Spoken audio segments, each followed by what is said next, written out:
Good, Liam? Okay.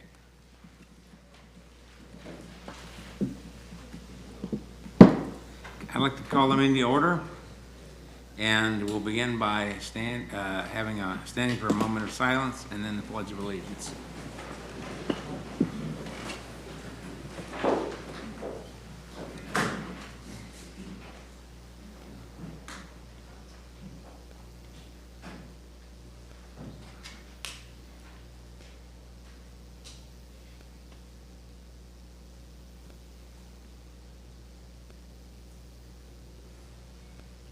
I pledge allegiance to the flag of the United States of America and to the republic for which it stands, one nation, under God, indivisible, with liberty and justice for all.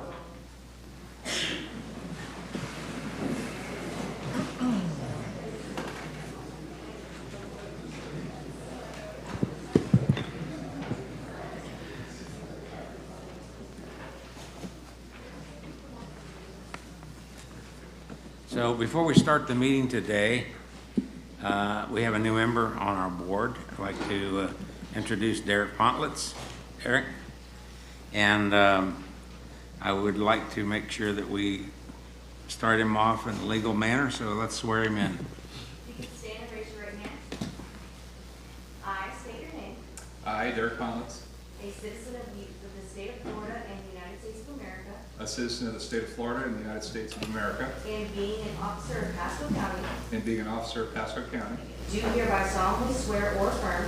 do hereby solemnly swear or affirm That I will support the Constitution of the United States and of the state of Florida. that I will support the Constitution of the United States and of the state of Florida. Thank you. Thank you, Derek. Welcome to the board.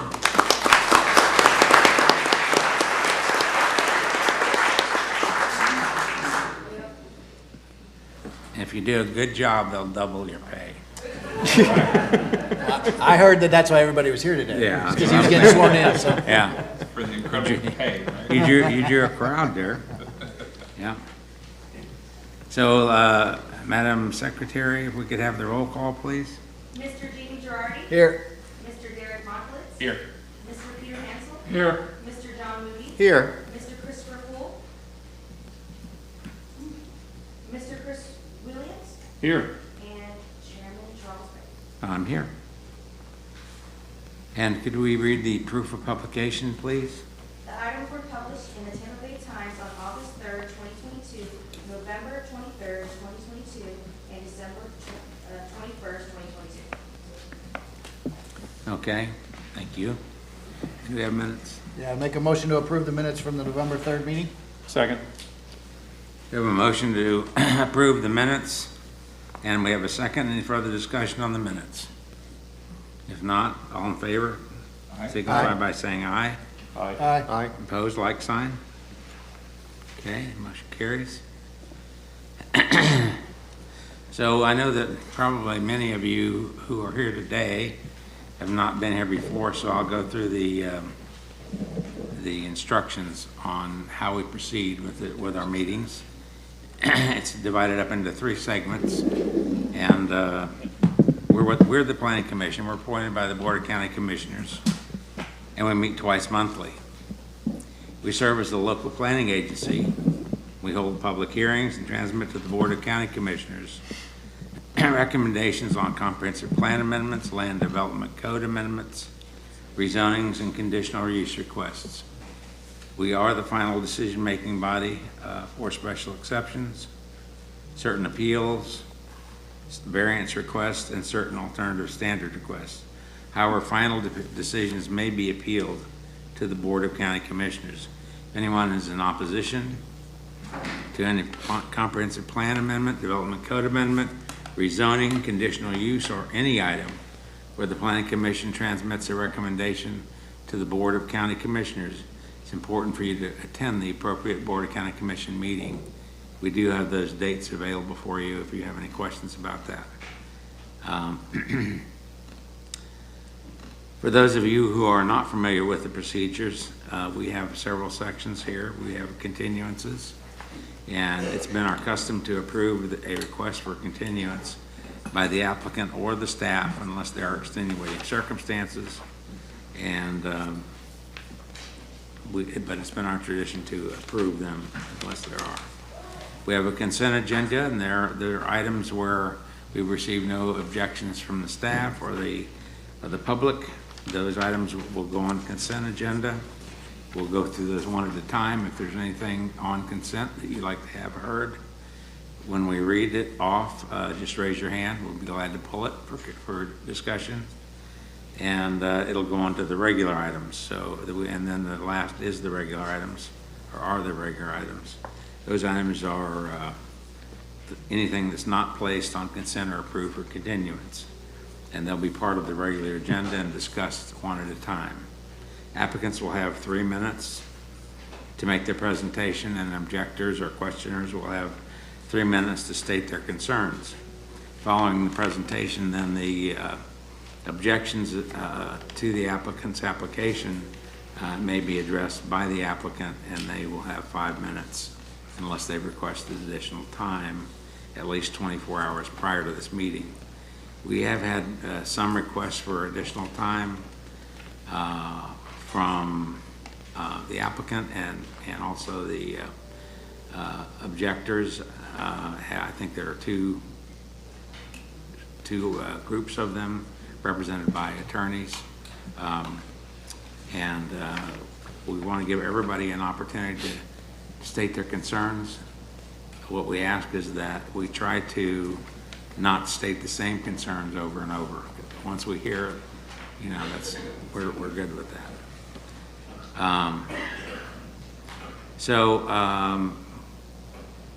Do we have anybody on WebEx, you said, Liam? Not at this time. Okay. So, for those of you who have phones, I'm sure it's most of you, please put them on the silent position so we don't interrupt somebody that may be speaking. It's a good opportunity to do that. I always check my own, just in case. Excuse me, Before we Mr. start Chair. the regular meeting, are there any persons here that are here to speak on anything that's not on the agenda today? Excuse me, Mr. Chair. Yes. We did have somebody register. I just want to put this on the record. We did have somebody register for virtual, but they're not currently on WebEx. Okay. If they do come on, just let me know and we'll see Thank you. what we have to do. Thank you, Liam. Okay. Is there anybody here to speak on anything that's not on today's agenda? Okay. I don't see anyone. So if you plan to give testimony today, or if your representative plans to give testimony today, please stand and raise your right hand and be sworn. Only if you plan to speak. Do you swear or affirm the testimony you're about to give is the truth to help you God? I do. Thank you.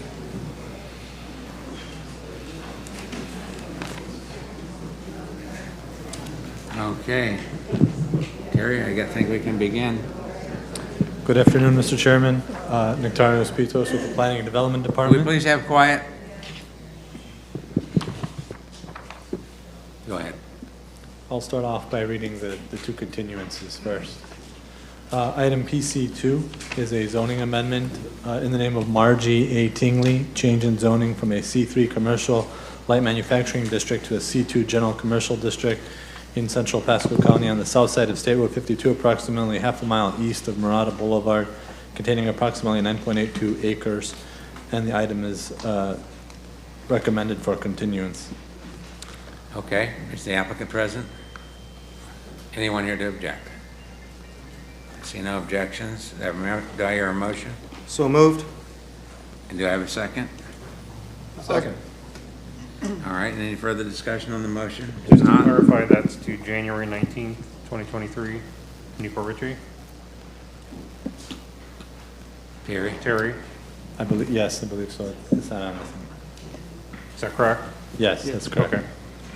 Okay, so PC2 is to January 19th. I just wanted to be clear because Right. we're Right. continuing it to the other side of the county. I wanted to Right. Make sure everybody was aware of that.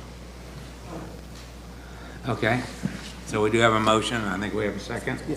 Any further discussion on the motion? If not, all in favor signify by saying aye. Aye. Opposed, like sign. Okay, the motion carries. And then item APC6 is a large-scale comprehensive plan amendment, CPL 2208, State Road 52 Groves. It's a large-scale comprehensive plan amendment to the future land use maps 2-15 and sheet 12, changing from Res 3 residential 3 dwelling units per gross acre and IL industrial light to Res 6 residential 6 dwelling units per gross acre on approximately 68.25 acres of real property located on the north side of State Road 52 and west of Kent Grove Drive. And that is coming with a recommendation for continuance to January 19 in Newport Richey at 1:30 p.m. Okay. January 19th. Yes. Okay, we have a request for continuance. Is the applicant present? Anyone here to object? Move to continue APC6 to January 19th. A second. We have a motion and a second. Any further discussion of the motion? If not, then all in favor signify by saying aye. Aye. Opposed, like sign. Okay, motion carries.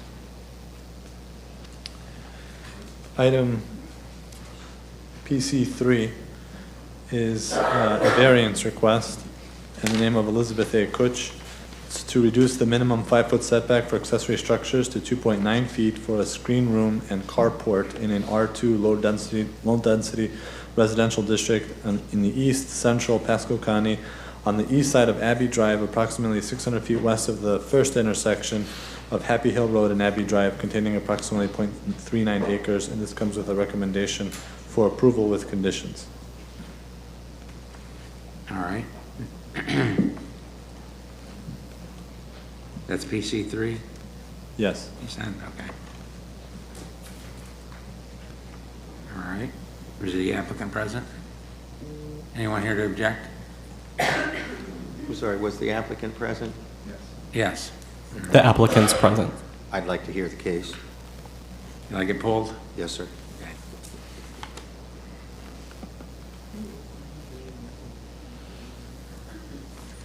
Okay, so we're pulling PC3. We go into regular items. Item PC4 is a zoning amendment, Angel Senior Living MPUD Master Plan Unit Development in the name of ASL SR54 Real Estate LLC. It's a rezoning request from an AR Agricultural Residential District, R4 High Density Residential District, and C1 Neighborhood Commercial District to an MPUD Master Plan Unit Development District to allow the development of a maximum of 180,000 square feet of commercial and 181,000 square feet of residential treatment and care facilities on approximately 31.77 acres. And this comes with a recommendation for approval with conditions. All right. The applicant present? Okay. I'd like Anyone to hear here? that case too, please. Okay, you like that pulled, okay.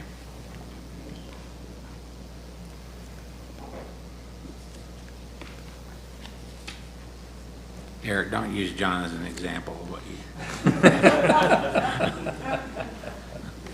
I'll be brief. Okay. So that was the consent agenda. You have one more item. Okay, got one more. Oh, we do? Yes. Yeah. Item APC7 is a zoning amendment in the name of, it's US 41 and Shuttle Road MPUD Master Plan Unit Development in the name of DW Lester and Sons, Inc. It's a rezoning request from an MPUD Master Plan Unit Development District to an MPUD Master Plan Unit Development District to allow the development of a maximum of 40,000 square feet of office, 20,000 square feet of commercial retail, and 330 multifamily apartments containing approximately 17.086 acres, and this comes with a recommendation of approval with conditions. All right, is the applicant present? Okay. Any objections? I see no objections. Liam, just to confirm, there's still nobody on WebEx for any of these? That is correct. Okay. Can I just get one clarification, though? I don't necessarily think it needs to be pulled, but On the actual master plan itself, the lot coverage is listed at 100%, and I think in the conditions of approval, it's listed as either 85 or 90. I'm trying to get there. I'm assuming the 85 to 90 is correct, but I just wanted to get clarification. Can I clarify that? Typically, typically the text governs. So the 80 to 90% is probably more likely. Yeah. I'm sorry, I can't hear you very well, Terry. Yeah, I said typically page 10 the- of 14 of the approval memo outlines the lot coverage. Yeah, typically, the text is what governs in the Okay. conditions of approval. Yeah, maybe just before the board. But if you want to approve it with an instruction that they change the Yeah, plan, that if you do can just that. update it before it goes to the board. Yep, Just want to point that out. thank you. Okay, so you want to approve it with that modification? Yeah, I don't have a problem with that. I just wanted to clarify that. Correct. Okay. Since Okay, it's the only item on the consent agenda, you might as well just make a motion. I'll make a for that motion to item. approve that as a consent agenda item with that revision. do we have a second? Second. Any further discussion? All, if not, all signify by saying aye. Aye. Opposed, like sign? Okay. Good. Big consent agenda there.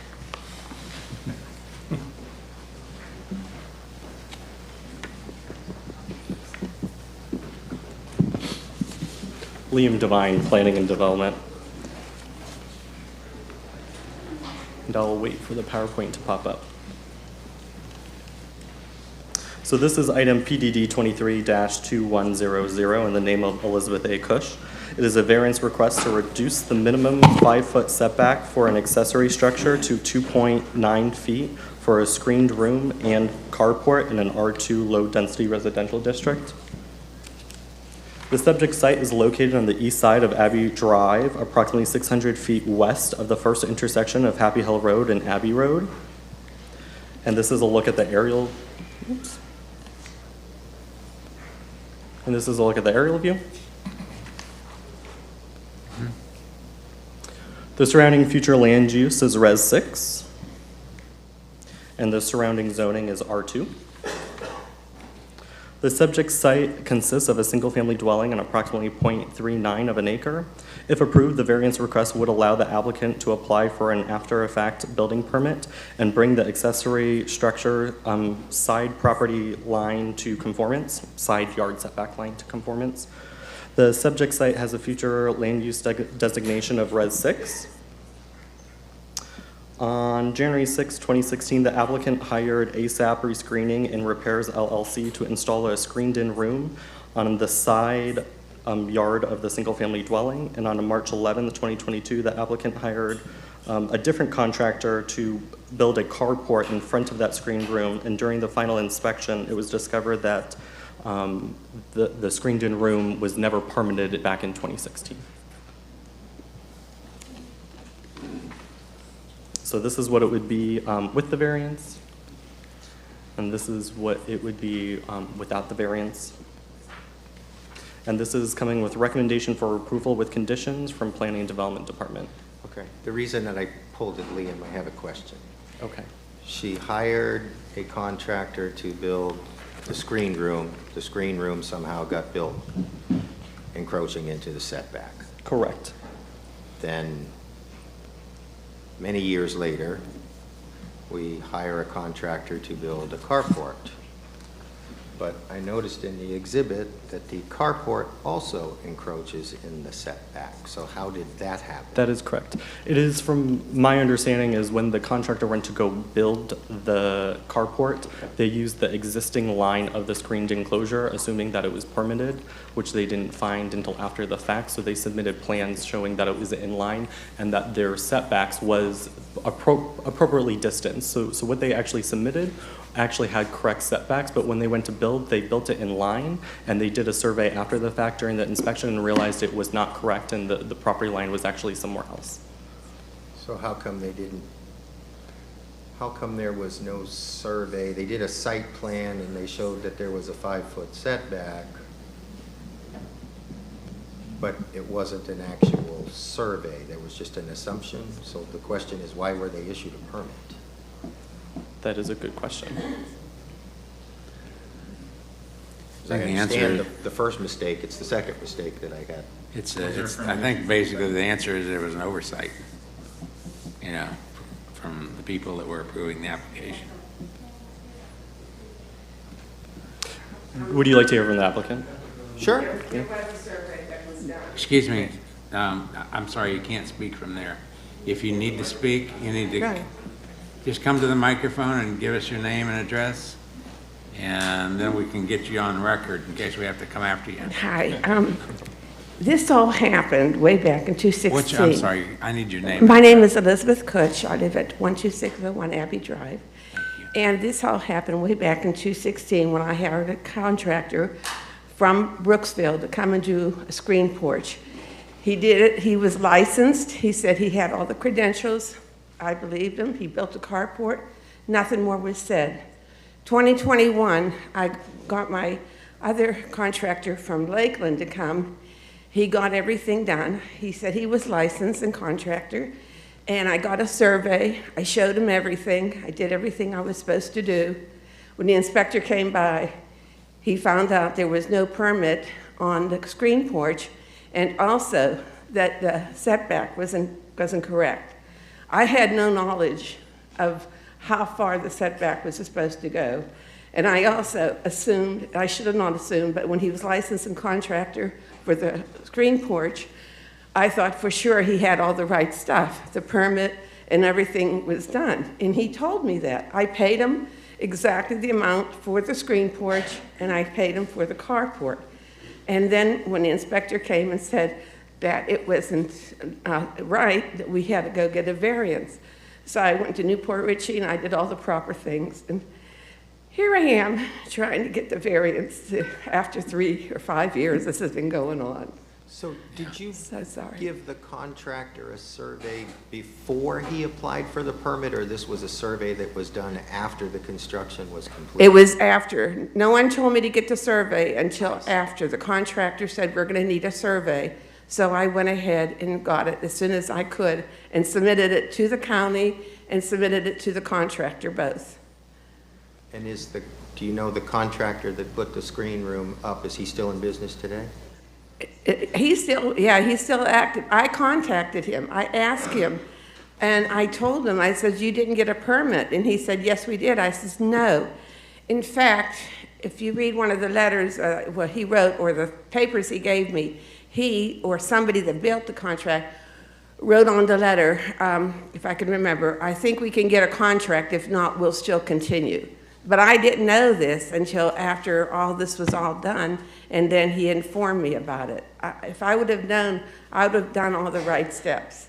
My husband passed away in 2015 before all this began. I'm sorry. Please don't. Yeah, I mean, don't worry about a thing. Sorry. Just take your time. I would Take a agree. deep The breath. reason for my line of Okay. questioning is We're trying to make it easy for you. not what I'm hard. trying to figure out is the building department should never have issued without a survey before the project was started. I don't So know. this wouldn't have happened. There should have been a survey required at the beginning, and that's the normal course of events. And then my question is, and I'm sure someone from zoning can't answer, and I don't know if there's anybody from a building construction services online, but a contractor's done work in this county without pulling a permit. What are we doing about this contractor to make sure he doesn't do this again? Yeah, this is not your fault. This is, Yeah, it's this not is, your fault. this You're is, fundamental. this is what happens. So to your first question on whether a survey was submitted or not for the carport, I can't answer that. I remember looking at the application. I don't recall seeing one, but it doesn't mean one wasn't submitted. For the second part, zoning staff has reached out to BCS to report that contractor who did work for the screened enclosure for doing work being unlicensed. Okay, that's what I needed to know, that there's something to make sure that we don't have a steady stream of victims coming before us. I understand she relied on a professional and the professional didn't do what they were supposed to do. And unfortunately, the county didn't catch it. What's the nature of the construction of that? Is it just a aluminum structure? Is it kind of how's it built? The screen room, I have a cement slab attached to the house. Then I have a wall from the very end, first of the house, all the way to the very end of the house. And they built, actually, the screenport was built on the wall. It was not on the ground. So also the carport was built on the wall, not on the ground. So it went all the way down. And the neighbor next to me had no objection to it, and he said it wasn't even on his property. It was, everything was on my property. Yeah, that's the only question I had, was that I read through all the documentation, and to be honest with you, my heart goes out to you. You tried and you did everything you could. So you're claiming and stating that your neighbors have no objections to what we want to propose here as a change, correct? Yeah. Okay, thank you. I appreciate it. Terry, you have Mr. something? Chairman, just as a point of clarification for Mr. Moody as well, a lot of times the variances that come to the Planning and Development Department to process and bring through to public hearing, et cetera, are from BCS. So they're aware when a situation takes place, and they make whatever corrective actions that they need to make on their end to avoid those situations in the future. But so I just wanted to point out that BCS does take action on these as well. Okay, well, I Right. hope someone does. I had one other question too. What was the conditions on these? Did recommend approval with conditions?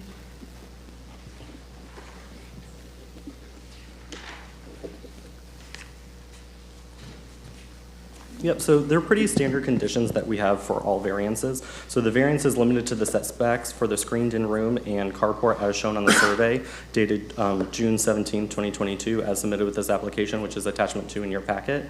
The other ones are saying a final action. So that is notarizing and signing the agenda packet by the individual applicant stating that they're agreeing to the conditions. And then the applicant / owner acknowledges that an appeal may be filed against the decision for Planning Commission, and they have 30 days to file that decision. Okay. Thank you very much. Is there anything else you wanted to say? Okay, I think you're good. All right, if not, I hear Mr. Chair, I motion, move please. to approve item PC3 with staff's conditions of approval. I'll second that. we have a motion and a second for approval.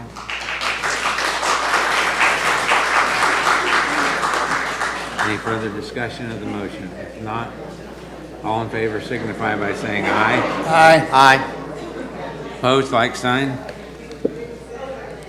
Okay, the motion carries. Sounds like you got some fans out there. You gotta run for office. Shooting around the troops.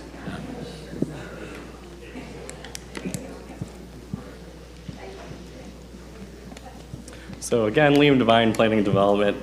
This is PDD 23-7606. It is for Angel Senior Living MPUD. The subject site is located on the north side of State Road 52 and east of US Highway 41. The aerial view the surrounding future land use and zoning. The applicant is requesting a rezoning from AR Agricultural Residential District, R4 High Density Residential District, and C1 Neighborhood Commercial District to an MPUD Master Plan Unit Development District on approximately 31.77 acres for a maximum of 180 square feet of commercial and a maximum of 181 square feet of residential treatment care facility.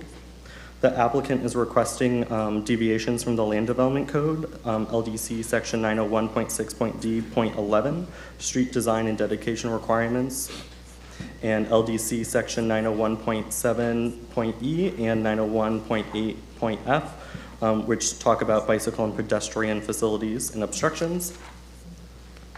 So for the first deviation, staff found to grant a, to recommend a condition of approval for the deviation of connecting to the properties to the east and south. Based on that, to the south, there are portions that are low-lying where naturally you would put water drainage detention ponds, and there's a Category 3 wetland as well. And then to the east lies all single-family residential homes. And then and there's a typo in my PowerPoint here, so the section isn't 905.2, it's actually 901.7.E and 901.8.F. That is the applicant's asking a variations for that for obstructions. Those sections of the land development code talking about obstructing pedestrian pathways and bicycle paths. So this would be only for the portion that is to the east that's used for the residential treatment care facility. They're going to be gating that for security and safety purposes. However, the rest of the development will have sidewalks connecting to the trail that's along 52. This is the master plan. The subject site consists of agriculture pursuits and approximately 31.77 acres. The applicant proposes to develop the property with a maximum of 180 square feet of commercial and 181 square feet of residential treatment care facility.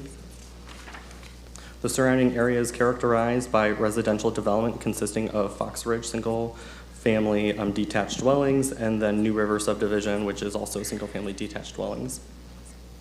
The site is within the South Market area and is also located in the urban service expansion area, and the site has a future land use classification of Res 6 and ROR, and this is coming with recommendation for approval with conditions from Planning Development Department. Okay, thank you, Anthony. Any questions for Liam? Yes. The land use map says Res 3, the staff report says Res 6. Yes, so I can correct that. So it is recently went through a future land use comp plan amendment to change it to Res 6. So it was recently approved for Res 6. However, there is a delay from when that gets approved and our GIS department can update it, and then when our maps are created. Can you show us what's Res 6 today? If that's been changed.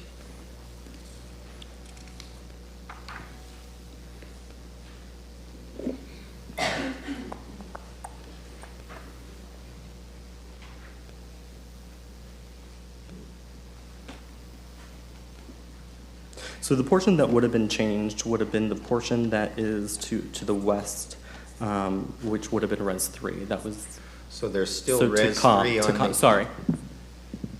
Can you put the land use map Yeah. up? Maybe I misremembering. Give me a second here. Oh, Faster, Patty, let's go.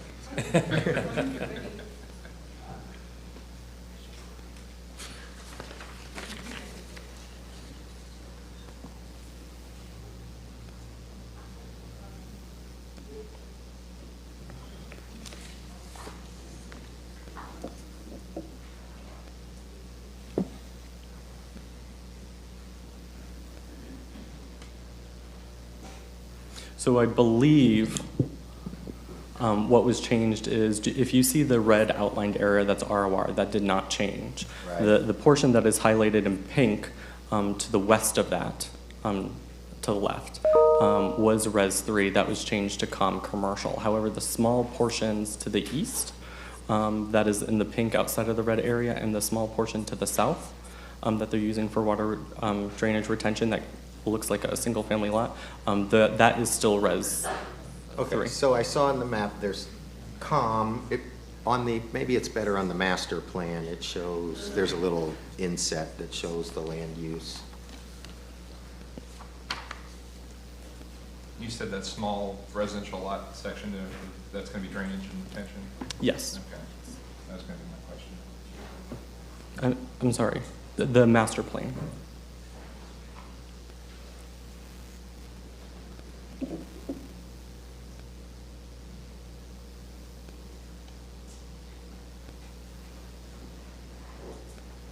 Okay, so there's, in the lower left, there's a land use map. And then the question is that updated?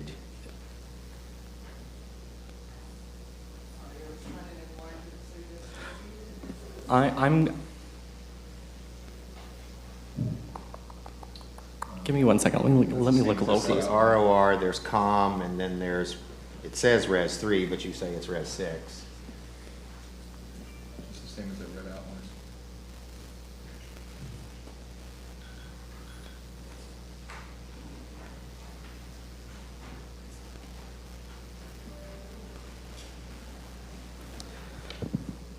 I believe that the map in the bottom left corner is correct, Okay. and that's what it should So the reflect. question that I have, and I'm sure there's an explanation, I just don't understand.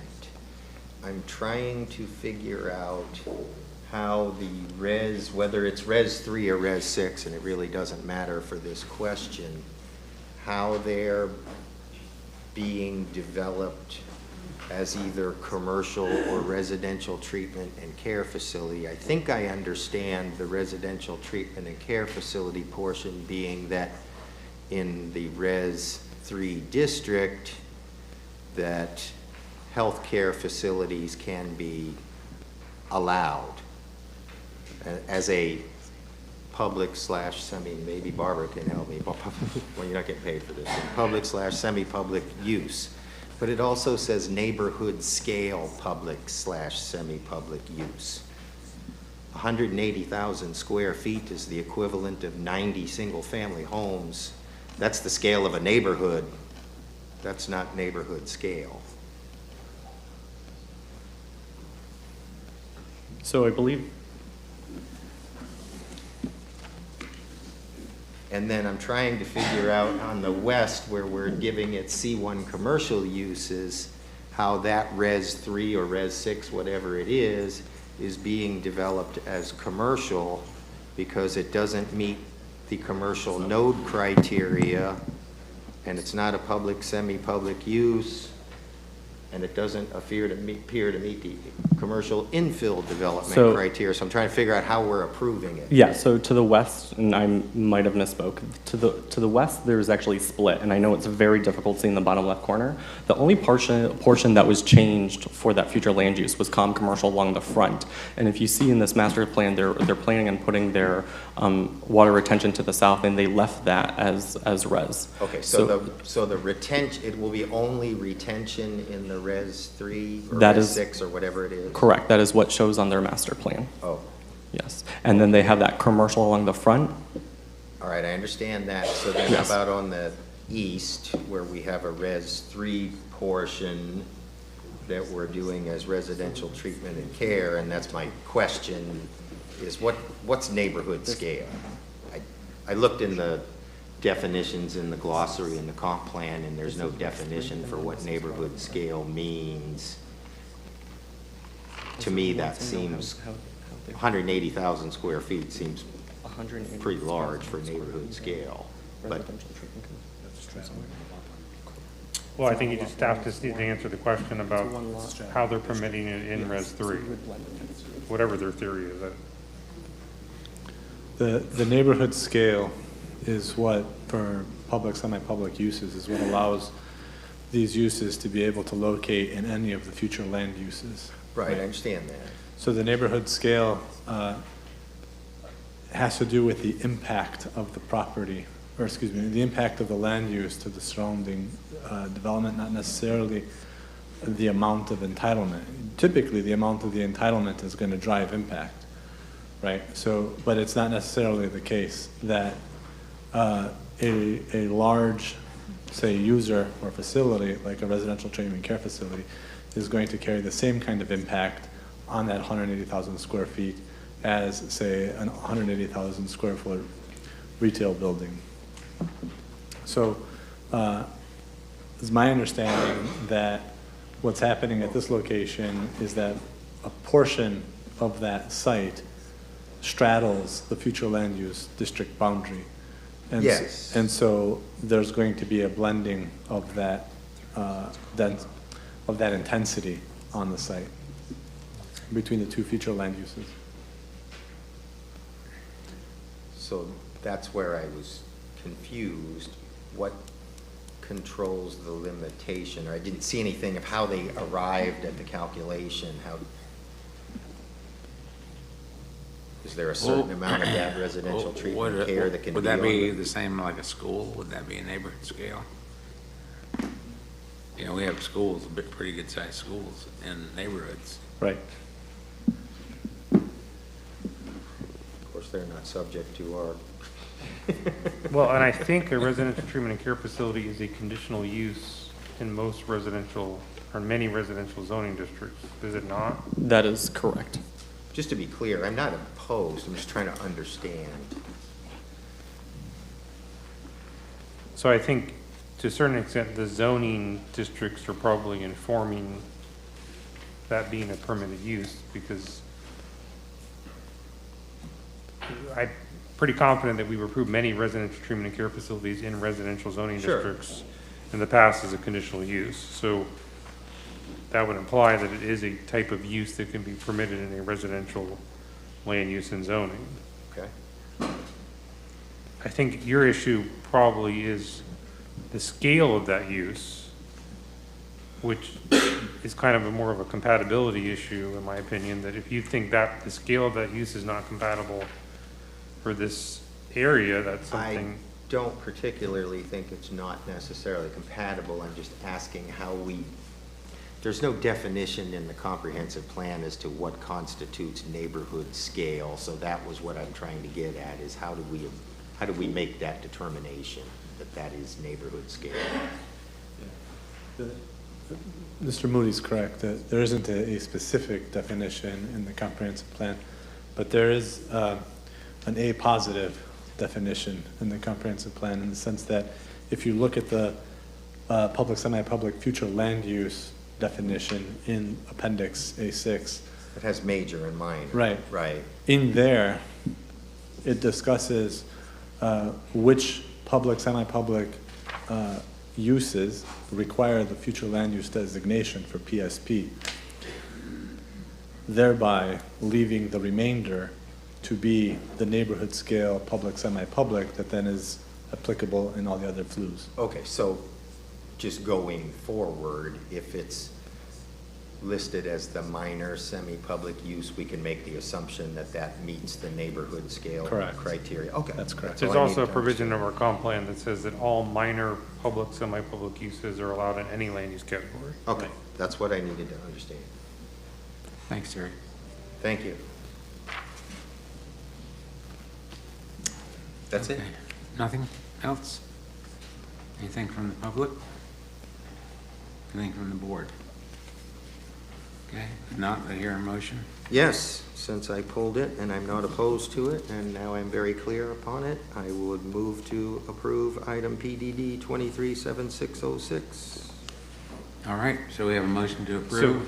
I would understand my motion to approve, but I'm not sure we ever let the applicant speak if they want to. I don't know if they want to. Is the applicant here? It's an old saying in real estate, don't talk past the Well, close. I get that, but just in case Yes, the I applicant understand. wanted to say Yeah. something before you vote, I want to give them a chance. Is the applicant here? I did. I thought I asked. I saw if we somebody had- raise in the Somebody back. raised their hand in the back, but I don't see them now. Maybe they stepped out to go to the bathroom. I don't know. But they were here Yeah, earlier. there was the lady in the back. that There was. Raised her hand. But I asked about speaking, Okay. and I didn't get a response. Apparently, they don't care enough to be here to speak, so we can move on. They're getting what they want anyways, I think. Is there a second? I'll second. Okay. We have a motion and a second. Any further discussion? Not. All in favor signify by saying aye. Aye. Opposed, like sign. Okay. Okay, Liam Devine, Planning Development. All right. Item PDD 23-2101, in the name of Soho Builders / Victoria Road. It is a variance request for a reduction in the front yard setback from 25 feet to 20 feet, and a reduction in the side setback from 10 feet to 8.5 feet in the R2 low-density residential district. The subject site is located on the south side of Victoria Road, approximately 215 feet west of Shelford Field Road. Gosh. Here is the aerial view. Okay. The surrounding future land use is Res 6. The surrounding zoning is R2. The subject site consists of a single-family dwelling on approximately 0.28 of an acre. If approved, the variance request would reduce the front setback to 20 feet and the side setback to 8.5 feet, and will allow the issuance of a CO for the existing residence. The subject site has a future land use classification of Res 6 under the comprehensive plan. On December 7th, 2021, the applicant submitted a building permit for the single-family detached dwelling. And on January 26, 2022, Building Construction Services uploaded an agenda packet for the building permit. In the agenda packet, or the approval packet, there was 3 sets of sheets that were labeled site plan number A, one of which had the correct setbacks. The other 2 had the incorrect setbacks, 20 for the front and 8.5 for the side. Which is included in your agenda packet under attachment 3. And then on October 31st, 2022, Building Construction Services communicated with the owner/applicant that the as-built survey was rejected due to not meeting the front setback of 25 feet and the side setback of 18 feet. Subsequently, the applicant was notified that they would need a variance moving forward. And I would also like to note that, and it might be easier to see on the side here, the left side or the west side does qualify in our LDC to do side yard averaging, and they would meet that averaging. However, since we're already doing the variance request for the front and the other side of the building, we included that as well. Can you explain the side yard averaging? So if you look at the house the way it's built, portion of the side is set further in. So what you would do is you would actually average those 2 sides for the side yard averaging setback.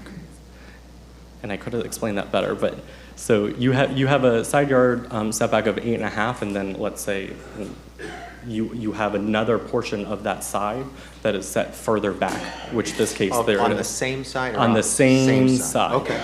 Sorry.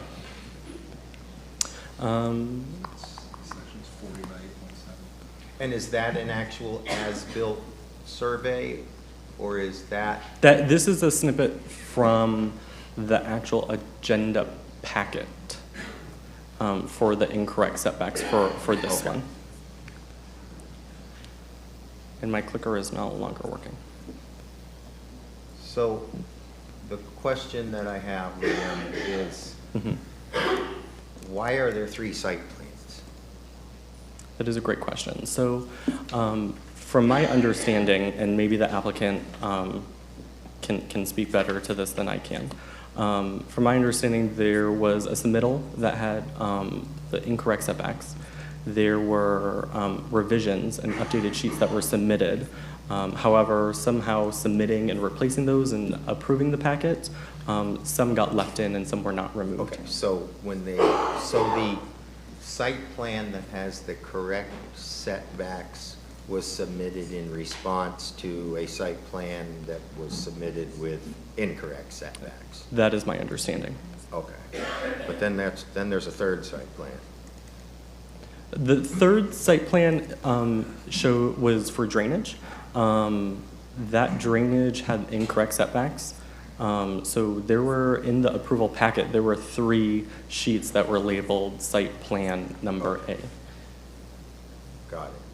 All right, and there's no as-built survey in the packet, and the reason I'm asking about as-built survey is we're asking for side yard setbacks of 8.5 feet, but on 2 of the site plans on the right side of the house, it identifies the setback as being 8.4 feet. So do we have a survey that shows whether it's 8.4, 8.5, 8.3? I can double check and I will let you know. You could be right, which then we would need to amend the packet to say 8.4 instead of 8.5. Now or never. So I can, as the applicant gets up to speak to answer any questions, and we do have opposition to this item as well, Okay. I can verify if it's 8.5 or 8.4. That would be great. I mean,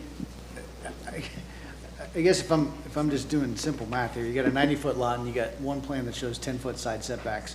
Somewhere I would think the contractor would have noticed that he was building a 73-foot wide house, not a 70-foot wide house. I mean, all his, I mean, his materials would have been off, everything in the whole construction would have been off. I can't believe we got to the end before we realized that there was a problem. Right, and the building plans that are in the packet say it's a 73-foot wide Right. house, and that's what I'm like, somewhere along the line, this house grew. I mean, I personally, I hate, I mean, obviously I hate for obvious reasons, I hate when these things come to us because everything's built, what are you gonna do, have somebody shave 3 feet off their house? I mean, I don't know how you. Well, we're not done yet, it's gonna get Yeah. better, but let's hear from the So- people. Let's hear from the applicant. Okay. And then we'll see if there's anybody else here that's speaking. Yeah. Okay, Mr. Applicant, can you state your name and address, please? Patrick Plummer, the site address that we're dealing with, or my personal? Your personal address. 2801 Durant Road, Valrico, Florida, 33596. Okay, thank you.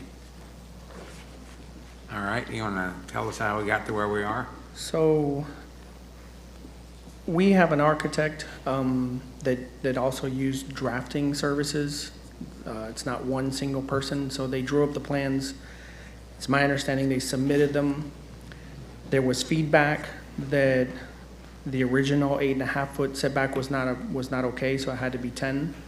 So plans were revised and resubmitted. However, at the submittal process, something happened in Pasco County with the fact that there's drop-down boxes when you're submitting documents, and one of them specifically says site plan. So you pick site plan and you upload the site plan. One says drainage and you upload drainage. Well, apparently Mr. Moody, who reviews drainage, stamped the site plan as drainage and approved. I saw that.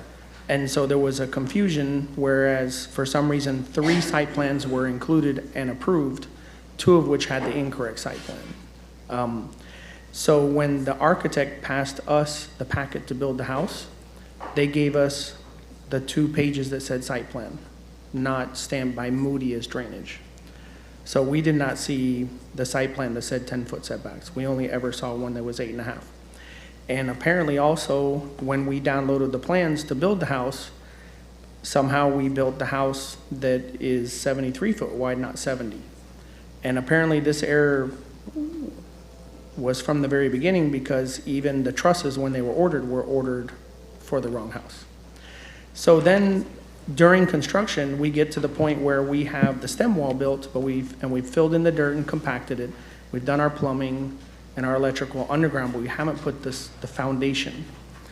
And we are required to submit a tie-in survey showing the elevation we're gonna put the slab and the setbacks.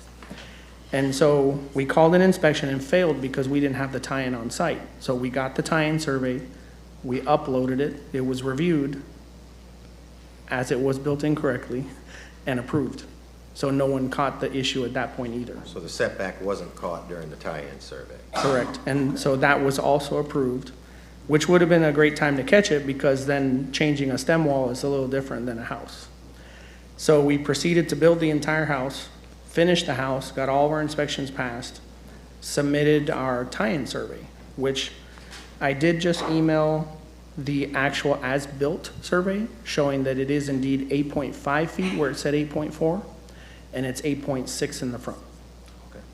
So he has that now, and that's a actual survey company, certified survey company. So it was a genuine mistake. We, as far as builders are concerned, it's not like this is a 5,000 square foot lot where we're constricted. We had plenty of room to build any house that would have fit on the lot, given the setbacks. So, So you said you hired an architect to design the house? yes. The And license- this is a model we built before, so I'm assuming they also just took this model and we're sitting it on this lot. Is the engineer that stamped these plans here today? No, he's not. And I have been working with him for 10 years, You have. yes. And we've never had this issue before. Are you aware that your engineer does not have the appropriate building code certification to stamp house plans? No, Well, he doesn't. okay. We'll have to look at that, because as we understand, as the It's going to be engineer, listed on the special qualifications, David, as it is on mine.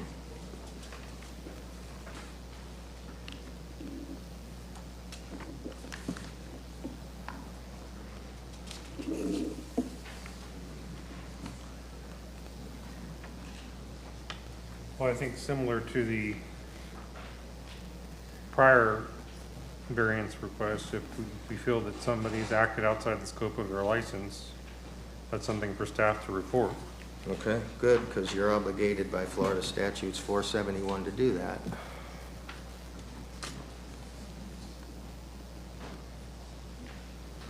The statute I just handed the assistant county attorney indicates that if an engineer does not have the proper certification on his license for something that's permitted under the Florida Building Code, it's the obligation of the county to report that activity to the Okay. Board of Engineers. I'm not aware of the intricacies of, I understand he's an engineer and he, Well, I'm making a point of it today because I know there's a lot of that goes on in this county. And I'm actually frankly shocked that it goes on in this county. It's been going on for a long time and it needs to stop. And the county has an obligation to do So- something under that statute, the way I You know, read it it. clearly says that we are responsible for notifying the Board of Engineers about the violation, so. and we do have two architectural firms. We're not specifically tied to him, so if he does have an issue with certifying our plans, we can absolutely let him know that we've discovered this and work with the other architect. Well, just other things I caught, and it's probably relevant to the case, I think the site plan that was stamped as the drainage plan says it's drainage scheme B, when all the arrows on the plan show that it's actually drainage scheme A, so that shows me we're probably not even competent to do the drainage plan that got approved. I'm also frankly shocked that a drainage plan can get approved that's just a bunch of squiggly arrows. The building code does have certain specific requirements, and I'm trying to figure out how some squiggly arrows demonstrate that you complied with the building code. So I don't know who's in charge of that particular section, and I know I tend to get a lot of grief when I submit some of these, so how's this happening? So Liam and Terry, do we have anybody from BCS online or in the audience?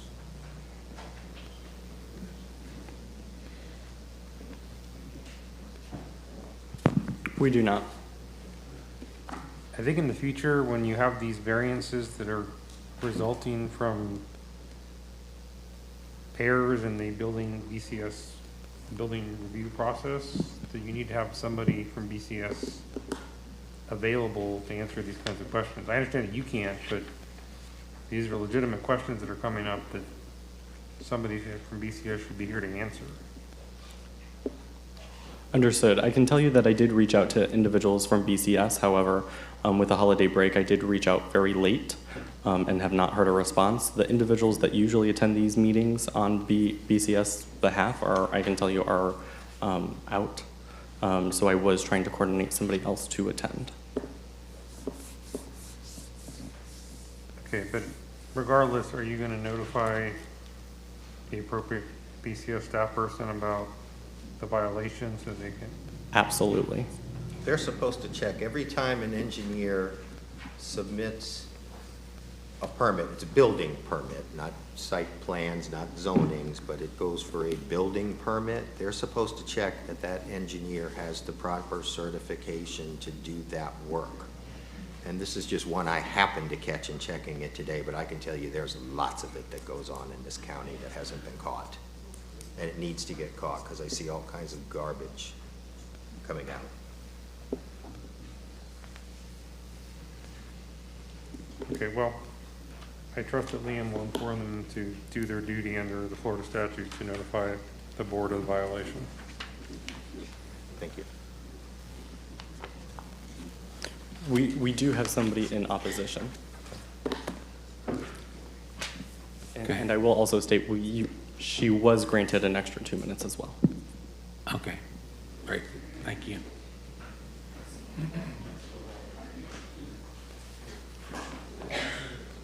It's just this big button, and you'll just point it this way, okay? So we need your name and address, Hello. and My have you been name's sworn? Rebecca McConey, 4545 Victoria Road, Land O'Lakes, Florida. And you've been sworn? Yes. Okay. Okay, so here is the house as it's built. You can see that it doesn't actually fit into the setbacks of the neighboring houses throughout the whole neighborhood. The builder owner does not have a contracting license. He's eligible for the exam. Ms. Vega was granted her general contracting license on September 7th, 2022, when the house was already built. So what we have here is he was made aware of the setbacks when his first application was denied. He submitted a second plan with the correct setbacks. So he knew, it's not like this was a surprise. He had the opportunity to petition for the variance prior to building. He chose not to. He is here asking forgiveness, not permission, and I'm not sure that that is the precedent your board wants to set. Let's see.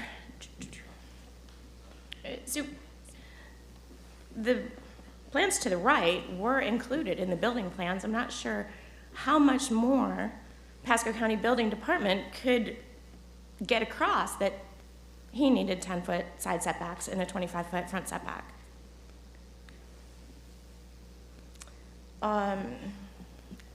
This is the sheet that was given him. Setbacks clearly noted on it. Can you show me where, real quick? Oh, sorry, I don't know how to go back. They are, well, it says setbacks, a couple boxes down on the left. Oh, okay, I see them, yep, so they're clearly there on the permit. And then your next one, well, and also the 73-foot house and a 90-foot lot. He had never had any intention of meeting the setbacks, which he was made well aware of. So this is the one that was also there with the correct setbacks, and then you have the building permit itself, which notes the correct setbacks. These are some of the notes in the inspections that are available on the website. He didn't have his permit posted in February. He didn't have his permit posted in March. And it was noted that the slab was in the wrong place in March. But he continued building, and Pasco County allowed it, and they kept it. So just an overview, you know, and I know that he answered some questions in his application, and just our view out our kitchen window is now the side of his garage. So had he met the appropriate setbacks, we wouldn't be looking at a white wall. And the front of our house only has 3 windows. That's our view. Let's see. And again, you can see just, you know, and the other issue with the drainage, and I know you mentioned that, we all have a drainage ditch in front and a culvert under our driveway. That was not installed, so we are now flooding. Our recommendation is that the builder remove the front tub area, the covered entry, and pull the garage back. Looking at his site plan, at his building plans, it shouldn't be prohibitive cost-wise, less than 10% of the total cost of his building. And I agree, it's built, the side setbacks, you can't shave. But his argument in needing to keep the house this size is that the 14-foot wide, bathroom would be now too small to be usable. So Okay. that's all. Anything else? Nope. Did you cover it? Any questions from up here?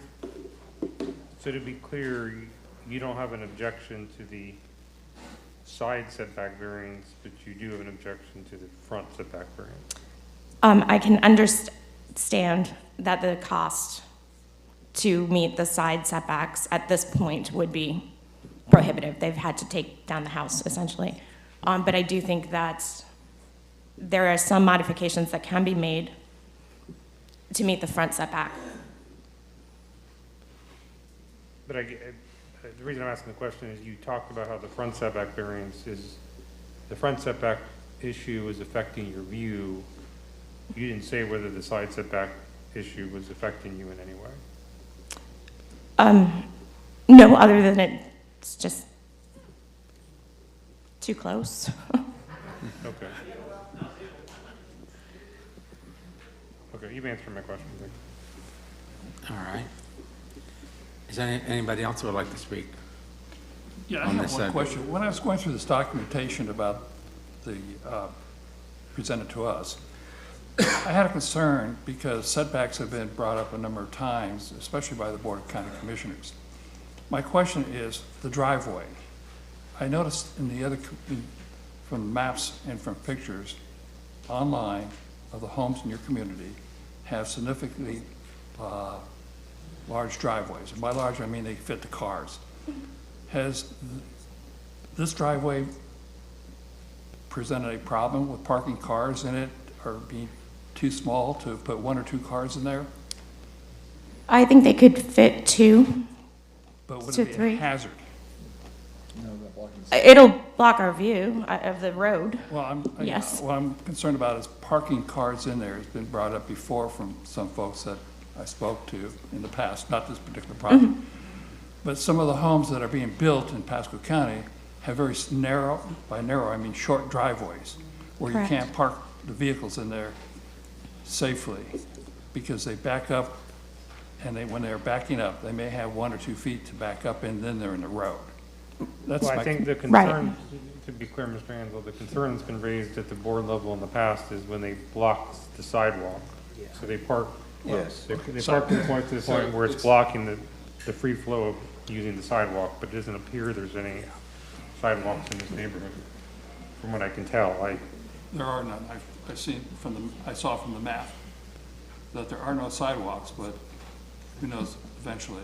Yeah, Are you and that correct is a about very sidewalks? busy intersection there. That's the main entrance to the back of the community. So there is a significant amount of traffic there, and cars parked there will block the view of the street from, Thank you. Okay, I guess I have no more questions for you. Thank you very much for coming. Thanks. All right, if there's nobody else to speak, the applicant would like to respond?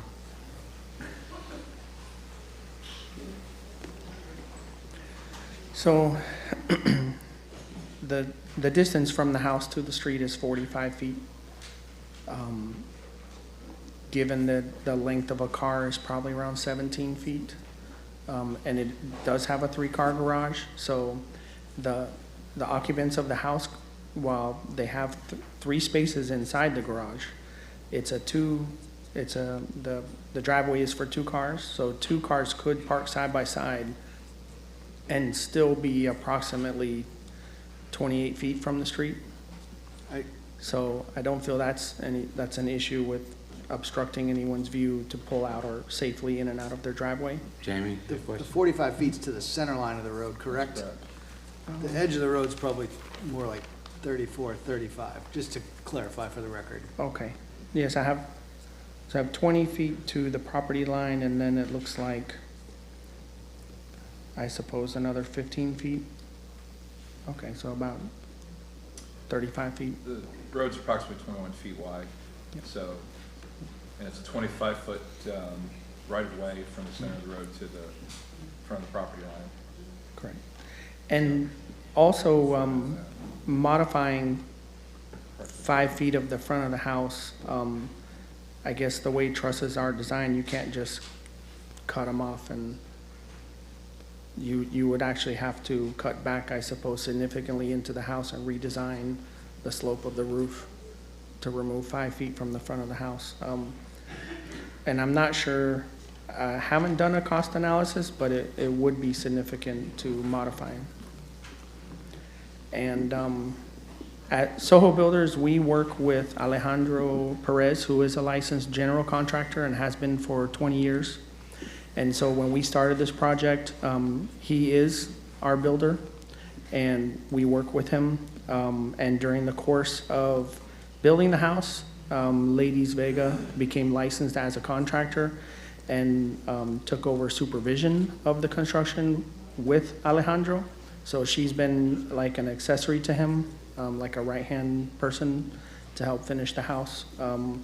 So there was never any unlicensed activity being performed on this job site. This is a house for a client? Yes, it is currently under contract and set to close next Friday. Yep, So they're aware of this problem? I Yes. assume? Yeah. they're aware.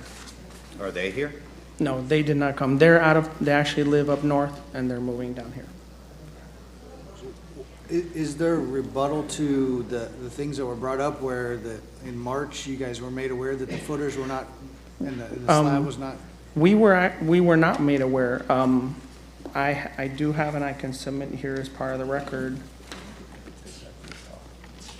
When we submitted the form board, which is the tie-in survey, that was March 24th. And we do not have any comments that there is anything wrong with, with it. And I do have a printout of the website showing that it was approved. So I'm not sure where those comments come from indicating that we were told that. I got two people under oath saying opposite things, so that's, Well, They look like if my problem. They look like screenshots from a seller. yeah, that's, Okay, if there was a problem, they would not have approved it and let us pour the slab. well, I mean, there's a lot of things that, in reality, you look at and you say they wouldn't have let you do. I get it. But, and there's also, I mean, there could be comments made in Acela that were posted, and then they went and did something else, a different department did something else. I just find it hard, I mean, I don't think she's made that up. What she did present were like bubbles of like messages. I did bring the actual screenshots from Acela. So I can only speak to while the house was being built, what the inspector's comments actually are of the record. Anyone can pull them up. So you're building these houses, but you don't know what the setbacks are? You know, we did build another house actually on Eagle Boulevard, or Eagle Boulevard, and the setbacks there are actually 5 feet. So the setbacks do vary. It's not across Pasco County, it's not the same setback. Well, we understand that. My and we- question for you is, every one of those site plans I saw was signed and sealed by an engineer. He didn't know setbacks? He was told. He got told to resubmit because the setbacks were wrong. And there was some disconnect when we submitted the original plans and we made the changes and resubmitted. And the site plan was even sent to the survey company to do the stakeout. We had 3 copies of it and 2 had the incorrect setbacks. So the one that has the right setbacks is stamped by Moody as a drainage plan. So when we were provided the site plan. Well, if the problem that I got with that is, if there was a plan there that had the proper setbacks, that means it had the proper size house. Right? So somewhere along the line, the house grew by. Well, it didn't, so just to correct that, it didn't grow after the fact. The original house submitted was 73 feet. And that's ultimately what was built through some error. So were plans for a narrower house resubmitted, Liam? They resubmitted a site plan, a drainage plan that had proper setbacks. Was there ever a revised building plan submitted? What does the trust plan show?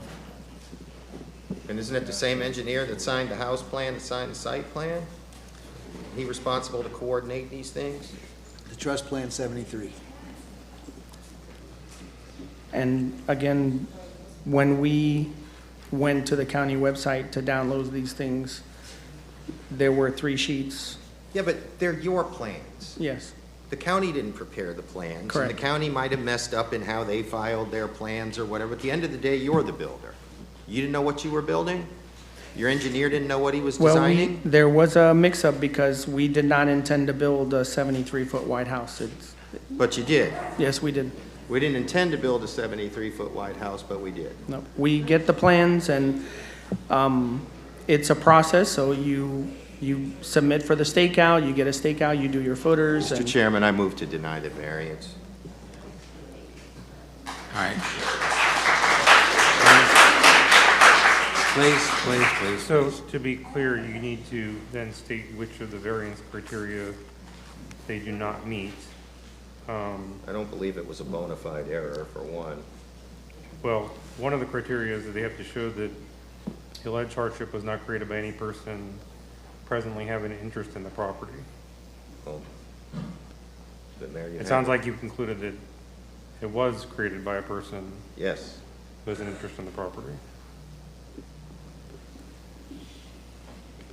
Well, you can also argue that it was, Well, there's two parts of the variance too. It's the setback from the street as well as the side setback. Well, it's all due under setback, whether they're front or side. And on the right side, which is where the neighbor is, to the house portion, we have 21 feet. And to the garage portion, we have 8.5. So I suppose that wall is probably, Well, he's looking for those. I'm going to go ahead and second the motion. All right, we have a motion and a second for further discussion. so I mean, Discussion on the motion. I just want to be clear that, so you're, Mr. Moody, it's your position that, It's I guess that they don't meet any of the It's my variance. position that typically in a variance, we give variances for things that are functions of the property. They're not caused by one's own doing. They did this. In my opinion, they did this, that they were responsible for this. His design professional did not properly coordinate the drawings, whether the county misstamped the drawings at the end of the day. His engineer signed and sealed site plans, drainage plans, and house plans that didn't coordinate. He was working directly for you. And it's not like you didn't have knowledge. We had testimony that there was a foundation tie-in survey, so it was known early on that this house was in the wrong place. It's right on the building permit, face of the building permit, what the permitted setbacks are. And it's not hard to look it up. The Pasco County Land Development Code's online, and this isn't like an MPUD where we gotta go get a master plan and try to research the setbacks. This is a Euclidean zoning district, and it's right there for all to see. when the tie-in survey was requested, it was uploaded and reviewed by the county and approved despite the incorrect setbacks. And it was not caught at that time. I understand your position. So And based on- it based on- was based- absolutely not intentional. So based on the comments you made, it appears to be your position they don't meet any of the variance criteria. From the way you summarized your Correct. position, so. It's not a function of the property, it's a function of their. Well, I think you're saying it's not a function of the property, it's not a bona fide staff error, that it is injurious to the adjoining property owners, potentially a public safety issue, and the property can be put to a reasonable use even without the variance. Is that? Well, that was the original intent, was to put it to reasonable use without the variance, so yes, all of the above. And to be clear, are you moving to deny both the front setback variance and the side setback variance? Yes. Okay. We don't have an objection from the adjoining property owner to the side setback, so I think the problem is the front setback. That's the biggest problem. Well, the way the document reads that what we are to approve is the variance is for a number of areas. So that's what we're denying. Yes, but What's presented it's to us. true, but there's technically two separate variance requests, one for a side setback and one for a front. That's what I was gonna ask if we can break it up. You can, in theory, approve one and not the other. But the motion on the floor is to deny both. Is that correct? Which I agree, and although she wasn't up here whining about it, she did say it's too close. Okay, so I think we have to vote on the motion that's on the floor, and if that fails, then we'll be open to another motion, so. Fair enough. And All right, so, we have a motion, we're gonna vote, so thank you very much. Okay. Um, Okay. I understand you're gonna vote. My final comment is that when she said it's too close, only the garage portion is 8.5 feet from her property line. The rest of the house is 21.5 feet. So it's Are only. you able to modify the front of that house to meet the required setback? What's that do to your client? So this is under further discussion of the motion. Sorry. Could I approach and show you the floor plan? Sure. Okay.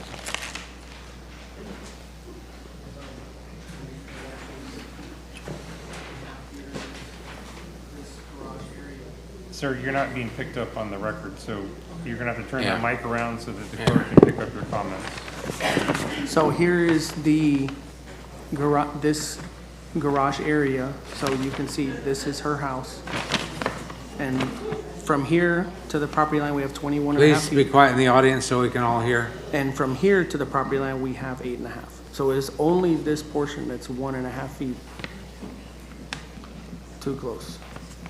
Well, in addition to being too close. And- But well, it's and also 5 too feet, close to the- right, We're so- also talking about 5 feet to the street. Correct. So I suppose So you would have to make it shorter or narrow.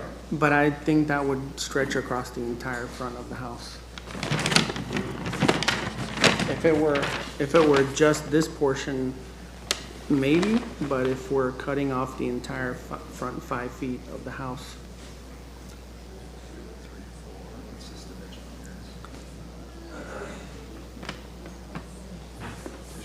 Here's 5 feet to this wall, 5 feet forward to here.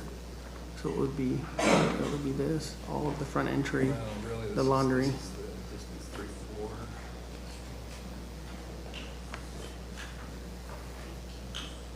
So let's just say Does here. anybody down here want to see it? How he modifies this, and then you make the roof Yeah, come because back and work. if you bring this garage in, you're not gonna park a car. And the garage slopes all this way. So I need to make sure you guys are all talking into microphones when you're speaking, please. Can the clerk hear what they're saying? I can hear the microphone, it's just right here. Oh, okay. We're just looking at the plans and seeing that if the front of the garage is shortened, then it's not gonna be usable garage. It'll be you won't be able to get a car into the garage. It's already 19 feet 10 inches back wall to front to the garage door, which is, that's short as it is. So if you take even 2 feet off of that, you wouldn't be able to get a car in there.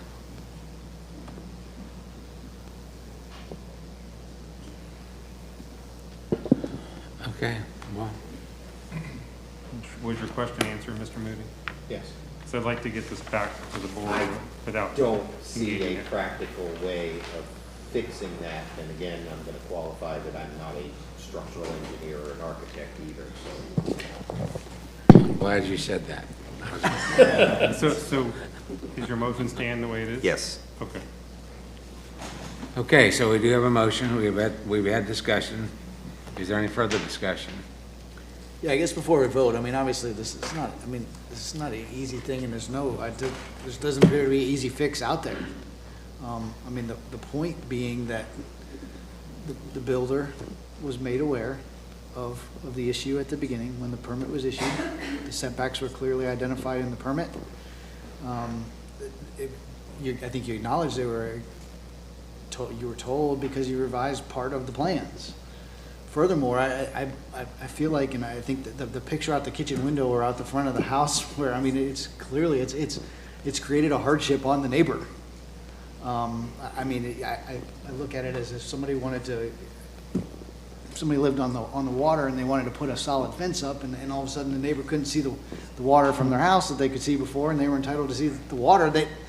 You've created a hardship to that person. So that's why, I mean, to me, I think even though there's not an easy fix, it's a problem. I get it. That's why I'm against it. When you talk about easy fix, Sir. So, no more this- testimony. This is to the planning commission now. Only up There's no here. more rebuttal. Okay, Peter, anything? Well, one comment I have is, first of all, it was indicated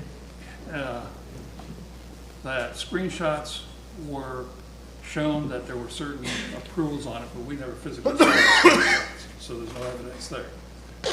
The only evidence that has been brought forward was the fact that, and I think it was verbally, that certain items were not approved by the county.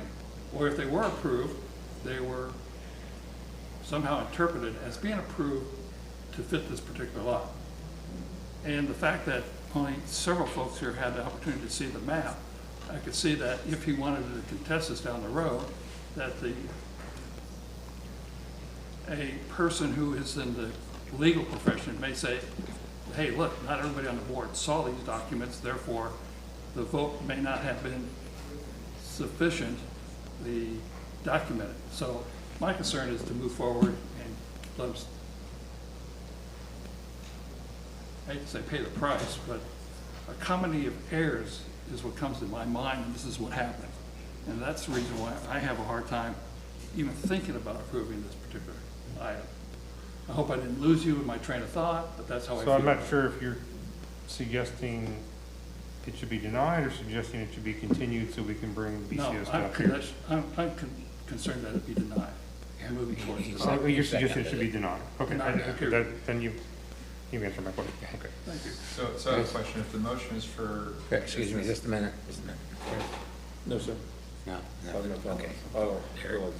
So if the ultimate decision is for denial, is there anything preventing the applicant from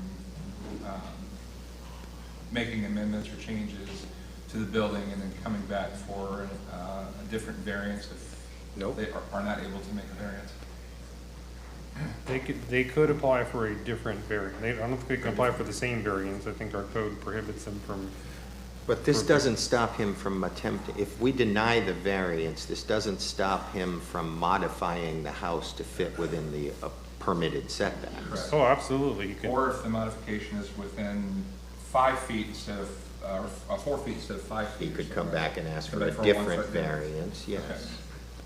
That was my I question. think, You're acting on the variance that's been requested. Correct. Right. Okay, so I think we've had discussion. We have a motion and a second. All in favor of the motion signify by saying aye. Aye. And opposed, like sign. Motion carries. Okay, so the request for variance is denied.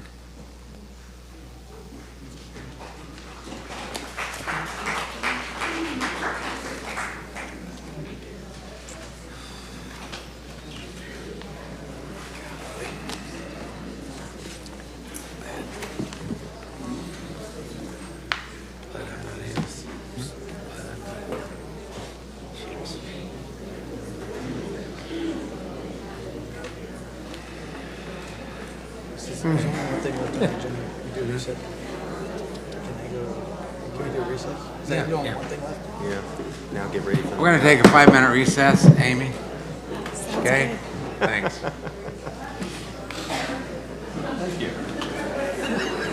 You're starting to gargle. Oh, was he already? You only did the easy one.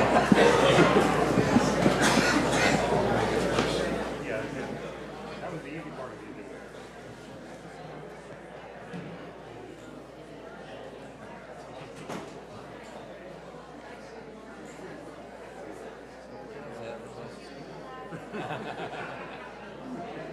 No easy answer to that one. You know, you just wonder if the guy would, I mean, that's pretty risky to do that intentionally.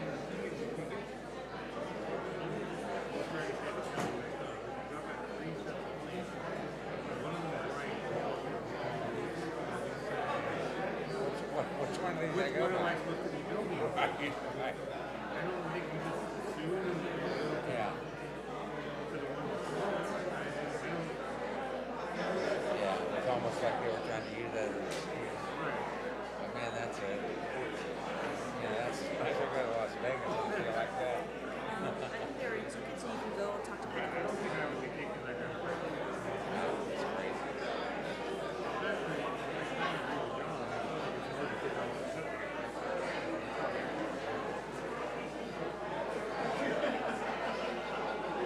Well, it's all like that.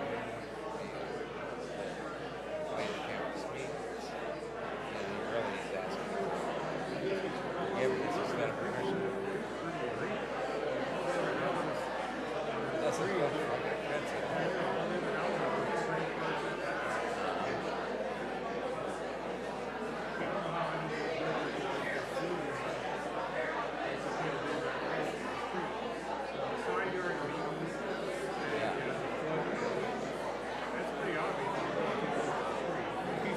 you, and I cannot imagine that lady looking over their butts. As soon as she noticed that she was. Yeah, I'm surprised she may have been turning it in. It says it was called by UCS, it doesn't say it was based on. You might have to question it.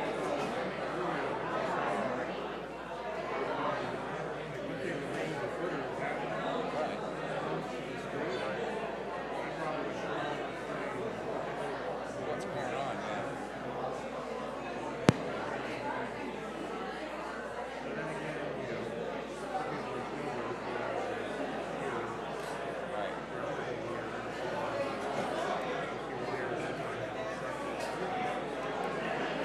So is it my turn? Is it unoccupied now? I don't know, I had to go downstairs. Oh, you did? Oh. Amy beat me there. She was quick, boy. She made it all the way from the podium. She did. I'll be right back.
Clark's back in the office now. He says, I said, Clark, are you going to be here tomorrow? I said, maybe we can catch Dave. He says, I don't have anything on the agenda. He said, but I'm going to look at it tomorrow. So, I don't know, Dave, that question. Honestly,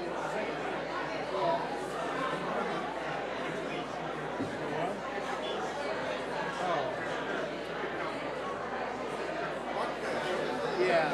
I think, I mean, I think it was, most of my comments were comments to the way Clark drafted the conditions. I didn't have an issue with the way you drew the plan, but I think I was fine with that. Well, I think most of what I said was as far as Clark concerned. yeah. I think so. So if we get Clark focused, it's a little thing for him. He doesn't even, it's like get him to think about it. It's like, Plus, I'm not sure that Tammy even conveyed all my comments to Clark, because there were 3 or 4 of them where it didn't even look like anybody attempted to. Right. I don't know if Tammy even sent the comments. we'll get there slowly but surely. 21 reply.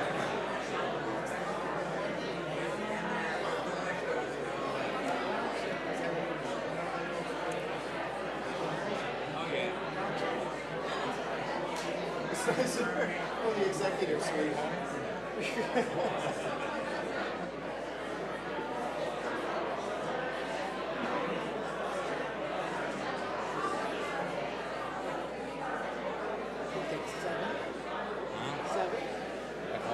Yeah.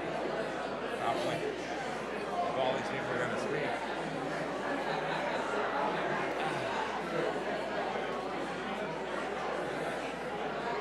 Did you bring the hors d'oeuvres? What? Did you bring the hors d'oeuvres? Well, I have a protein bar that I can share with everybody. We get desperate.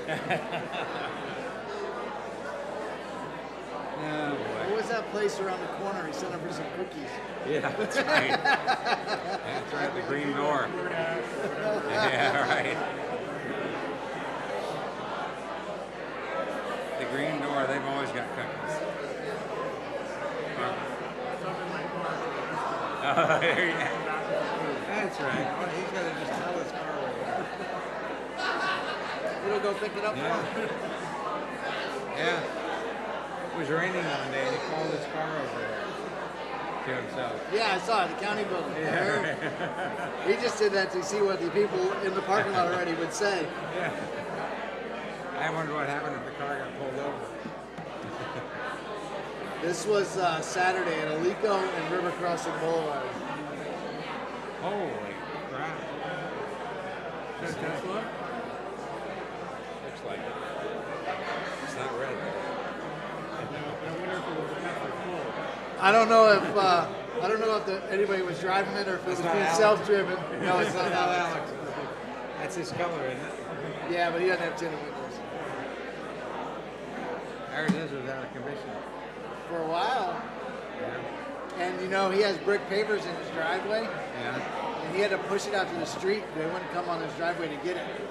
Really? Because they didn't want to mess up his driveway. Yeah. Trouble to push? That was heavy. The battery. I can promise you he didn't do it. Yeah. Yeah.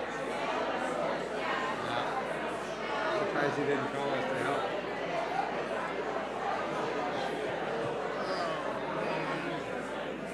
That really sucks. Yeah. I felt bad for him, really. But I don't know if he did it on purpose or not. I mean, how could he do that? How could you actually do that by mistake? I've had people. Oh. Okay. How many? 5, 10, 15, how many?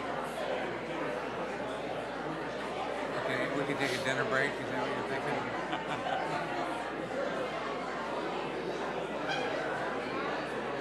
Oh boy. It is no easy answer to that.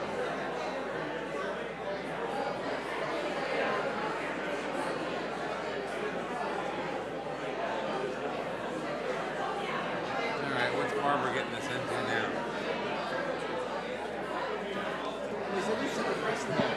Huh?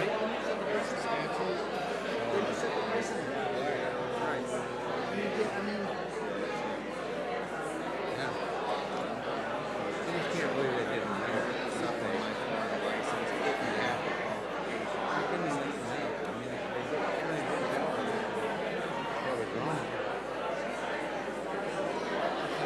It's going to tell yourself that's why you got insurance, right? That's why you got attorneys. Well, there's some building. 4 engineers.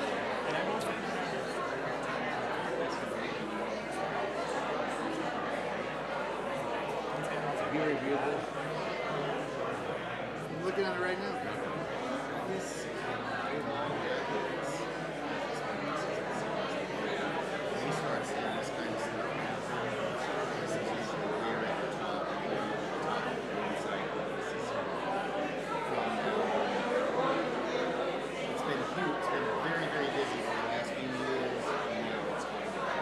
Sounds like they've made some concessions.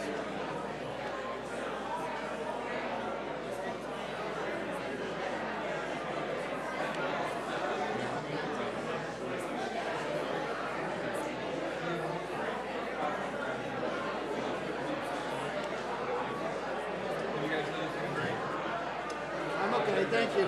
I'm good, appreciate it. Well, there wasn't any grandfather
Interestingly enough, I showed David this.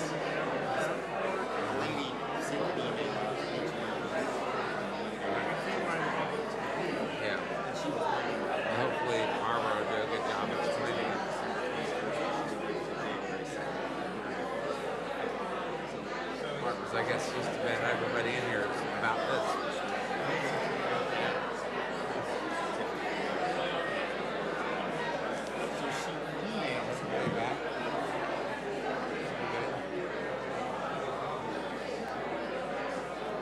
What happened to Liam? He get lost? He's right there next to John.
What? What do you know?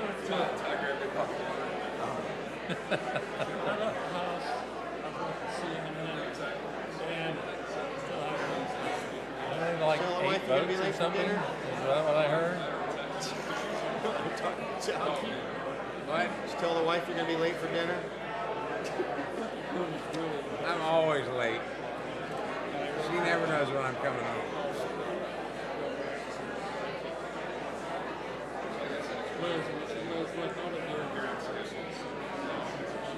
John, There he is. he's counting everybody in here. And counting everybody in here. Yeah. But, exactly.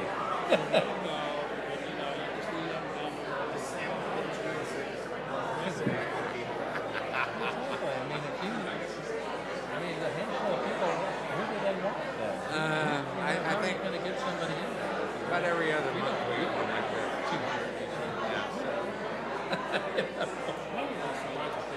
Yeah, right. Well, that's what's going to happen, is something like that.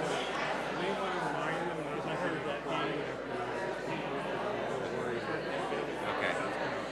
Yeah, you're right. Good idea.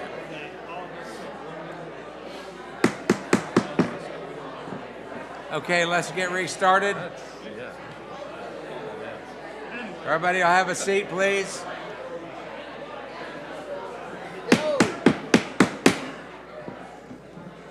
Must have ever used that thing. Everybody can please take a seat. Looks like we've got a lot of participation in this particular application, so I would like to just say, as a courtesy and as an effort to try to get everybody at proper time, when somebody comes up and speaks, whether you agree with them or you don't agree with them, don't boo or don't clap. Just let them speak so we can get everybody in. Okay? Amy. Good afternoon, Amy Toll with Planning and Development. And the PowerPoint's coming up. So you may recall on September 22nd, this was presented to you before as a proposed plan amendment At that point in time, it was approved 5-0 unanimously. 2 board members or 2 commission members were not there at that point in time. So this did proceed forward to the December 6th Board of County Commissioners meeting for the transmittal hearing on this item. That was continued to February 7th for the transmittal hearing, and also requested to bring back to you to review some of the changes that had been made since the September time that you heard it at that point. So we'll go ahead and go through these. So this item is CPAL 2206 Saddlebrook Resort. It is PDD 23-0009. It is a large-scale comprehensive plan amendment. As you know, the site is located on the west side of 75 in the South Market area and urban service area. What is it? East side. I'm sorry. Thank you. East side. I do that all the time. The proposal here is a large-scale comprehensive plan amendment to the future land use map 2-15 and sheet 22 from Res 6, residential 6 dwelling units per gross acre, to PD plan development on approximately 549 acres of real property located to the south of State Road 54 and east of the service road, and a text amendment creating sub-area policy flu 7.1.66 Saddlebrook Resort, and a map amendment to the future land use map 2-9, adding sub-area map 2-966 Saddlebrook Resort.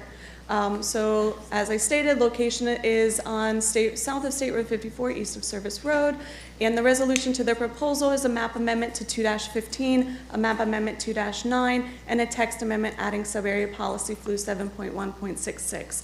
There is also an accompanying MPUD that you will hear in the future. Amy, can I just get clarification? Absolutely. On that last point you just made? So Go ahead. when this went to the board just recently, that was for transmittal? Correct. Is the intent that the MPUD would go to the board at the same time as final adoption? In other words, are they going to eventually meet up and be approved on the same day? Correct. Okay. So that's the February day. The February date is the transmittal hearing, not the adoption date. Amy, I'm sure you're gonna get to this, but I guess just in clarification, and I know we heard this before, and I noticed on your slide that's up there now, it says 420.47 acres. On Yes. the agenda memo item is 549 acres. Correct. So that is the adjustment Okay. from when you heard it in September. Okay. The overall PD, and Barbara's presentation will show those Very good. differences. Okay. Yeah, we moved some of the acreages out. So. I thought that was the case, but I just want a clarification. Thank you. Yeah, thank you. So just a brief overview of some of the history that occurred with Saddlebrook Resort, and this may be a little repetitive with Barbara's presentation. So on June 24th, 1986, Saddlebrook Resort MPUD was approved. I think it's important to note that this was approved in 1986, which was before the comprehensive plan was adopted. And so this area was set in place before the comprehensive plan was adopted. Comprehensive plan was adopted in 1991. In 1989, as stated, or effective 91-89, the comprehensive plan was adopted and envisioned this area to, as more of a residential density, not to exceed 6 dwelling units per gross acre. And the MPUD was modified in 1992 to increase the approved commercial acreage by 2.2 acres for a sports science facility that was never built. So now you're seeing the proposed amendment to PD, which has the intent to clean up the conflict between these non-residential uses of the MPUD and the comprehensive plan, as well as add an additional parcel, which is approximately 20 acres to the Saddlebrook Resort area. So in your packet, I'm not going to go through all of these in detail as now you have already seen these before, but in your packet, as you see here, this is what is prepared, what is currently approved in the Saddlebrook Resort area. On the right-hand side, the remaining unused entitlements are as follows. They have a 100 resort unit walking village, Lakeside Village, which is 68 resort units, a Fairway Village of 64 residential units, and 100,000 square feet of commercial, which is consistent with the C2 zoning district. And this is what the proposed future land use to PD is proposing. So the proposed permitted uses for this site will be considered for commercial retail office of 105,000 square feet, additional dorms for existing tennis and golf academies, clubhouse for existing golf courses, the restaurant, which will be a renovation to the existing restaurant, single-family detached homes of 60 units, townhomes of 255 units, and a multifamily of 646 units. The constructed permitted uses are not being changed or impacted in this amendment. So these are some of the policies that are consistent with the proposed plan amendment. And we'll go into some visual representation. So here's your site location. As you can see here now, some of the areas have been removed from the original proposal, and we're only mainly focusing on the Saddlebrook Resort area and the golf course areas. And this is your existing future, or this is, I'm sorry, that's wrong. This is your location map. We'll move forward. This is your existing future land use of Res 6. As I previously stated, when the comprehensive plan was adopted in 1991, 1989 era, as you can see, it is primarily for medium density residential in this area, or envisioned for that. Here's reflecting the proposed change to PD, which allows for the uses that was previously mentioned. And then I want to go into a little bit of detail of the binding conceptual plan, which will be adopted alongside in the ordinance with the sub-area policy. So here is the conceptual plan that has been crafted by the applicant for this Saddlebrook sub-area policy. This will be adopted with the ordinance accompanying the map change. So it will be binding and effective within the comprehensive plan. So I'll go through some of the details for the different areas. So development 1, which is going to be on your top left area, that's approximately 34.86 acres. It's intended to permit around 75,000 square foot of commercial, 465 dwelling units for multifamily, and 35 dwelling units for townhomes. Development area 2, that is going to be your purple area to the right of that, or east. That area is the new parcel that we will be adding to the Saddlebrook Resort area. The development area 2 is approximately 19.52 acres, and it is proposed 25,000 square feet of commercial with approximately 120 townhome dwelling units. The red area being development 3, which is approximately 14.6 acres. That area is the area with the clubhouse and the renovated restaurant with approximately 5,000 square feet of retail. And then restricted area 4, this is the area that has changed predominantly since you originally saw this in September. This area is your golf course area. The primary change that's occurring is a reduction from 36 hole course to a 27 hole course. But I do want to make note that in the agenda that you have today was an older version of the agenda that does mention the fact that some of this was going to be converted to a residential, or some portions were going to have townhomes. That is no longer the case, and I want to make sure that that's clear on the record, that there will be no residential in restricted area 4, being the golf courses. So the only thing that's going to occur in this area is anything golf course related. You're going to have golf courses, driving ranges, basically anything open space, recreational, golf course related. It will not be converted into any residential units. So Amy, can I ask a question about that? Yes. So you said the holes are going from 36 holes to 27 holes. Correct. So my simple mind thinks that's creating additional land for something. Are the holes just getting longer, or are there going to, the place where those 9 holes were, what's going to be there instead? More golf course? What will be there? The area right now is primarily just open space recreation uses. They are going to redo the golf course, from my understanding. So it's going to kind of reconfigure the holes. So Barbara has a detailed presentation that will go into detail with that a little bit more. Okay. I guess I'll wait for Barbara to answer that question, but can you go back 3 or 4 slides where you talk about the new entitlements?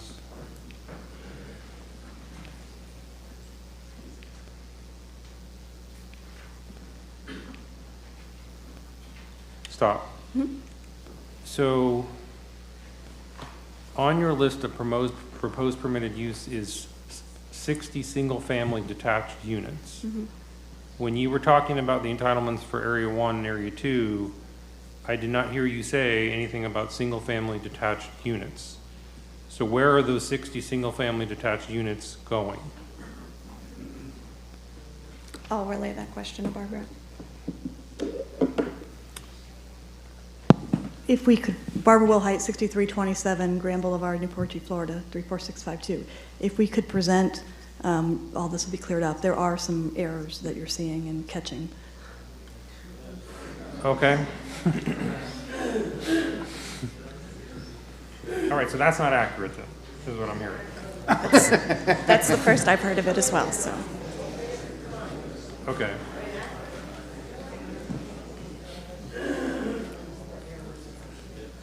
But, So outside of that, but that you're, was. but, okay, let me ask, is it, Everybody quiet, please. so you said the portion of your agenda memo that says that the portions of the golf course are gonna be converted to single-family development is no longer accurate? Yes, from my understanding. Okay. As identified on the binding conceptual plans, so. Okay. I guess I'll let Barbara answer my remaining questions. So with that, then I will relay it to Barbara because this is my final slide. All right. Thank you, Amy. Barbara Wilhite again. Let me just say, this is a project that was approved in 1986 when I was still in high school. And it's a built project. And we have a zoning that was from 1986. We have a comp plan that's from 1991. And trying to do the paperwork, it's difficult. And I know there's I heard a lot of bad intent, that I had bad intent of the way I brought this comp plan amendment forward. That's not true. And what I'm going to do is walk through and show you what we've changed to make intent clear. And so I'm going to go through that process.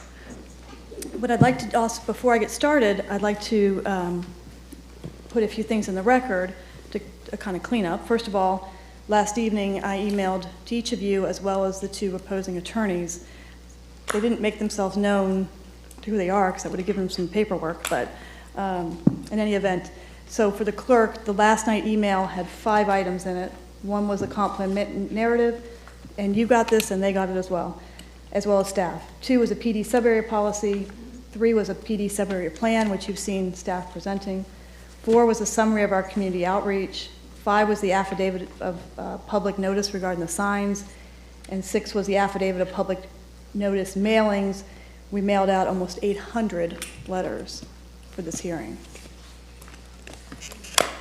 So if I could ask you to receive and file, you've already all seen this and so Motion to receive and file. Second. You have a motion and a second. All in favor? Aye. Opposed? The second thing I need to put into the record is what was distributed on the dais to each of you when this meeting started. 1 was a copy of our PowerPoint. 2 is a copy of this PD subarea plan. And I wanted to make sure you had this at scale, because this is a very unique document in comp planning, but a really critical document to know exactly what can happen where and what can't happen where.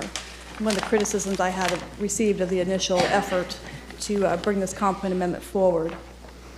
The third one is a letter which I think you all received. I just want to get it into the record formally from Mr. Dempsey. So those 3 are on your dais. I have copies for opposing counsel if I knew who they were. I would be happy to give those to them. But with that, could we have a motion? One second, Barbara. Pat, is there any way we can show these on the screen so that the audience can see? I have them in my PowerPoint.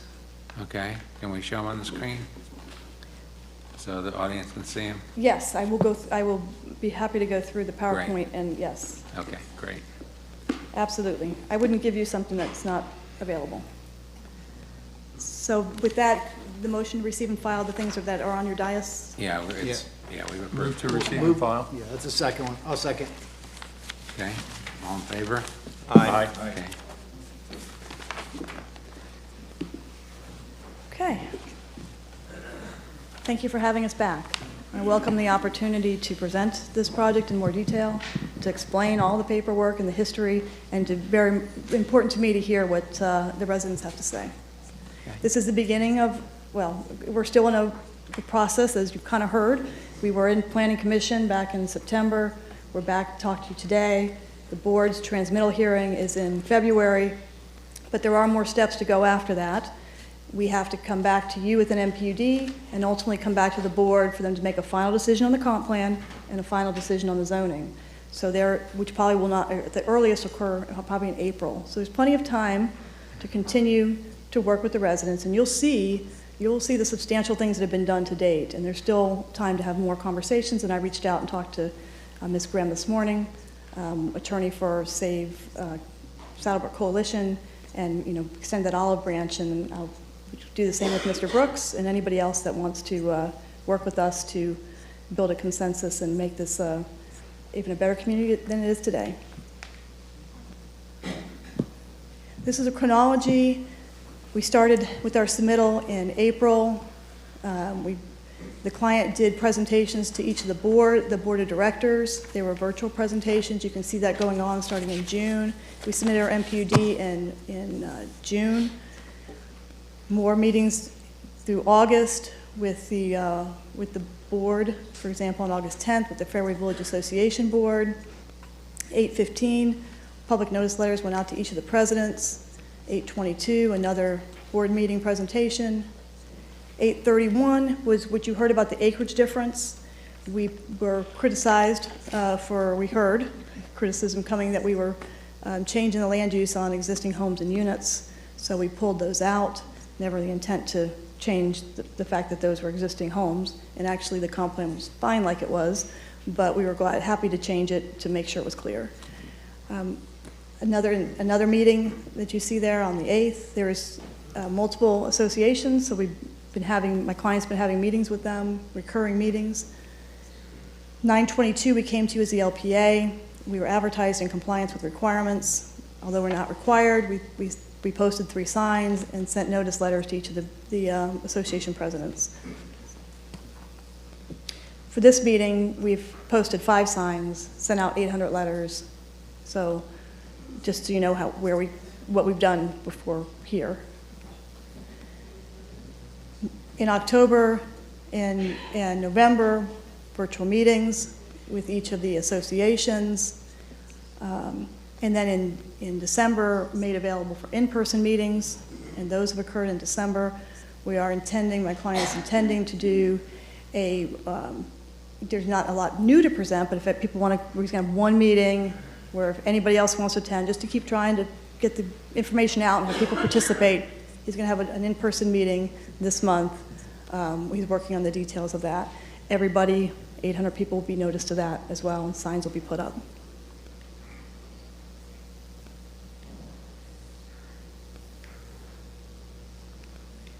Operator error. Are we frozen? Could be. Operator error was on me, not on me. It's usually me.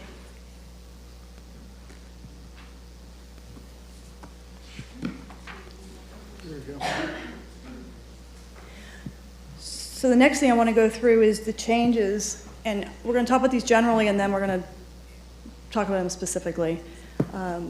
But again, if you make reference to this handout here, which is also in this presentation of the PD sub-area plan, some of these things will make a little more sense with you being able to see that at scale.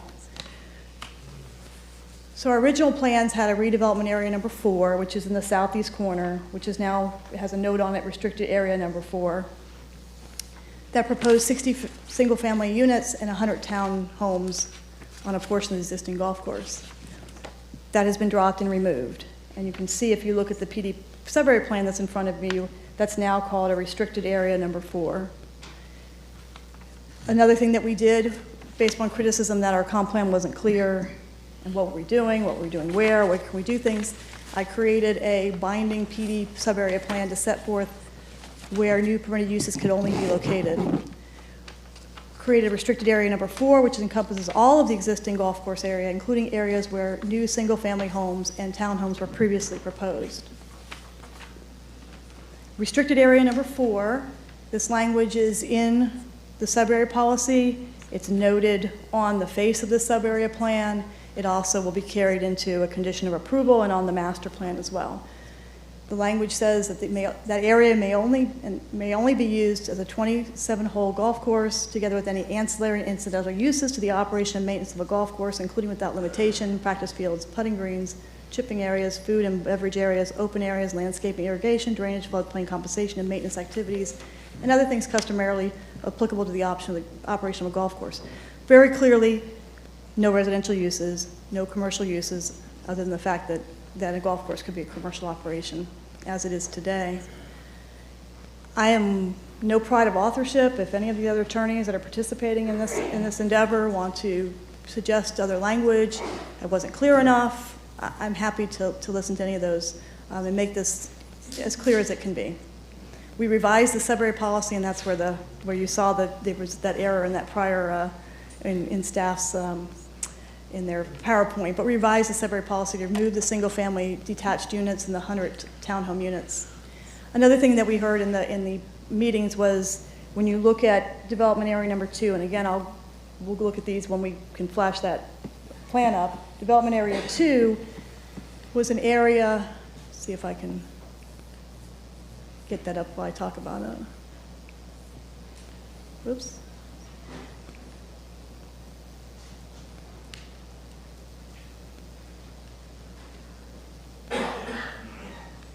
I am going forward instead of backwards. I apologize.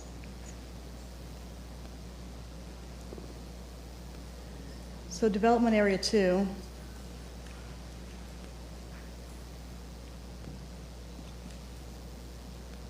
is up here.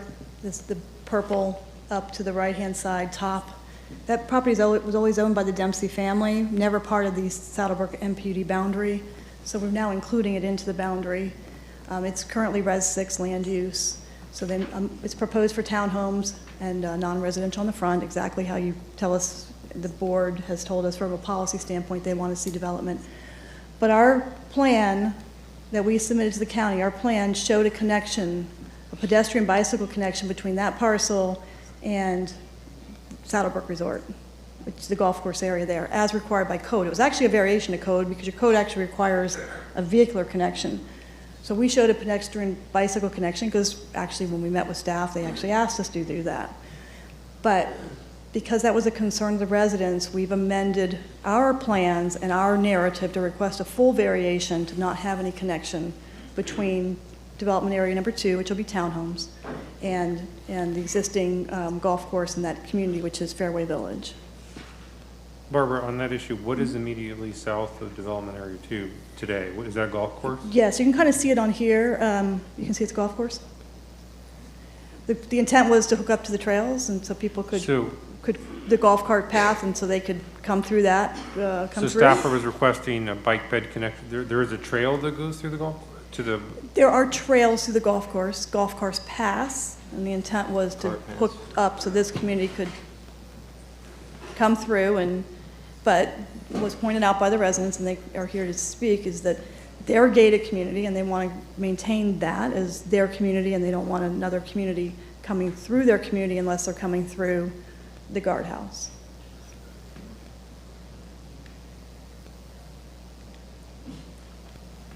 But we've made that change in our documents. Ultimately, it's the county and the board decision, but we have followed through with removing that request because of their concerns, which we understand.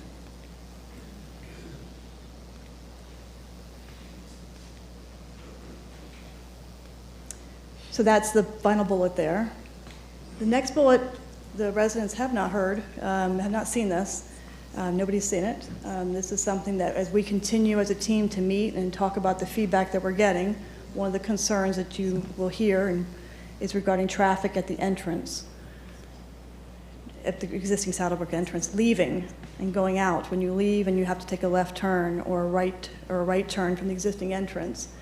So we worked with Steve Henry, who is here and will present during rebuttal, and this is his proposal, and he can go through it then, to provide a dual left turn lanes and a dedicated right turn lane. Not required. The intersection functions at level service requirements without that, but something, again, trying to address things as we hear them. For the paperwork, this is what our concept plan looked like. That was criticized because, as you can see, it has no details. You have a list of things over here that you can do and doesn't say where you can do them. Understand the concern. This was the submitted MPUD plan.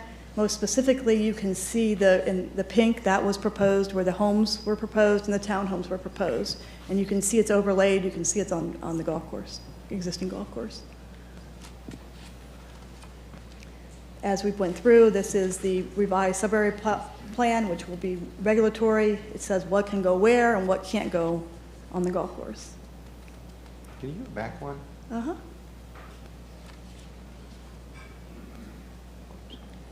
It was the one that, this goes to the question David asked before about where were the single-family detached. Sure. The single-family detached, there were 60 single-family detached and 100 townhomes proposed for that pink quadrant there in the southeast. And those were removed, and then the numbers were updated. You can see, this is the submitted MPD plan. You can see it shows that 60 single-family detached and the 255 townhome units. When I show you the updated MPD plan, you'll see that those numbers have changed. Barbara, can you, going back to the roadway issue, is there an existing connection between development area 1 and the remainder of Saddlebrook? Is there existing vehicular and or bike ped connection? There is on the roads. And Pardon me? On the roads, there isn't a dedicated trail. Okay. There's a service road that goes along the western boundary, but we are in our MPUD proposing to do a dedicated trail that'll connect the area 1 up here to the left to the rest of the resort. I guess the reason I'm asking is because I understand the concern about the existing entry exit onto 54, but in theory there might be another one, which is Vision Road H. Is that going to be a separate connection to 54, I assume? Vision Road H is a separate connection. So in theory, that would be another way to get in and out of Saddlebrook? That's correct. It's a right in, right out. And so there will be a vehicular connection between Vision Road H and the rest of Saddlebrook, is basically my question. Vision Road H is built down to, we build it down to as we need it for the development area 1. And then from there, there's a dedicated trail that's wide enough for golf carts that then continues down. And I think Justina hopefully has that in her presentation because she did the mobility plan. We're a little out of order because this is a comp plan and that's more of MPUD detail, but we've tried to bring as much detail forward as we could. I guess what I'm just trying to figure out whether Vision Road H has the potential of alleviating some of the traffic concerns. So maybe it's a Steve Henry question. I don't. I'm going to let, yes. Okay, I'll wait till Steve gets up then. So is Vision Road H on the western boundary? Yes, Vision Road H, and for whatever reason, the pointer on this doesn't really work, but, well, maybe it does. Maybe I'm just impatient. There it is. Okay. This is Vision Road H, right along here. Sure. And then it sweeps down this way and goes across. Our neighbor to the left is Wiregrass. Oh, I see it. So I can see why there's a concern, because part of the concern is Saddlebrook only has one way in and one way out, it looks like, currently. Is that correct? That's correct. So that's why I'm basically asking, will Vision Road H be another way in and out? That's correct. Okay. Yes. All right, thank you. But only to development area 1. It's not going to get you, they're not going to be able to get to these other areas of the resort through, other than bicycle. Well, that's what that was the root of my question, which is, will it or not? There's no vehicular The answer is yes. There will be a vehicular connection between Saddlebrook Way and Division Road. So there will be a vehicular connection so that people can go both ways. You can either use Division Road or you can use Saddlebrook, the entrance to Saddlebrook. But there will be both ped and vehicular connections. Okay. But not, that's an east-west connection? It's up through Area 1. It would be up through, not south of that. Not north-south? Correct, correct, yes. So as you leave Saddlebrook, you can go either way, to Vision Road H or to the existing entry. And you Okay. can come in either way, too. Pardon me? You could come in either way, too. You could come in and turn I in understand. early and Okay. come through Development Area 1. That answers my question, thank you. Yes. So south of that development area, it's still one road though, correct? Going to the rest of the resort? Yes, yes. The existing access to them, which we've all driven, going to different events. And just for the public's benefit, Vision Road H, I know this, but I want to make sure the public understands. Vision Road H is the road that will connect to Wiregrass Ranch Boulevard and Bruce B. Downs, correct, Steve? Okay. That's correct. And then eventually it's planned to maybe go farther north. So this is the revised MPUD plan. You can see the numbers over here. The 60 single-family detached are gone, and the townhomes have been reduced from 255 to 155.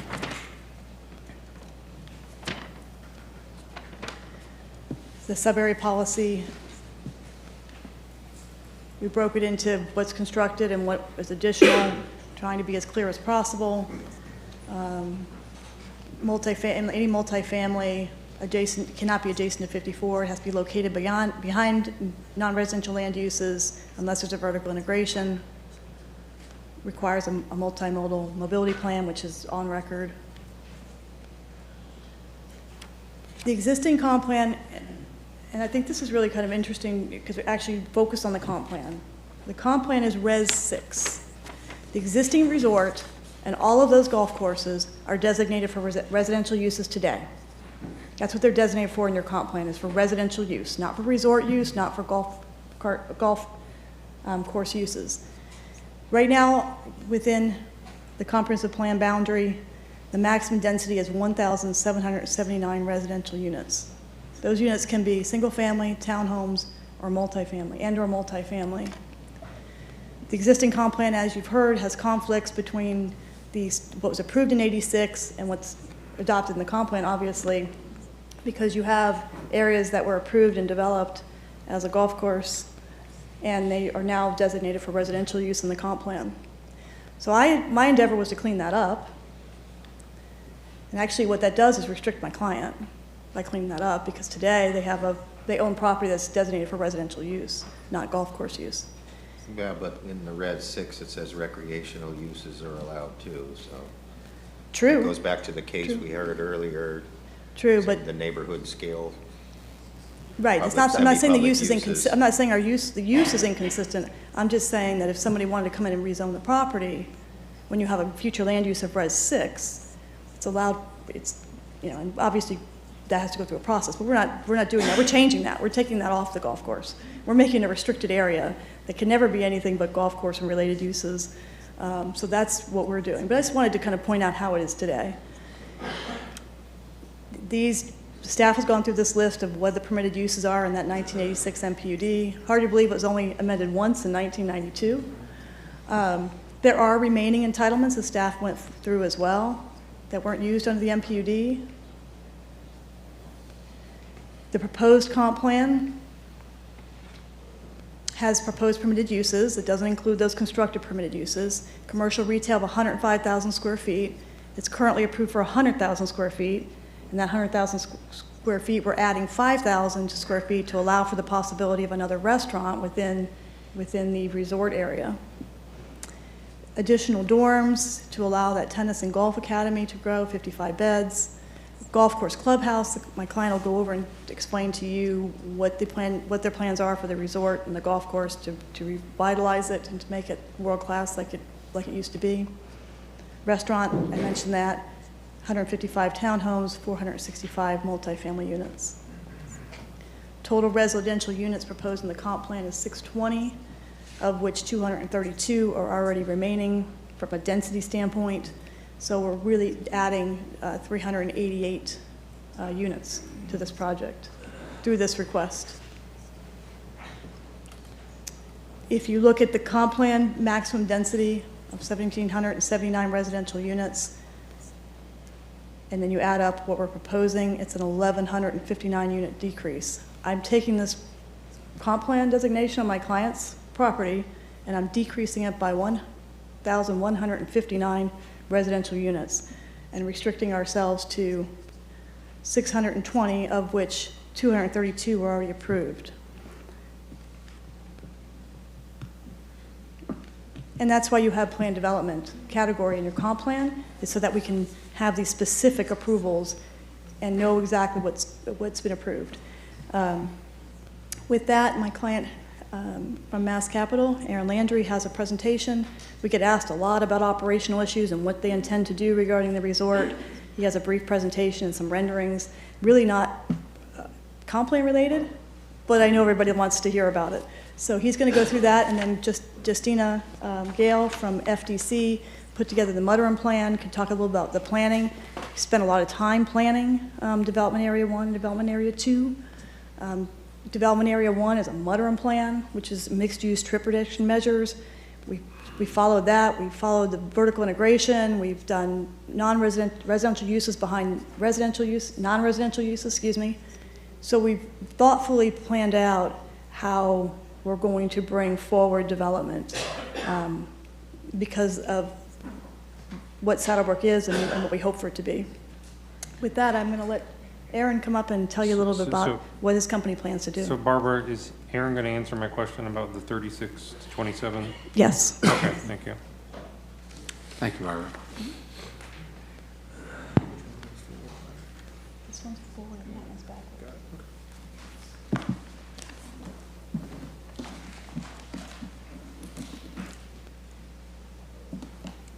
Good afternoon, members of the Planning Commission. I'm Aaron Landry with Mass Capital, with offices at 2601 South Bayshore Drive in Coconut Grove, Florida.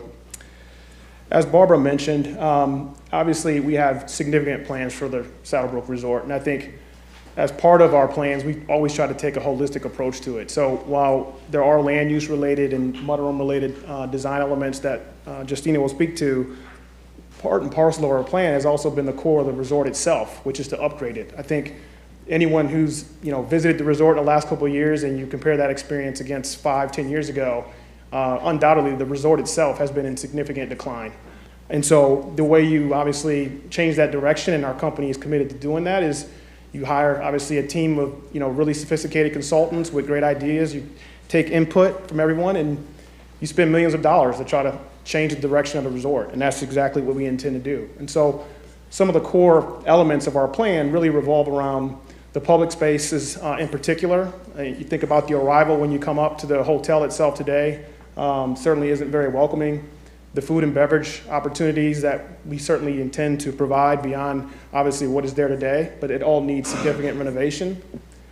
Creating spaces that aren't there today. For example, there's really not places for children to actually play when they come to the resort. So trying to create spaces for splash pad and sort of ice cream shop ideas.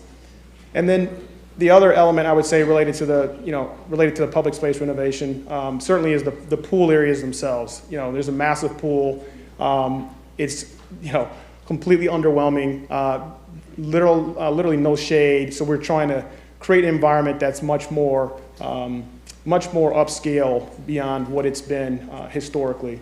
And then the other sort of key elements of our plan for the renovation of the Quarter Resort is the guest rooms themselves. I think undoubtedly those resort rooms they're just not competitive relative to any other hotels nearby or other resorts. And that's reflected in the fact that the occupancy and the rates have been in decline for a significant amount of time.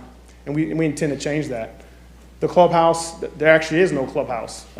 Any premier world-class destination that you're building a golf resort today would have a clubhouse. We intend to create that for members to be able to have something that we think is on par and equivalent and upscale to what the expectations would be for a place like this. And then lastly, in terms of the golf renovation plans, we do intend to renovate the golf courses today. There are 2 18-hole courses out there. There are several holes that are plagued with terrible drainage situations that make them unplayable for significant amounts of time throughout the year. It's going to take us millions of dollars just in the golf course drainage improvements to change that. And so we are committed and want to create what is a continue to have what is a premier golf destination. But today, it's not that. It's reflected in the amount of play on the courses, et cetera. So we are up to task in terms of taking on and tackling what is certainly a very large-scale resort, and obviously these other components that we've talked about, that Barbara and Justina will speak to. But ultimately, I do think that thinking about our overall plans for the resort holistically, inclusive of the resort renovation, which is the central sort of theme to what we're doing here, is important. These next few slides I'll breeze through, but these are preliminary renderings of some of these spaces that I spoke to a minute ago. So you're seeing what's the design direction for what would be the new arrival. Again, trying to create spaces that are much more inviting than what they are today. The lobby spaces, doing things like creating a marketplace, creating a coffee bar, so that it's not just an old hotel where you check in, you check out. You want to create spaces that allow people to feel good and obviously want to congregate and hang out and enjoy their experience at the resort, and we intend to do that. The next slide here is, again, I talked about the pool areas today, very underwhelming, hardly any shade, and so we want to create spaces where you can have lounge and cabanas, et cetera, again, to have a much better experience for folks that come to the resort. Creating, outdoor bar spaces around the pool, et cetera, and then lastly, again, this is a very condensed presentation, quite frankly, in terms of our renovation plans. We have shared much broader scale plans with the community in our presentations that we've done previously, but for sake of this hearing, we've certainly abbreviated it. But on the left is just the concept, again, of creating, what would be an ice cream shop that we think is something that, again, would be enjoyable for families and kids. And then the last image you're seeing here is just one rendering, but that is a rendering of what the renovated guest room would be, which is a far cry from what it is today. So the level of change inside the guest rooms alone, I mean, we're talking floor to ceiling, completely changing, gutting bathrooms, kitchens, floor, ceilings, lighting, everything, so that you're elevating, obviously, the resort and making it a much more viable place. And hopefully, these renovations that we make across these different elements I've talked about, including conference and meeting spaces, will lead to an increase in business that the resort simply has not had. So with that, I will turn it over to Justina. Thank you. Wait, before Justina gets up, I'm still not sure my question was answered. But I think the best way for me to rephrase my question to get my question answered is the graphic that Barbara showed that had the original plan where that southeast corner had some residential and townhomes in it. Now that you're not doing that anymore, what's going in that area? Got it. So the answer is that area is going to remain as a golf-related function. Ultimately, the land area of the course today is going to remain the total land area. But yes, the 36 holes is going to be reduced down to the 27. And the driving range today that is in Area 1 will be relocated into the boundaries of the overall restricted area number 4. So the lost 9 holes, so the 9 holes that are going away, will basically become either driving range, drainage areas, or longer holes, basically? Correct, or buffers. Correct. Only golf-related functions, exactly. It's a reallocation of the whole configuration within the same land area that exists today. The fact that you lost the 60 homes and the 100 townhomes, that just allows you to make the golf course bigger or better? Smaller. I think the answer to that would be it allows us to have more flexibility in terms of the whole configuration. That's what it does. Okay. But ultimately, the idea around removing the southeast corner housing was a direct result of, several, obviously, meetings we've had with the community to date, and in particular, some one-on-one meetings I've had with homeowners. But what's golf course today could become a retention pond or floodplain compensation area. Or a maintenance barn. Anything that would support the golf function today, yes. Right. Yeah. Which hopefully makes the course more playable throughout the year because it's low and has a lot of drainages. And there's plans to keep the driving range, or you don't know? There's plans to, yes, to relocate the driving range. So the driving range is not going away. In fact, we need it as part of, for the. You want the southeast corner? Yeah, just so I can see kind of what's. So you're basically gonna reconfigure the entire course? Correct. It's not gonna be laid out the way it is now? That is correct. Okay. And what is your timing for doing all of these? Well, I'll ask them two different questions. When are you redoing the golf course, and then when are you redoing the resort, or is it all being done at the same time? So the resort facilities in the golf, I would say, are separate paths. I mean, obviously, we're working on sort of two different efforts together in terms of the planning for those areas, but the timing for the golf, I would say sometime by the end of next year, we'd like to be able to have plans that are able to be built off of. But we're in that planning stage right now of relaying out the golf today. But it's a totally separate sort of process from a design perspective around the golf course design versus the renovation of the existing buildings. I was just trying to gauge whether the county's gonna be getting site plans for the entire resort and golf course, or they're gonna do these as separate site plan submittals. I think in terms of the existing facility changes and the golf, I think those timeframes will probably marry up, but certainly that's different than the timing of where we are today, but from the land use, related plans that Barbara and Justine are going to speak to. Okay. And Okay, Aaron, any other questions? yeah, I got one more. So we were sent an email, and one of the concerns was obviously one of those courses is an Arnold Palmer design. From what I saw, you guys are in communication with the Arnold Palmer architectural folks to talk through that and kind of.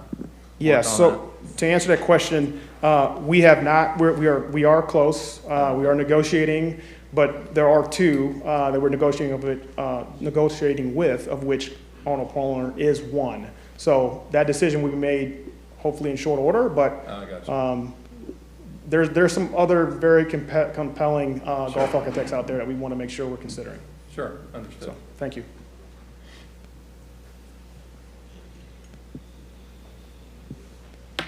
He's answered my question. I think we're good. Okay, next. Good afternoon, everyone. Justina Gale, Florida Design Consultants, 20525 Amberfield Drive. And I'm going to go over the specifics of the conceptual plan of Development Area 1. So let's see if I can go to the next slide. Okay. So as part of our MPUD amendment, we have submitted a Mudderham master plan. And not only does this meet, but it exceeds all of the criteria for Mudderham master plan, which is a mixed-use development. And it was a really exciting opportunity to be able to design this area. So we're meeting, it's going to be a truly mixed-use integrated project. We have up on the front, and I don't know if I can show you the pointer, but we have integrated, non-residential. We're proposing retail on the bottom story and office on the above story, so it's going to be multi-story. And then the multifamily will be in the back, so that's what a lot of the board direction wants, a lot of the multifamily to be away from State Road 54. But as you come into the project, there'll be a beautiful boulevard, everything with on-street parking, everything. We have a multi-use trail system going through the project, sidewalks everywhere. The parks, there'll be neighborhood parks, plazas that will be strategically placed, and all of this will create a sense of place.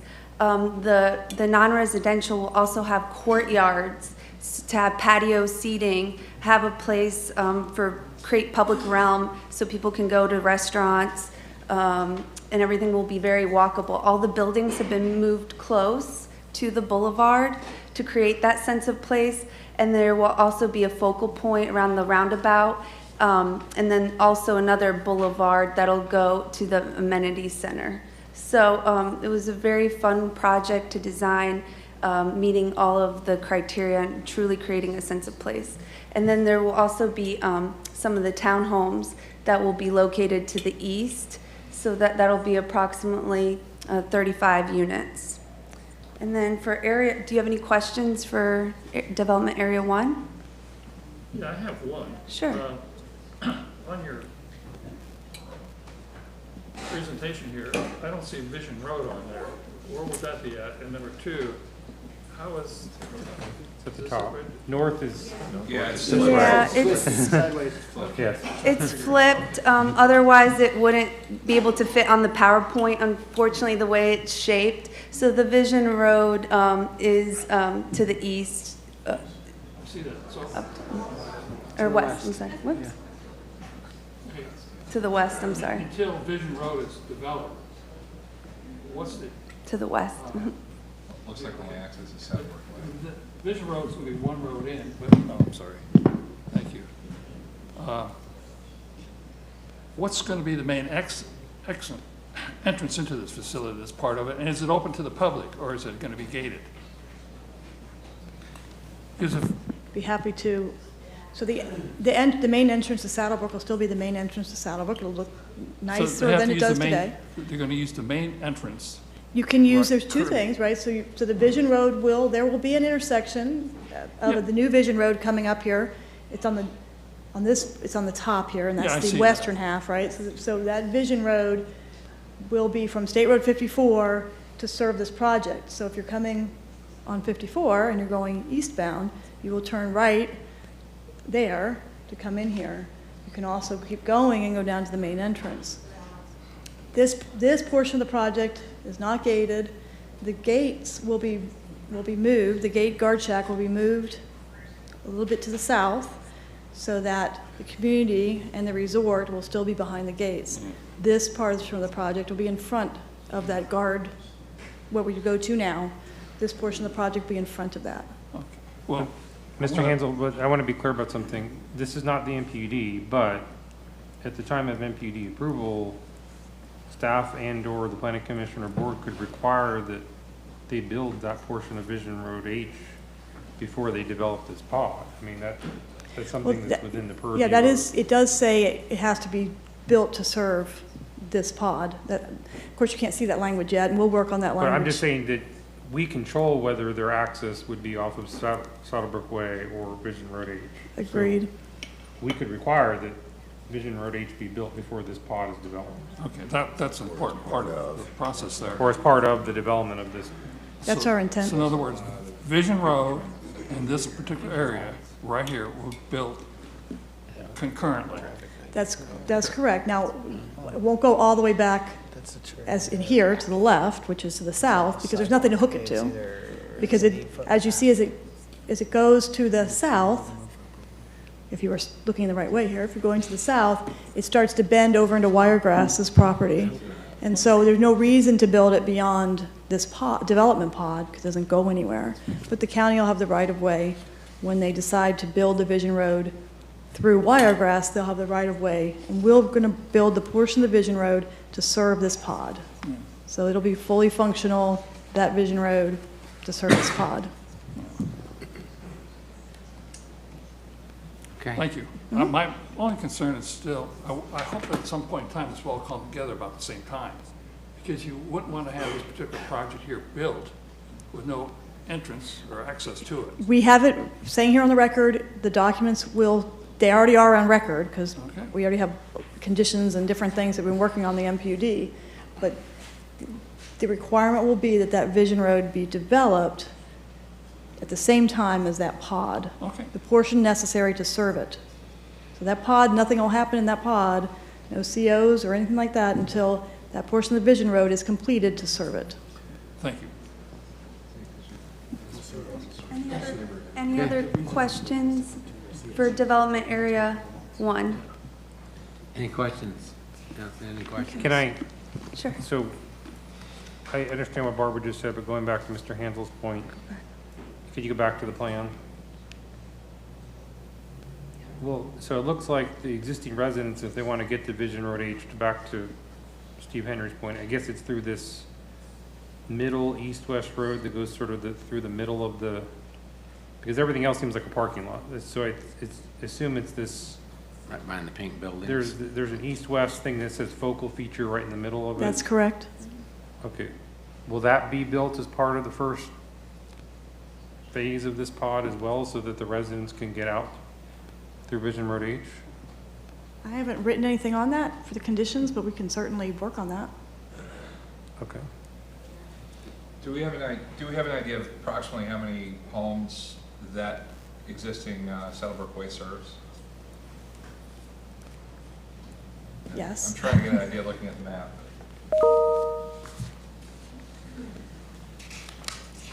It would be, and I have the numbers based, I don't have all the numbers. I have the numbers based upon what's in the MPD boundary, but if you look at the MPD boundary, there are portions of Saddlebrook Resorts that are on Saddlebrook Way that are not in the boundary.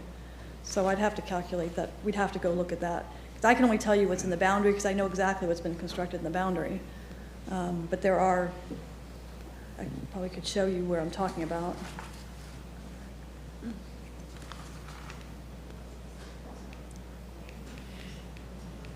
There are some homes that are not in the boundary, so I can't calculate it for you off the fly here.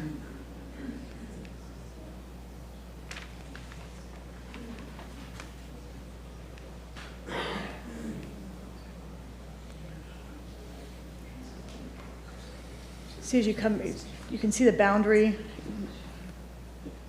It kind of has like a weird boundary to it. There's a bunch of homes there on Saddlebrook Way that are not in the MPD boundary. So while I was excited there that I knew the answer, I don't, because I'd have to figure out how many homes are behind the gate but not in the MPD boundary.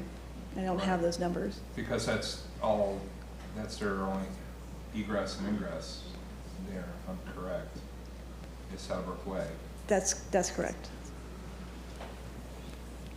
Barbara, I don't know if you know the answer to this, but do you know what the total mobility fees that will be generated by your revised entitlements? I do not. Before the MPD comes, could you make sure you know that number? Absolutely. Okay, thank you. Okay. Barbara? Sure, thanks. What else? And then I'm just quickly going to go over Development Area 2. This is the 19.29 acres that we're proposing to come into the PD located adjacent to 54. And we're proposing approximately 25,000 square feet of commercial that's located in the front.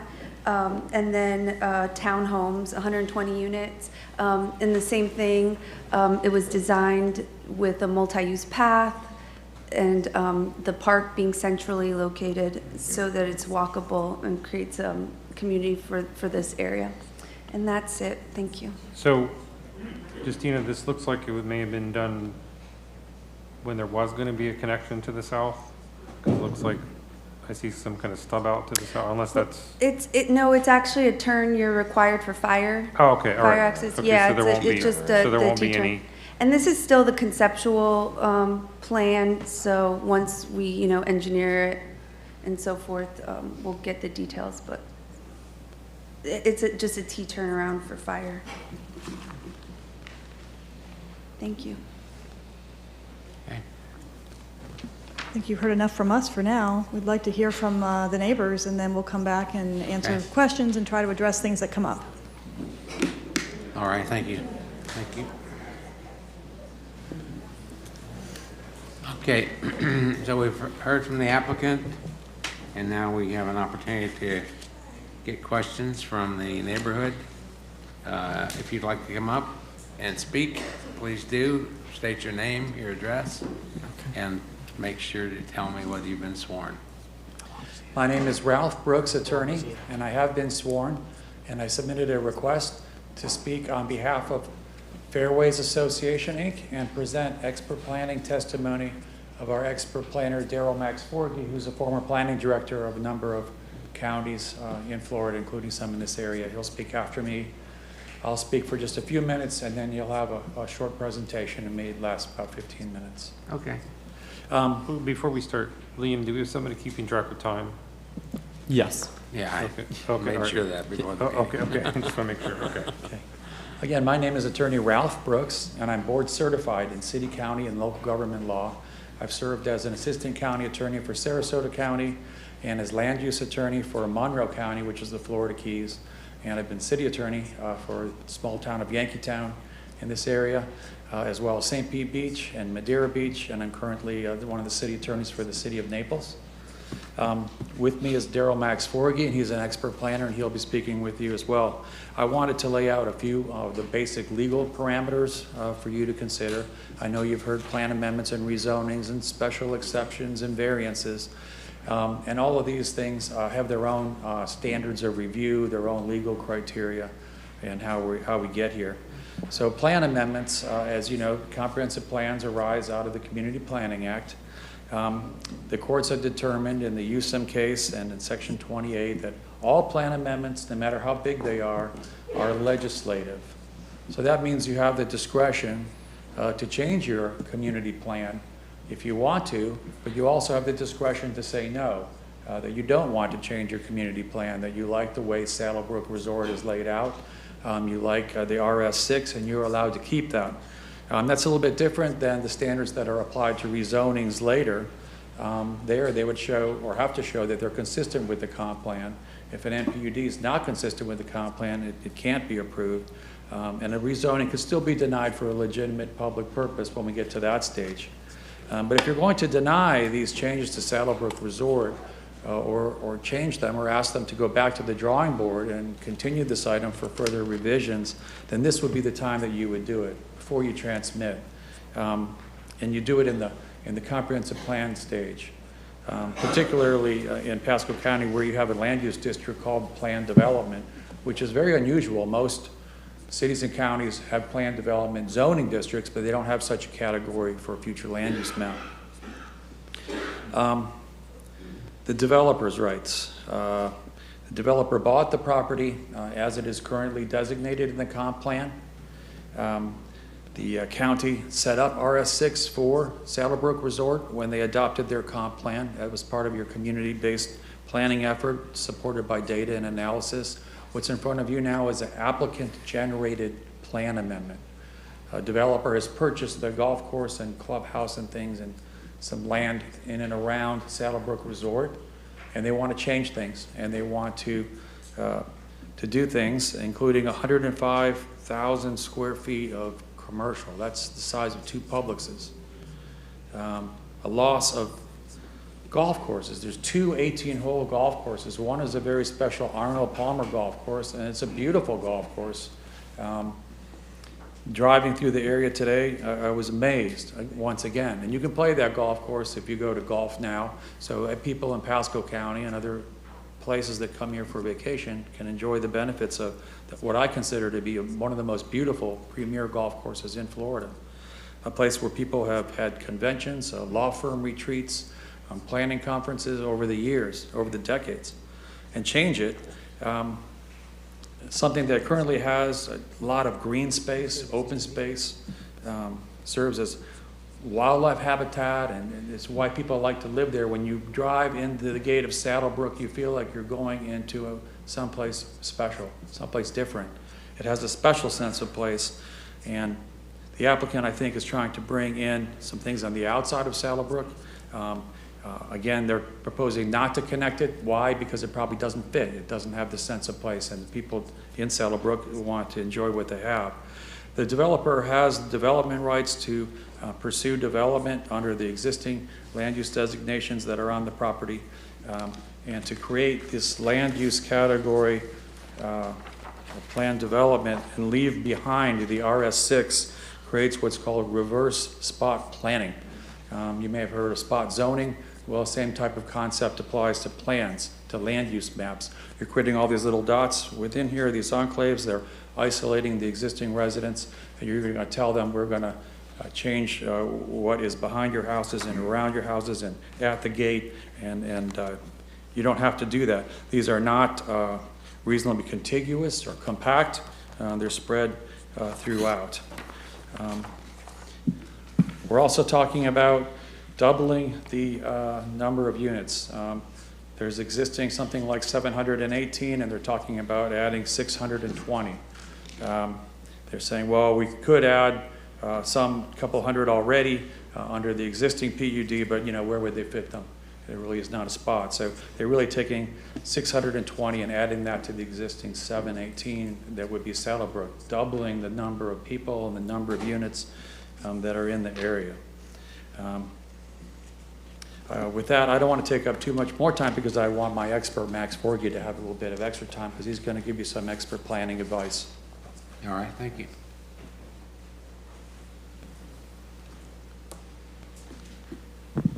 Commissioners, good afternoon. My name is Max Forgy, 236 Southeast 45th Street, Cape Coral, Florida 33904, doing business as Forgy Planning LLC. It is my expert opinion that the proposed amendment to the Pasco County Comprehensive Plan should be denied because it is internally inconsistent with the county's comprehensive plan, and that the proposed action is incompatible with the well-established pattern of residential land uses in the immediate vicinity, and that the proposed Plan Development FLUM, Future Land Use Map, designation would, if approved as proposed, be harmful to the use and enjoyment of these properties by residents of the immediate area, including the members of the Fairway Association Incorporated and Patrick Hogan, their agent. A tiny bit of background. My qualifications, I have a Master of Public Affairs degree in Urban and Regional Planning from the O'Neill School of Public and Environmental Affairs at Indiana University, Bloomington, and have been a member in good standing of the American Institute of Certified Planners for 29 years. It will be 30 in May.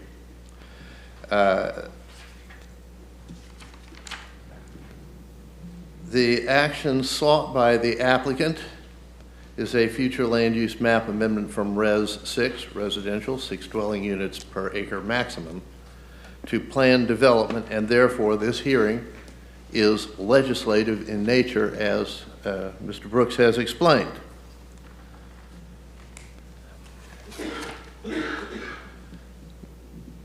When a governing body such as the Pasco County Board of County Commissioners adopts or amends any part of the future land use map or the goals, objectives, and policies of any element of the plan, they are performing a legislative act. And that is why these amendments must be adopted by ordinance. The fairly debatable standard of proof in these cases goes back to two very historic U.S. Supreme Court rulings, Hadachek versus Sebastian and Euclid v. Ambler Realty. Professor Thomas Hawkins of University of Florida, in his recent book, Land Use Law in Florida, said, quote, "The fairly debatable standard has two parts. First, a local government land use regulation must have a substantial relation to the public health, safety, morals, or general welfare. This is a statement that the local government's regulation must be an exercise of that government's police power." It goes on to say that second, the land use regulation must not be clearly arbitrary. That ends his quote. Unlike quasi-judicial decision-making such as you did earlier on your agenda this afternoon, such as rezonings or special exceptions, local governments are always free to say no to any application for a comprehensive plan amendment, and Mr. Brooks has already said that. I want to turn now to the administration element of the Pasco County Comprehensive Plan, which articulates a very clear vision of how these cases should be handled. Justification for amendment to the comprehensive plan, this is going to be a verbatim quote, amendment of any aspect of the Board of County Commissioners, an amendment of the future land use map in particular, is a declaration that the amendment is appropriate and consistent with other portions and features of the comprehensive plan. Going on further, it says, quote, Future land use map amendments are not intended to occur with the same frequency as rezoning actions. A future land use map amendment is a special action, as it were. They establish standards for review in section FLU A1, which is very detailed. And in section FLU A2, additional standards of review. And I respectfully wish to suggest that those were not fully engaged in the staff report before you. The administration element requires 3 findings of fact, which staff proposes making. A, consistency. B, recommendation for whatever further amendment would be advisable in conjunction with the proposed amendment. They found that it was not needed. And C, an analysis of capital costs, additional service requirements, and the benefits generated by the proposed amendment. It is appropriate for them to be cited at this time, not to kick the can down the road for a later PD. Criteria for amending the future land use map.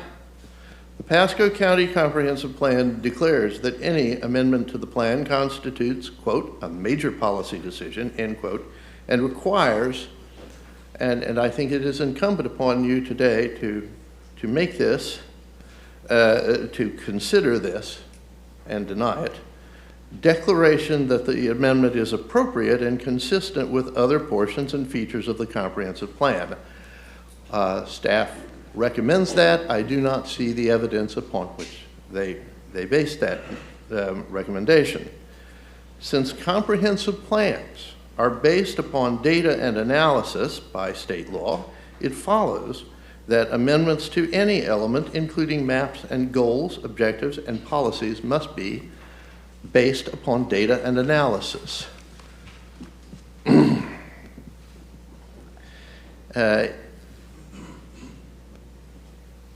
The PD is a flume designation in Pasco County. I understand that it is such, and I'm not going to argue with that.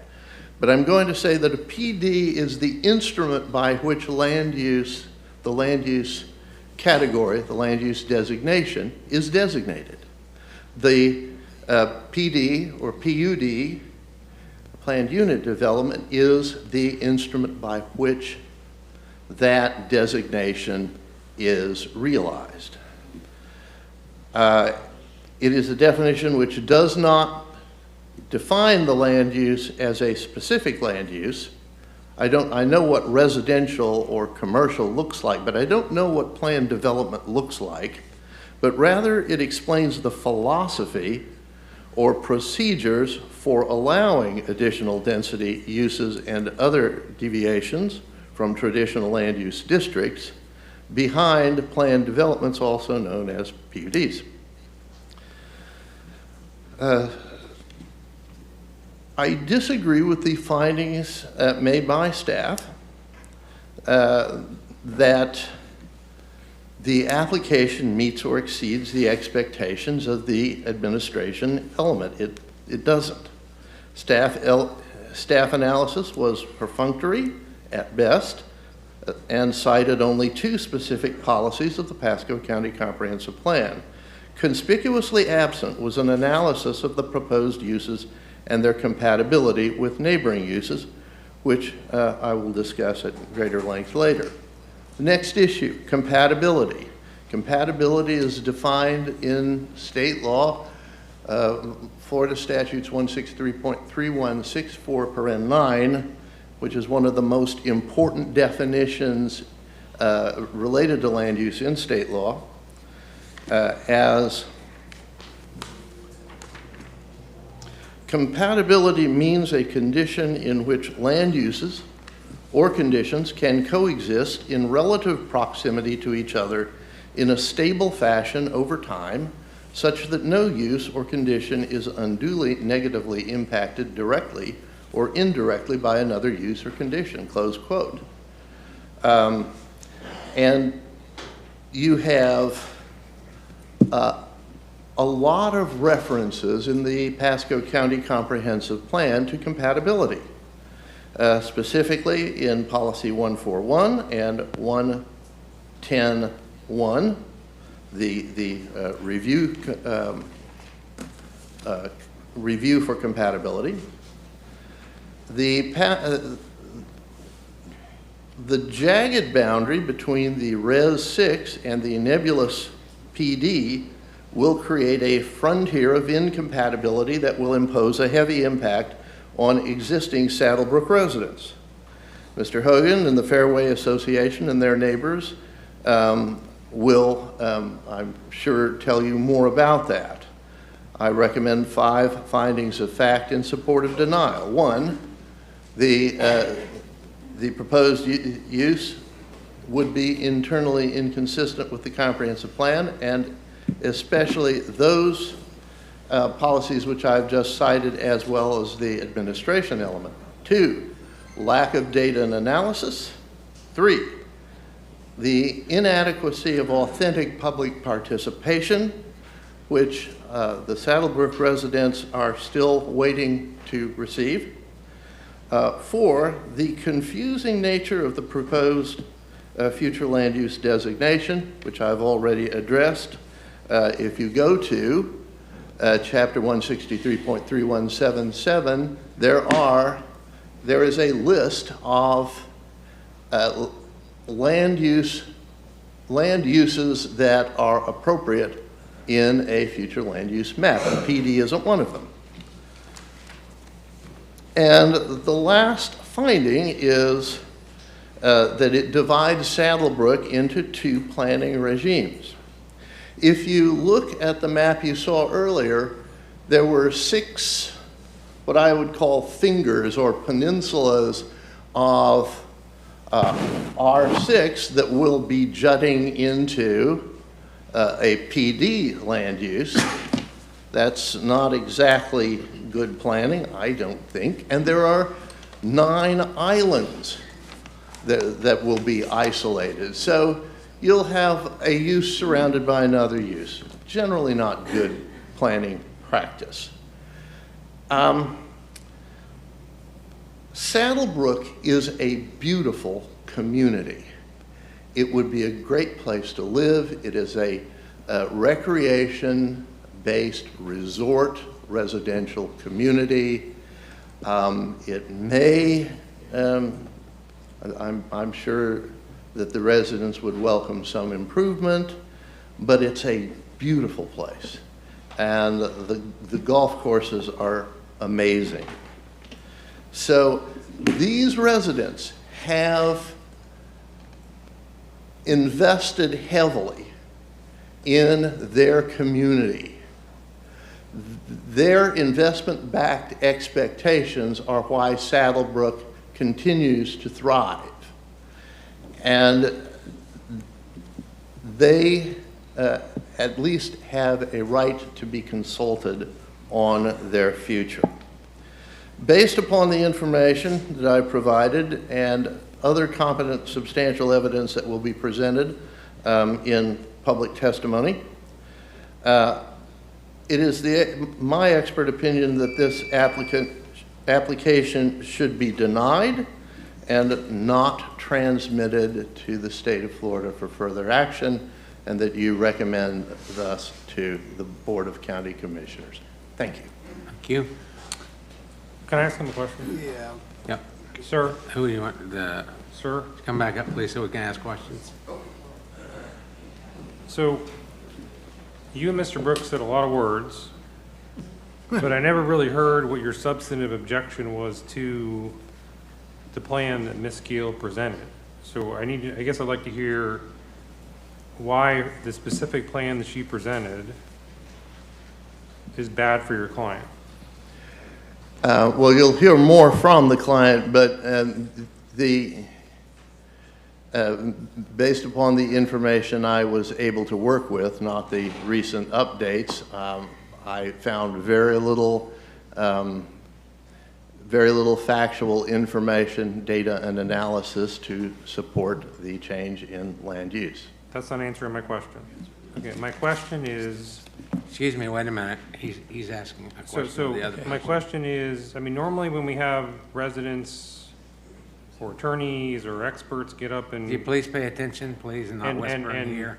They're concerned about a plan, they raise very specific concerns in terms of whether it's traffic or lack of open space or park space or drainage or you're just, with all due respect, you got up here and spouted off a bunch of laws that I could educate the planning commission on perfectly well. I don't need you to do it. But I never heard any substantive concerns with the plan. They presented a very detailed plan up here about David. what they're doing to Excuse me, Saddlebrook. I'd just like a to know minute. what your specific concerns are. You don't have the floor right now. Okay, I'm sorry. About He's talking to him. the plan.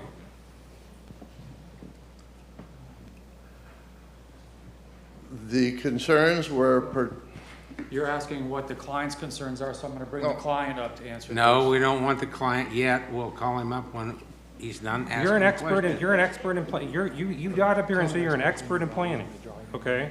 Ms. Gale is also an expert in planning. sure. Okay, so I respect that. she presented a very detailed plan about what they're doing to Area 1 and Area 2, and as far as I can tell, those are the only areas that are really changing. And so I want to know what your client's specific concerns are about Area 1 and Area 2. I don't want to quote about data analysis or the admin element of our plan. Okay, you can save that for court. I want to know what your specific concerns are about the plan that Ms. Gale presented. The multifamily units that are being added and the addition, the loss of the driving range, and the uncertain future of the lost, the lost 9 holes and that area, Okay, among so other things. so the concerns are the loss of 9 holes, the potential loss of the driving range, although the applicant said they're moving the driving range, not losing the driving But range. didn't the applicant say that the driving range property wasn't part of the Saddlebrook PUD to begin with, that was the Dempsey property? Or did I just misunderstand No. that? Misunderstanding. 20 acres. But regardless, I think the applicant said they intend to move the driving range from its existing location to somewhere in the golf course area. But you say you're concerned with the multifamily. What is the specific concern with the multifamily, just so I know? You're taking a recreation facility? Excuse me, I keep telling you that if you're asked a question, you can come up. Right now, he's asking him the question. I'm asking your planner the question. These are planning. All right, and then if he wants to ask you a question, These then are you not can legal come up. questions. I'm asking your All planner a right. question. Okay, then I'd like to follow up with. Well, we'll questions. see. Please, All right. please redirect. Now, listen, you came up here and asked me for extra time at the last minute, and I granted you the extra time. I thank you. I wanted to give you plenty of time. But what I don't want is I don't want somebody to come here and pontificate about something that we already know about the law and about what we can do with the comp plans I and mean, pollution. you spent 20 minutes My educating the goodness, planning come on, let's commission get on to the something they meat. already know, just to be clear. What is the problem? That's what I want to know. And it's just, to me, I'm not sure why you turned it over to him. Okay, so. I think you were doing a pretty good job. So what is the concern about the multifamily?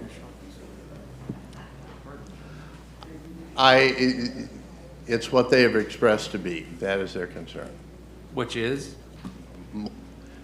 A large amount of additional multifamily, which would be incompatible with their land use that they have From an now. expert perspective, what's the problem? That may be his opinion. You're the planning expert. What is the planning perspective why this presents a problem? Do you think there's some planning reason why the multifamily should not be located where it's being located? I don't have an answer for that now. Okay. I'm just gonna. Okay, I have no further questions for him. Okay. Do you have any questions of the other person? I don't have any questions. Can I for just him follow either. up? We don't have any questions. Do we have any questions? I'd rather just ask their clients, because maybe they'll give me a real answer. Yeah, the clients will explain to you that we're losing open space I will recreation. It's ask- I being will ask the replaced with clients a the question shopping because center and you and apartment You and your buildings. expert are not giving me the answers to my questions, so sit down, please. Okay, next. Yeah, I just want to say, if I've offended anybody, I'm sorry. You're not offending anybody, we're just trying to follow a procedure. Mr. Brooks, in the We future- can't in the just future, allow Mr. anybody to Brooks, get up and in the whenever, future, whenever they feel like it. Educating the planning We're commission. trying to give everybody a chance to speak. Mr. Brooks, in the future, educating the planning commission on the law is my job, not yours.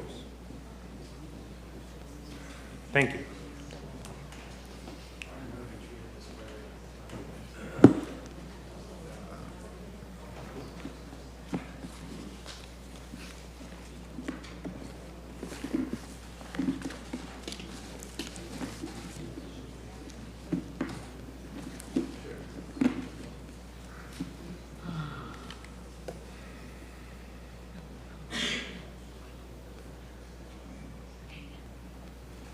Okay, I'm sorry, how much time did I grant you? 15 minutes. 3 hours? Hi, Chair Graham. My name is Jane Graham. I'm an attorney representing the Save Saddlebrook Coalition, and the 15 minutes is actually going to be myself and 2 representatives of my client, Ms. Joanne Barbetta and Mr. Larry Barbetta. So the Save Saddlebrook Coalition is a Florida nonprofit corporation dedicated to providing a common and unified voice based on the shared priorities and values that span the entire Saddlebrook community. The membership includes individual property owners and homeowner associations within the Saddlebrook community. The coalition respectfully requests that the Planning Commission recommends denial of this application today. And my client would like to find a solution with MAST. And I do want to mention that I did have a nice conversation today with Ms. Wilhite, and I do appreciate her reaching out to me. I think that based on our conversation and what's been submitted, we are not in a position that we can support today's proposal, but that's not to say that, you know, we would be open to further conversations. As you, got it. All right. So as you consider this large-scale comp plan amendment, remember, as they previously said, it's a legislative decision, major policy decision. You need to look at the implications of the immediate property surrounding area and effect on growth management. We have a number of specific reasons why the Planning Commission must recommend denial. You're going to hear from my client as well as a number of members of the community, most notably compatibility with the character and surrounding land use of Saddlebrook itself. It has a long heritage as an athletic resort. It's really a notable place. It's like a crown jewel of Pasco County, and you're going to hear from a lot of people today of just, you know, the open space and the athletic use and what is actually compatible. You're also going to hear that MAST's plans to pave over the driving range without any detail to show exactly how the existing golf course will be reconfigured is troubling, especially given the reliance of Saddlebrook on this athletic heritage. It's kind of like signing a blank check, where they're taking the driving range, it's 34 plus acres right now, fronting State Road 54, and they're basically paving it over and turning it into a parking lot with a number of different buildings. And an ice cream shop, apparently. Actually, no, that's in the resort. You will hear that the proposed restriction on the golf course also falls short of the genuine protections that are needed in the community. We do appreciate that there was language that was put forward as some kind of restrictive covenant. However, if you look at the language itself, it still includes food and beverages, which is pretty broad. I mean, that could be, you know, a Taco Bell, that could be a variety of different things. There's a vagueness there that my client is, they're not comfortable with that. You're also going to hear testimony from my client, as well as many people today, about how the current infrastructure is strained and cannot support this huge change in land use, with over 600 new units and 100,000 square feet of commercial space that's actually going to be built. That's going to have 9,000 plus new trips added to State Road 54, and you will hear all about the impacts to traffic, schools, and emergency services. I would like to submit to you, and I have it here, a report from Drew Rourke, who is our traffic engineer. He's done a short study of a preliminary analysis of the timing and phasing of the analysis from MAST back in September 2022. Oh, sorry, that went back. And he found several significant flaws in the methodology. One is that the study area was actually very small given the development of this magnitude, as well as various errors in traffic distribution and trip generation estimates. And he concluded that the report needs to be updated. So, I mean, the bottom line of that is in doing this evaluation of the comp plan change, the data isn't there, and we think that the traffic needs to be reassessed. Is he here today? No, he's not here today, but I do have a report that we can submit. Okay. That's not real helpful when you come here, really, and when they make a statement, you need to be able to back it up. And if you can't back it up, we have to have somebody that made the statement that can back it up. Otherwise, we can't give it much weight. Well, I appreciate that, and unfortunately, he's unable to be here in person, but at least I have his report that you can review. So, just to be clear on this, he commented on the timing and phasing analysis or the analysis that was done for the plan amendment? It was for the plan amendment. Because timing and phasing analysis is generally done in conjunction with an MPUD rezoning, not in conjunction with a plan amendment. Right. Well, what I do know is the document that he reviewed was in conjunction with the September 2022 plan amendment. And so, I mean, it was that document. Does staff know, or Mr. Henry know, what analysis was done in conjunction with the plan amendment? I want to get this clarified. Mr. Henry, come up so you can be heard. We can answer that question. Steve Henry, Links and Associates. This won't interfere with your time. The timing and phasing analysis was done in September, but the needs assessment, which was done for the comp plan, was August. So if he reviewed a September document, that is for the zoning, not for the plan amendment that's before you today. Okay, thank you. Thank you. The reason I bring it up is because if that's what he's criticizing is the timing and phasing analysis that was done for the zoning, that criticism isn't even relevant today. That would be relevant when the MPD comes. Not so. Did he have specific criticisms of the needs assessment that was done for the plan amendment? I don't think he had a copy of the needs assessment. I don't think we have seen a copy of the needs assessment. Okay. So yeah, and obviously point taken. Okay. So that's. Why don't you continue? Right. So. Okay, We try not to use your time there, so, right, William? Good, okay. Thank you. Yeah, no, I appreciate that. So just to move on, I think I'd like you to hear now from Joanne Barbetta, and she will talk about her personal observations of the compatibility of Saddlebrook. And all right. And thank you very much. Thank you. Appreciate it. Hello, I'm Joanne Barbetta, and I live at 5326 Fox Hunt Drive. We came to Saddlebrook about 10 years ago when our daughter had dreams of training at a tennis academy. And Joanne, you've been sworn, right? I have been sworn. Okay. Thank you. We toured around Florida, but quickly settled on Saddlebrook. The tennis program drew us in, but the people, the natural beauty, and the abundant wildlife helped seal the deal that this would be the place for us, at least temporarily. We thought we'd go back to Minnesota, but that's not what happened.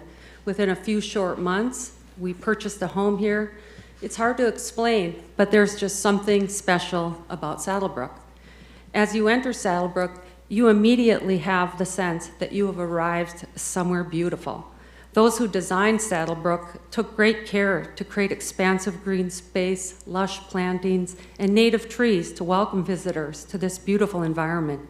Just as you would want your front door and entryway to welcome people in, the entryway to Saddlebrook welcomes visitors and reminds them to slow down and enjoy nature and recreation that Saddlebrook has to offer. The driving range might seem to be separated from our homes, but it is not. It is inside our doorstep, inside our community, and in fact affects how we and the community at large feel every single time we drive in and out or pass by on State Road 54. The special entrance was intentional. Back in 1979, when Saddlebrook was first designed, its developers required, quote, "a road system that will set the mood for the arriving guest," end of quote. The driving range at the front of the property makes perfect sense to what lies within. It provides open space and recreation. It would be jarring for your eyes to see 465 apartments and 35 townhomes. There would be no sense of arrival, and the large open space and vast green would disappear. As you can see, the beauty within Saddlebrook is simply spectacular. The expansive and dense collection of trees, the winding roads, the spacious driving range were all thoughtfully laid out at a scale not seen in Pasco County and beyond. The homes are spaced far apart, and there's a lot of privacy and large open spaces. The peacefulness and serenity of that can't be overstated. Saddlebrook is also a place where you regularly interact with the best elite athletes in the world. I'm an avid tennis player, and many times I've stood by watching players such as John Isner, Martina Hingis, Jennifer Capriati, and others train.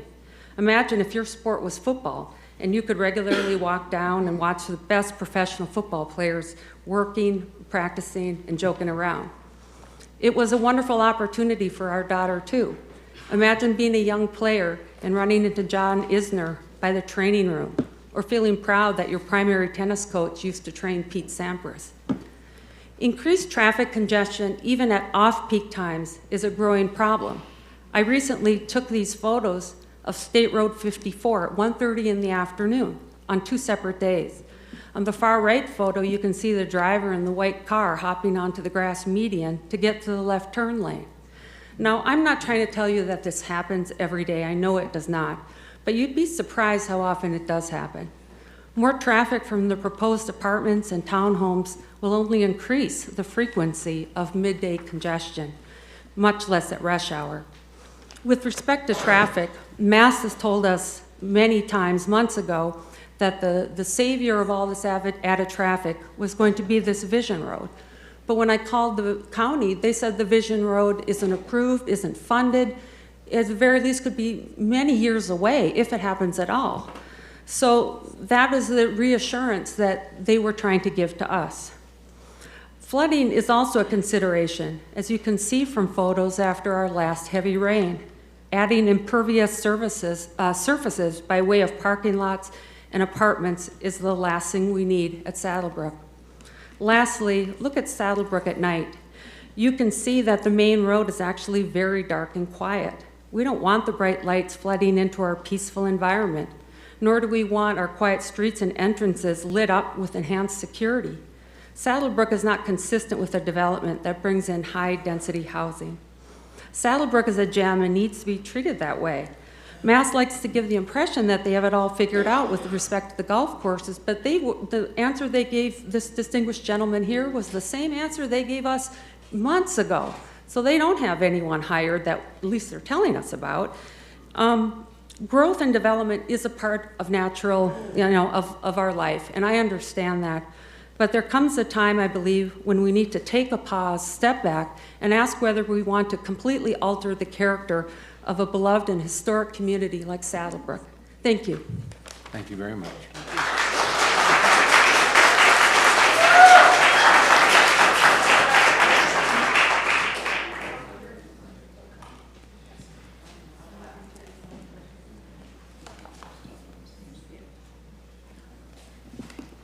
Hello, everyone. My name is Lawrence Barbetta. Larry, please. I thank you for the opportunity to speak with you today. I live at 5326 Fox Hunt Drive. I have a tough act to follow, my lovely wife. I have been sworn. I have been handed this. I apologize. I don't know all the LMNOPs, XYZs, and 123.231s that we've been hearing a lot about earlier today. I'm a layperson, and I'm here because I love Saddlebrook, I love this community, and I love these people. I'm supposed to add this into the record, so may I please add the following documents? Could you just tell us what it is that you're asking us to receive and file? Okay, it is. It's something in regards to item AP-8 PDD 23-00. It's a large-scale plan amendment. But what is it? Is it a report by somebody? I don't know what it is. What do you ask? It is, I think, could you I think clarify she's that? the Sorry. It's responsible the, person. a 1979 letter from Harvey Jones. It's a, Okay. and then just like this list. It's a You want to letter just, you from, want, excuse me. it's a letter You dated just state July your name 6th. and you say what it is, okay? Yeah, that'd be a lot better. Okay. That'll make it easy. Yeah, It's hard enough on him now following his wife. Come on, that's right. Thank you, Chair. My name is Jane Graham, and I wanted to submit this into the record. This is the document that I had previously said. It's the PowerPoint presentation. It saves Saddlebrook's bylaws and mission statement, excerpts from the comp plan that are relevant, a 1979 letter regarding the Saddlebrook Resort, and Drew Rourke's report and resume. Okay? Okay, thank you. Thank you. You have a I'll second. motion? You have a motion to receive and file. We have a second. Other discussion? All in favor? Aye. Aye. Opposed? Like sign? Jane, you want the clicker? Yeah, sure. Let's go back. I got you off the hot seat there, see? I know. So hopefully we make it through together, right? Okay, so basically from an intro, I told you that I'm an owner and resident of Saddlebrook. Joanne more eloquently described the background of what we've had here and why we find this so special. A few things you should know. In addition to that, in response to what was happening with all of these plans, I and others formed something called the Save Saddlebrook Coalition, okay? Before I get into that and continue, I think it's important. Personally, and on behalf of everyone involved in our community, I would like to thank Planning Commissioner Moody for pulling this original plan off the consent agenda in September and drawing our attention to this plan amendment. I think your instincts were proven quite keen today because there wasn't very much awareness of the details, and I think by the turnout today you can see there is considerable interest, so we thank you for that, sir. Okay. The Save Saddlebrook Coalition was formed. It's a nonprofit organization in response to these plans. We're dedicated to protecting the interest of the Saddlebrook community and all of the property owners. Because Saddlebrook was developed over time, there's 5 different property associations, so it's kind of hard to have, there's different decision-making bodies. We also wanted to just make sure that what we did is work together to focus on and assure that any development or redevelopment would be consistent with the values of our community across all homeowners, all areas of this community. Because there's many things that bring us together. Almost everything brings us together. Our membership is open to any property owner in Saddlebrook and also for participation of any HOA. Okay? So it's very much a grassroots organization, just trying to be a common voice to help us assure that what happens is consistent with the character of this beloved place. So Saddlebrook is a unique place. People, you can't build history instantly.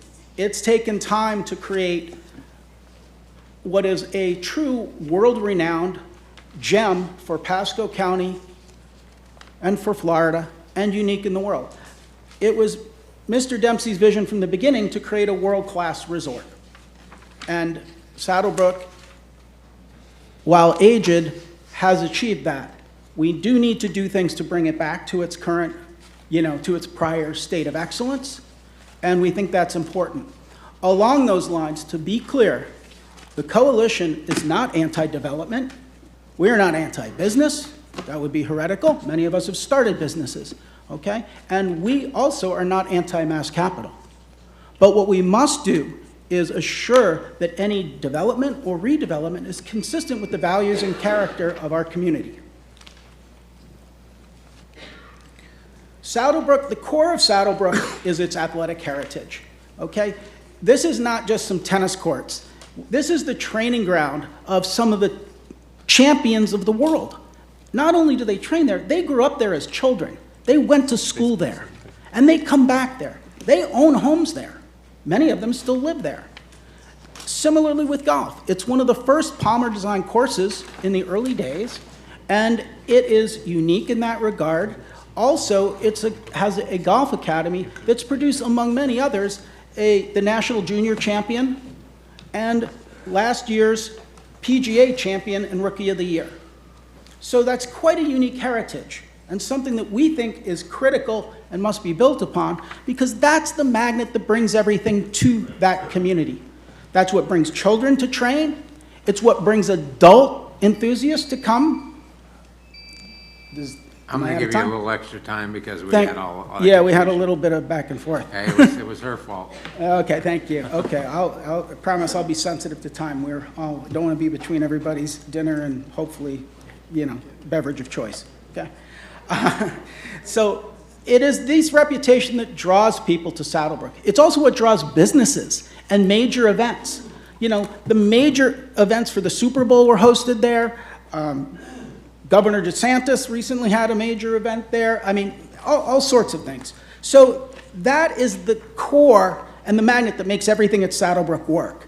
It's also a place where many successful professionals have moved, lived, contribute to the community. Their families are there and they grow up. It's also a wonderful and harmonious place for people to live out the later years and for retirement.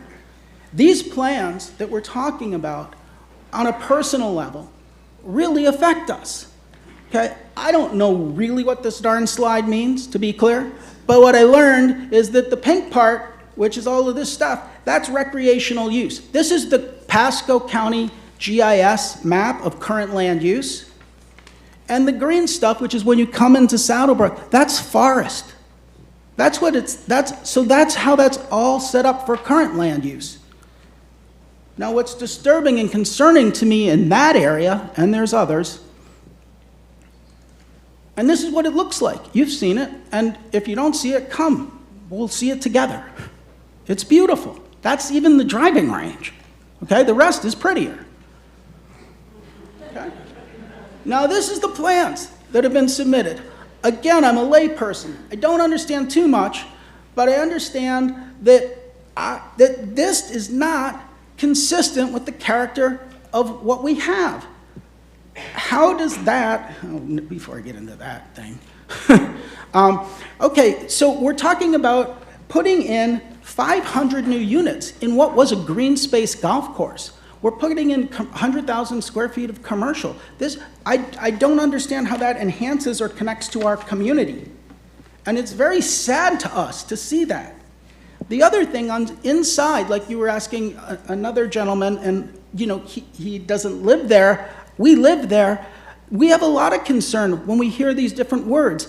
As I understand from you esteemed gentlemen and doing some research, it's that Res 6 means something. And it also allows recreational use, I've heard. So that's what a golf course is. So why are we changing it? If the intent is to keep it for golf, why does it have to be changed to a thing called PD, which I don't understand, but apparently can mean a whole lot of things. I don't know what, but I do know that I don't want my parents' retirement house, who live on a golf fairway right now, in their 80s, turned into looking at God knows what. And if we had a plan to respond to or react to, I assure you we would come forth. We want to encourage investment and enhancement in this community. We definitely do. But I cannot accept, and the coalition cannot accept, a complete lack of detail that has been provided. There's no idea where the holes will go. There's no idea where the driving range will land. That's not written anywhere. I've seen PowerPoints. That's not what I understand is in front of you and potentially the commissioners. So I apologize if I'm a little steamed. This is really important to us. It's incredibly important to us. It's our lives. It's not BS. It's not posturing. So this lack of clarity and specificity, this crazy language which means goodness knows what on the golf course, makes no comment on the tennis courts, by the way, which are also covered under a development area. We don't know what's going to be protected. Give us some data. We're reasonable people. We will work to do that. But because there is a lack of that information, we respectfully request that you deny the plan that's in front of you. We need detail. We need to have things that are consistent with the character of our community and our quality of life. And we are relying on you to help us save Saddlebrook. Thank you. Thank you. Sir, Sir, before you sit down. First of all, I want to compliment you. You did a way better job than the high-priced attorneys and planners. Thank you very much, sir. Thank you. Okay. That doesn't mean you're getting paid anything. I was going to say, so can I give someone the bill? Thank you again for your time. And thanks everyone here for your showing up and for your time.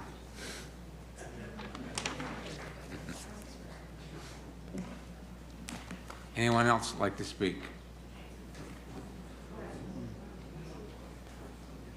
Again, the one thing that I would like to do is to please give us something new. Don't repeat something that somebody else has already told us.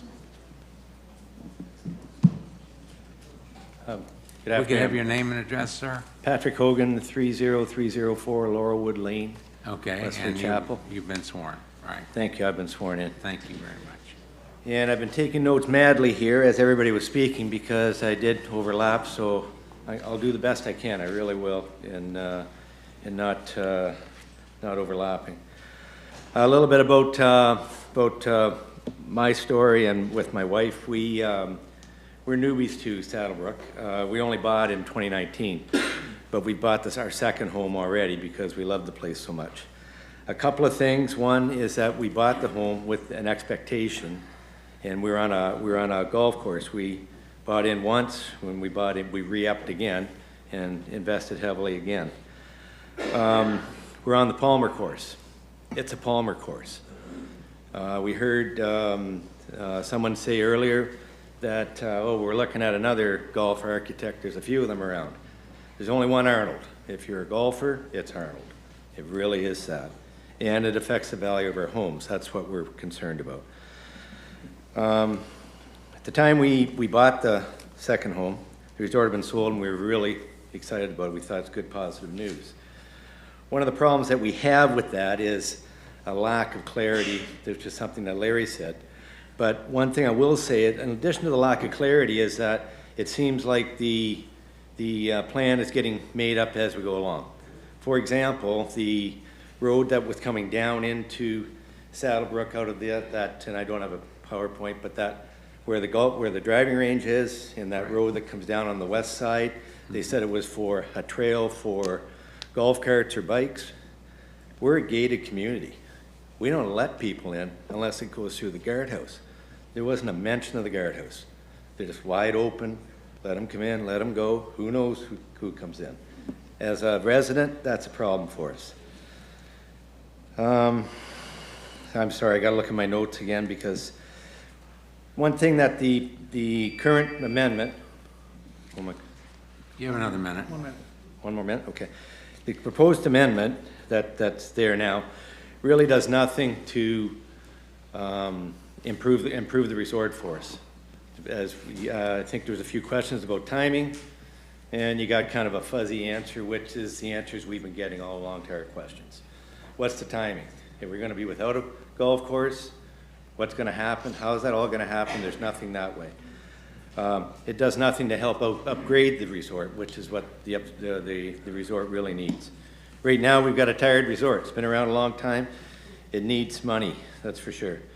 We're not opposed to development. You've heard us all say that. We're not opposed to it, but we want planned development, not this open-end develop. Make it up as we go along, and we'll tell them exactly what they think we want to hear, and maybe we'll get this rammed through. And our actual biggest fear is that what will happen is that they'll get the thing approved here, they'll develop it, they'll make a whole lot of money, and you guys all know the kind of money that can be made in that front corner. They'll make that money, and it'll be adios, and they'll attempt to sell the rest of it out, and it'll be a total failure. So it's up to all of us here to make sure Saddlebrook exists and lives up to its former glory. Thanks. Thank you very much.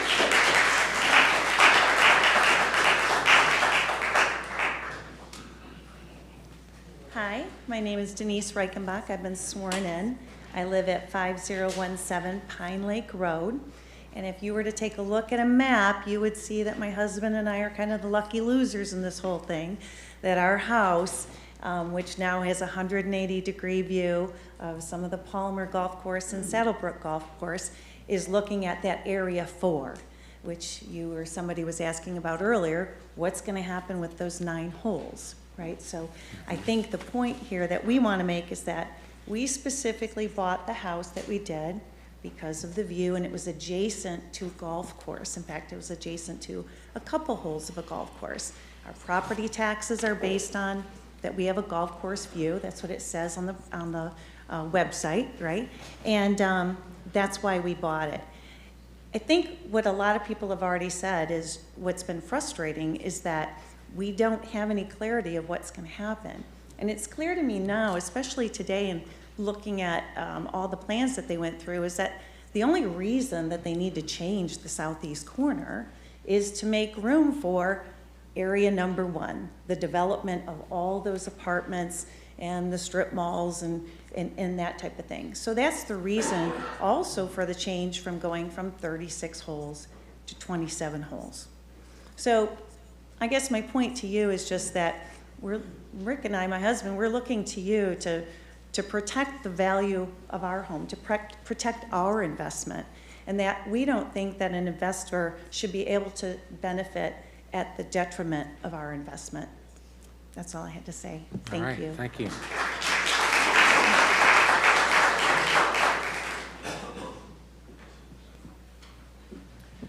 Hello, good afternoon. My name is Jacqueline May. My husband, Dean May. We live at 5348 Pine Bark Lane, and I have been sworn in. Okay. We are not wealthy retirees. We are not snowbirds. We both work for the county. I teach for Pasco Hernando State College, and my husband works for Parks and Rec. And this is our nest egg. This is our retirement. This is what we've worked our whole lives for. And we could have bought in a new development. We could have bought a brand new home, but we bought a 35-year-old home that needs updating, that we will probably never update. But we bought that home because of the view. And we spend many, many hours on our back porch enjoying that view.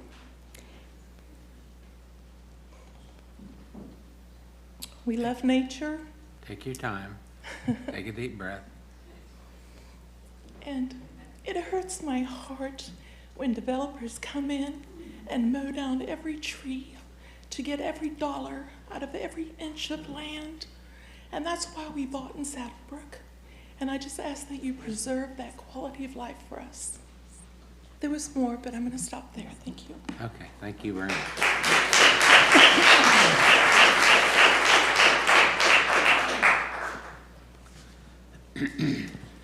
Good afternoon, Commissioner, Board of Directors. My name is Andy Call. I reside at 5134 Londonderry Lane in Saddlebrook. I have been sworn in. I come to you today as I have concerns with the projects that are being put in place in Saddlebrook. I moved into Saddlebrook about 1.5 years ago after 25 years in the Army. I chose this community as it offers seclusion from the city lights and a sense of living, of being in a rainforest with natural beauty and wetlands.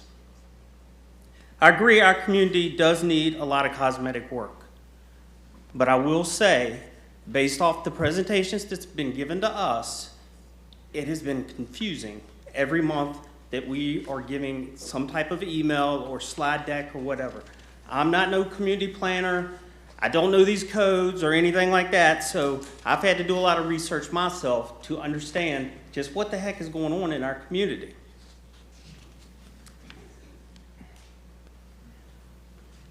I agree that we have a lot of work that has to be accomplished in the coming years, but I really think they need to slow down. We need to look at the environmental impact that is going to come upon Saddlebrook. And I'm sure everybody on this panel has been to Saddlebrook. We have the most beautiful wetlands, wildlife. It's just beautiful. You just can't make this stuff up. It's not just any other zip code. I also have issues with the traffic that is being associated with these additions. We have no sidewalks, which makes the roads narrow, but we have a lot of children that rides bikes. I am an avid runner. I run on a daily basis. It's dangerous now with the traffic. What the heck is going to happen when we do get more traffic? So we need to take that into concern. Looking at blueprints and talking about how you want to build a community is one thing, but you truly don't understand the impact unless you live in our community. We are blessed with such natural beauty that you cannot find anywhere. I'm almost done. Let me ask you, what would you do if the world did not have plants, wildlife, and animals, and then you substituted it for condos, apartments, and retail? The way we're going now, that's what's going to transpire. We're giving up all this beautiful land we got just so that they can make money. That's what it deals with, money. So in closing, I say, I was raised by my parents to think before you speak. So I'm asking you, as a board, think about our community impact before you make a decision. I yield back to you. Thank you.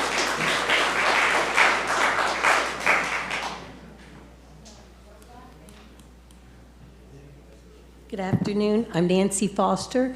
I live at 5485 Saddlebrook Way, and I'm in Saddlebrook. I am the first house, so if that gate is moved, it'll be almost in front of my house, which means I'll have traffic there all the time. So I want to read to you kind of what it's like from my view living in Saddlebrook. And I'll try to skip over things that have been mentioned, okay?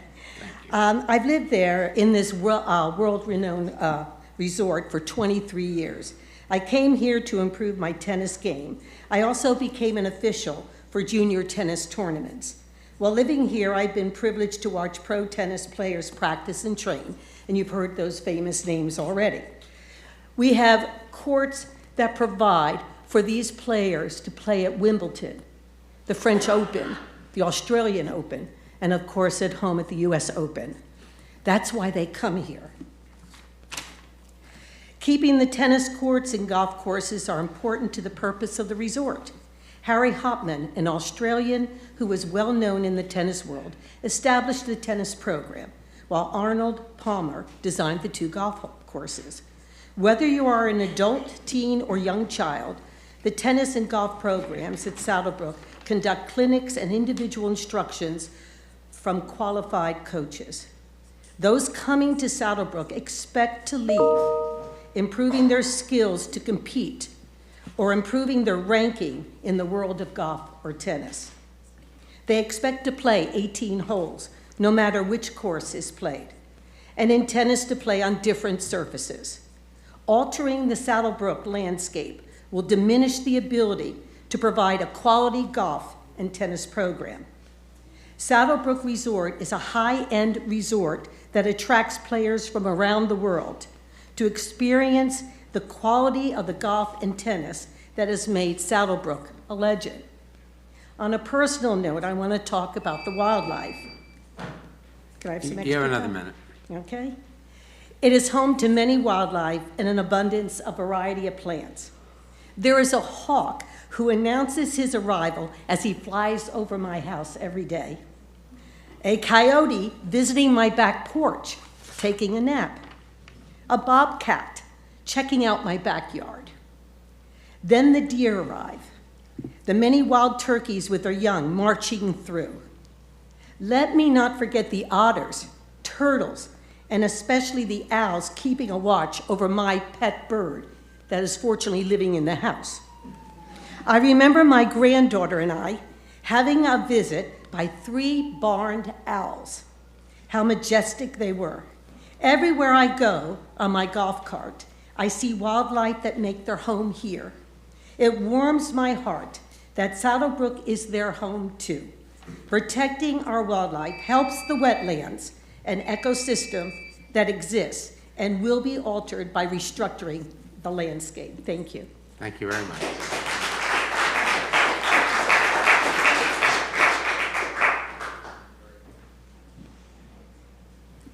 Good afternoon. My name is David Schachter. I've been sworn in. I live with my wife at 5341. David, I'm sorry, David. What's your address? 5341 Ken Carey Road Okay. in Saddlebrook. We moved here in 2013 with our son. Our son actually graduated from the Saddlebrook Academy. Open spaces, vibrant places. That is the logo that appears on all of Pasco County's websites, vehicles, and letterheads. We chose to live in the Saddlebrook community because of what Saddlebrook offered. We wanted a neighborhood where you can walk and jog on the road, where you can ride your bicycles without fear of being run down by a car, a place where homes are not squeezed tightly next to each other.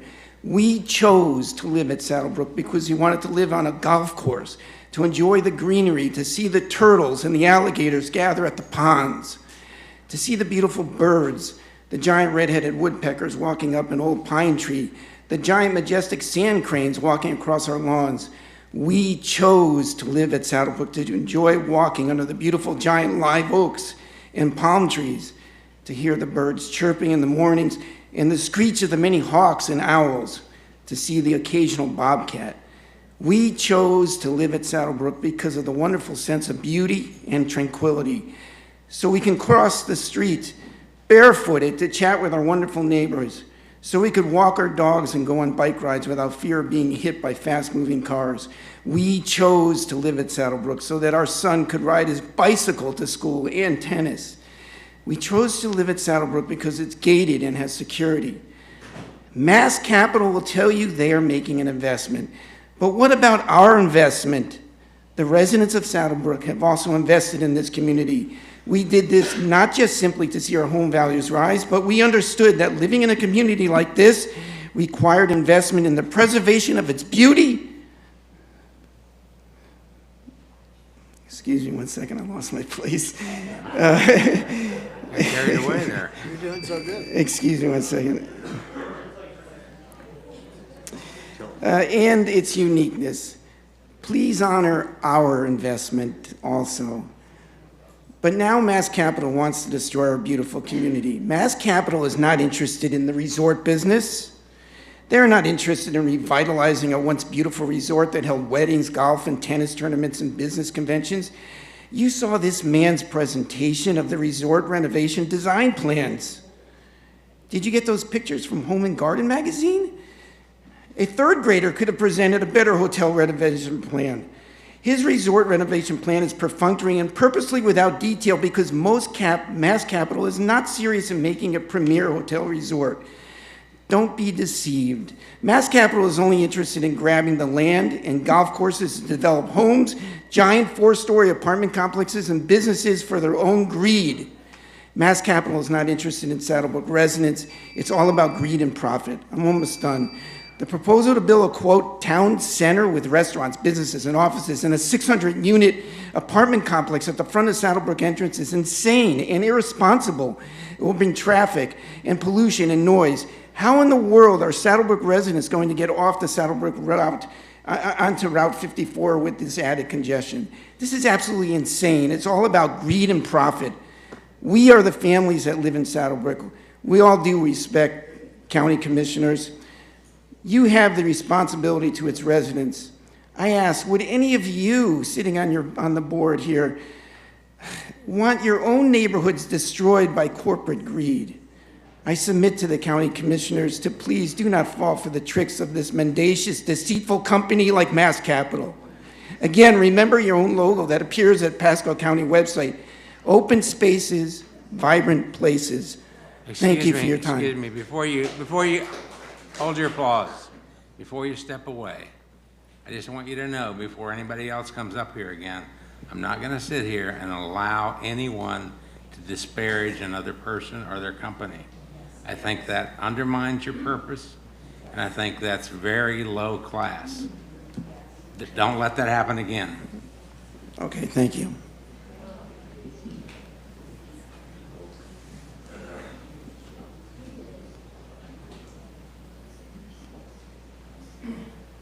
Hi, my name is Kenneth Martinez.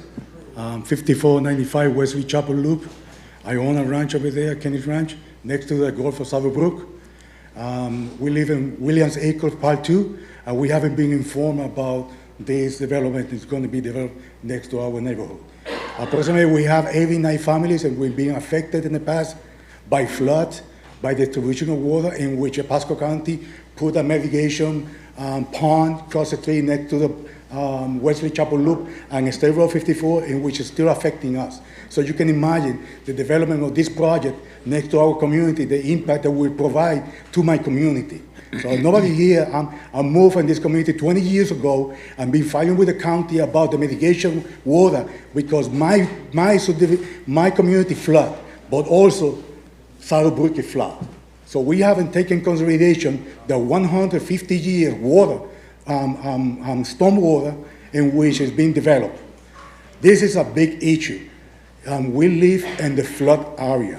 This is a problem. If it's not correct, my community will be flooded, and will tolerate that happening again. So, in behalf of Williams Acre Part 2 and Kenny's Ranch, I ask you, please take a look the impact of the neighborhood of Wesley Chapel, because we still the way that we're going to destroy this town.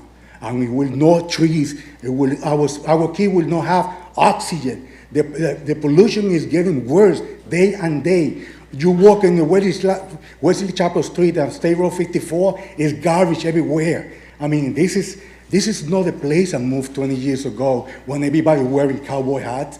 This is different. This is going to the way of destruction. We're still proving this without looking back. What happened in the past, we are going to be destroyed. Thank you so much. Thank you.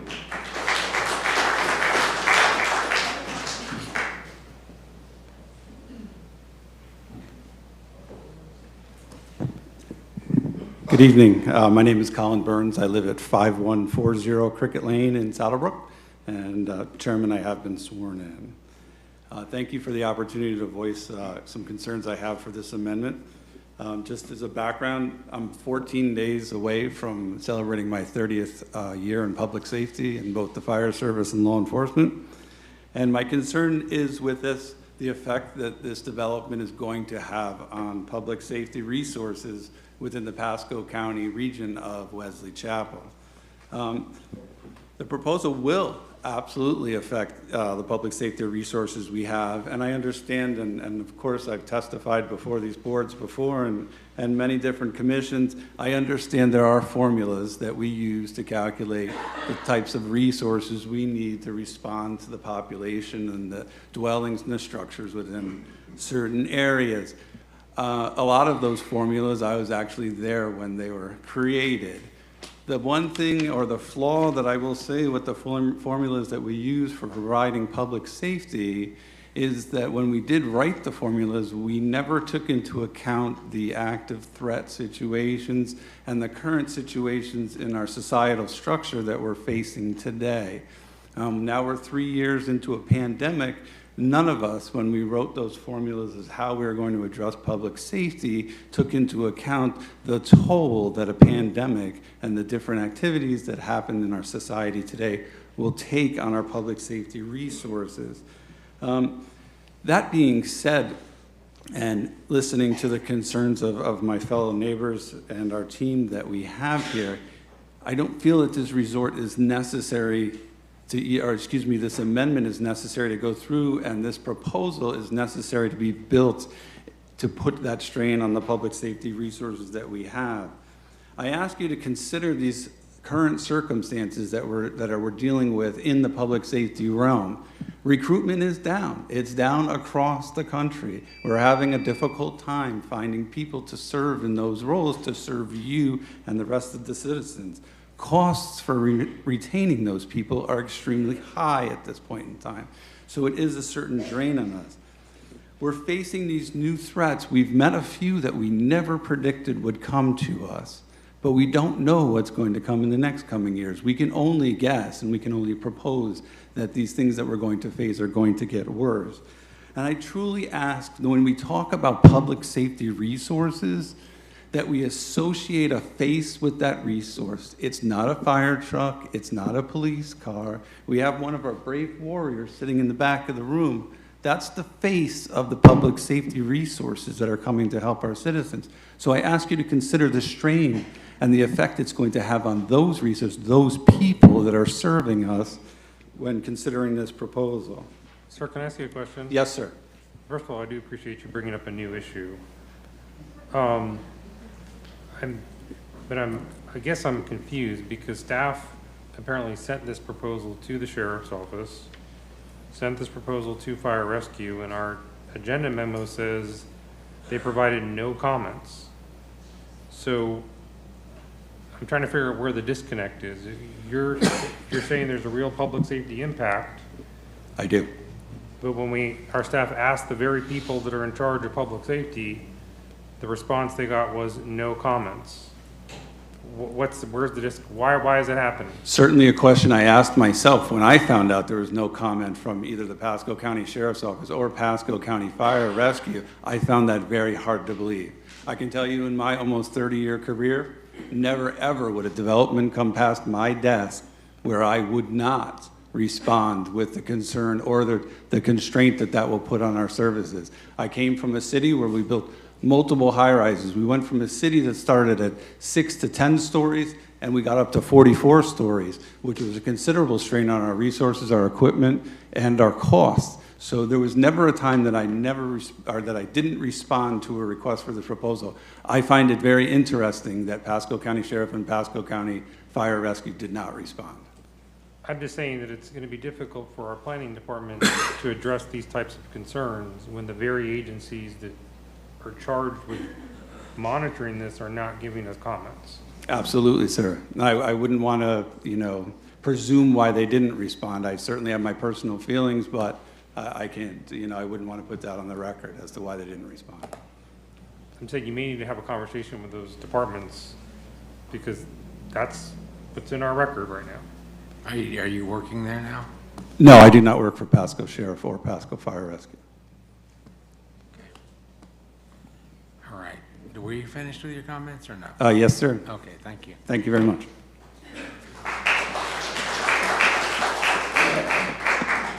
Anybody need a break? Need a break? Hi, my name is Keith Swelton. I live at 5066 Fox Hunt Drive. I've been out there since 1980 when we first bought the property. We, maybe when the first one was out there, when the first one was out there. We, rather long enough that my wife went to go to the grocery store. It took her 15 minutes to drive all over Bears Avenue to buy groceries. Things have changed. It used to take us 1 minute to get to the interstate from Saddlebrook. Now it takes us a couple of days. But my concerns is that we live right on the golf course and we're looking at the resort. And we know that it's sized a little bit, but it looks nice, it looks great. And we feel like we're at the resort itself because we're sitting there the back porch eating breakfast, or we drop a couple golf balls in the backyard and hit onto the green. At least my son sit on the green, I hit halfway up there. But we didn't play tennis, but they were high school All-Americans, but it's golf, but it's a great place. My real concern is what's going to happen to those condos that I'm looking at. Those rental condos are owned by investors, and they rent them out. If the range is sold for apartments, there's no one left to use the condos because they're talking about already they're going to use the new apartments for the people who live there to all stay at. So now those people aren't going to be there. I'm kind of worried if the range is sold. Arnold Palmer Academy probably won't stay because they have to have their facility right there with them. If the academy leaves, they don't have enough people there for the school. If the school closes, there won't be a tennis academy. It's a snowball thing. And I'm just worried that when that happens, it just spells a doom for Saddlebrook. I hate to see the range leave because when you drive in, it's gorgeous. It's why we bought it originally. We brought in, the woods on one side, it's range on the other side. Back in 80, it was like that. And it was perfect. It was quiet, it was peaceful. Resort brings in a lot of people, but they've done a great job with it. We had no problem when they brought it. And we just love living there. And please don't change it. Thanks. Thank you very much. Appreciate it. We're going to take a 5-minute recess, please.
I know, it is. I'm not big on that. All right, everybody, please take your seat. Get all that talking out of the way. Now maybe we can, maybe everybody's out of air. I don't know. Okay, we got the line up over there. Who's next? Oh, there you go. Thanks for the break, appreciate it. Sure.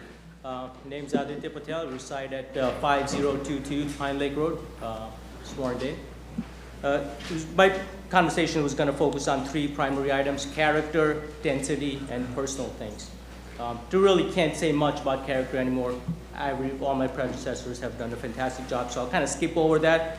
But one thing to focus over there is that it's pretty much the only tranquil place left in Wesley Chapel. Like as soon as you step outside, right. It's a constant construction zone. Like, I work from home, a bit of a misinformed person, don't really get to see much outside. But every time out there, I'm wondering what part of Wesley Chapel is going to start developing now. That development for me has actually come in our house now, right? Literally in my backyard. But anyway, I'll skip over the character.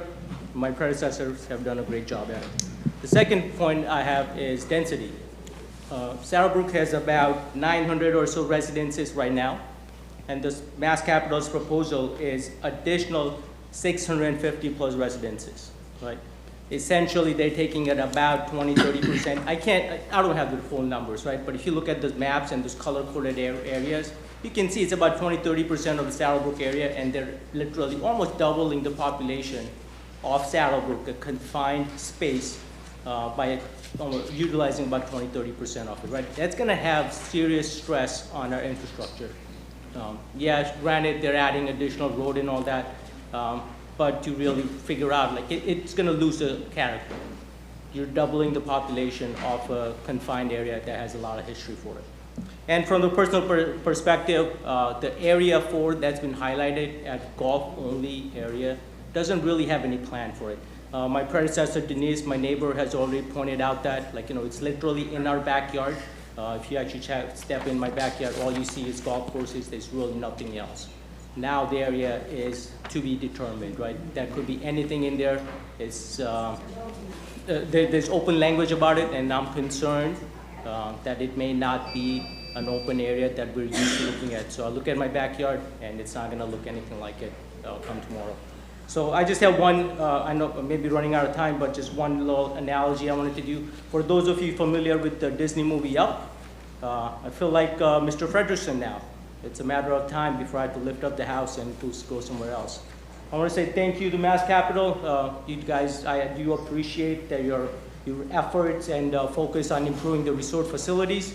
But overall, the construction and the personal usage space, additional residencies, it's just not fitting within the Saddlebrook way of life.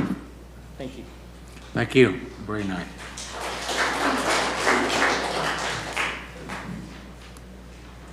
Hi, my name is Angela Weiss. I live at 5445 Saddlebrook Way. I've been sworn in. I have a brand new topic.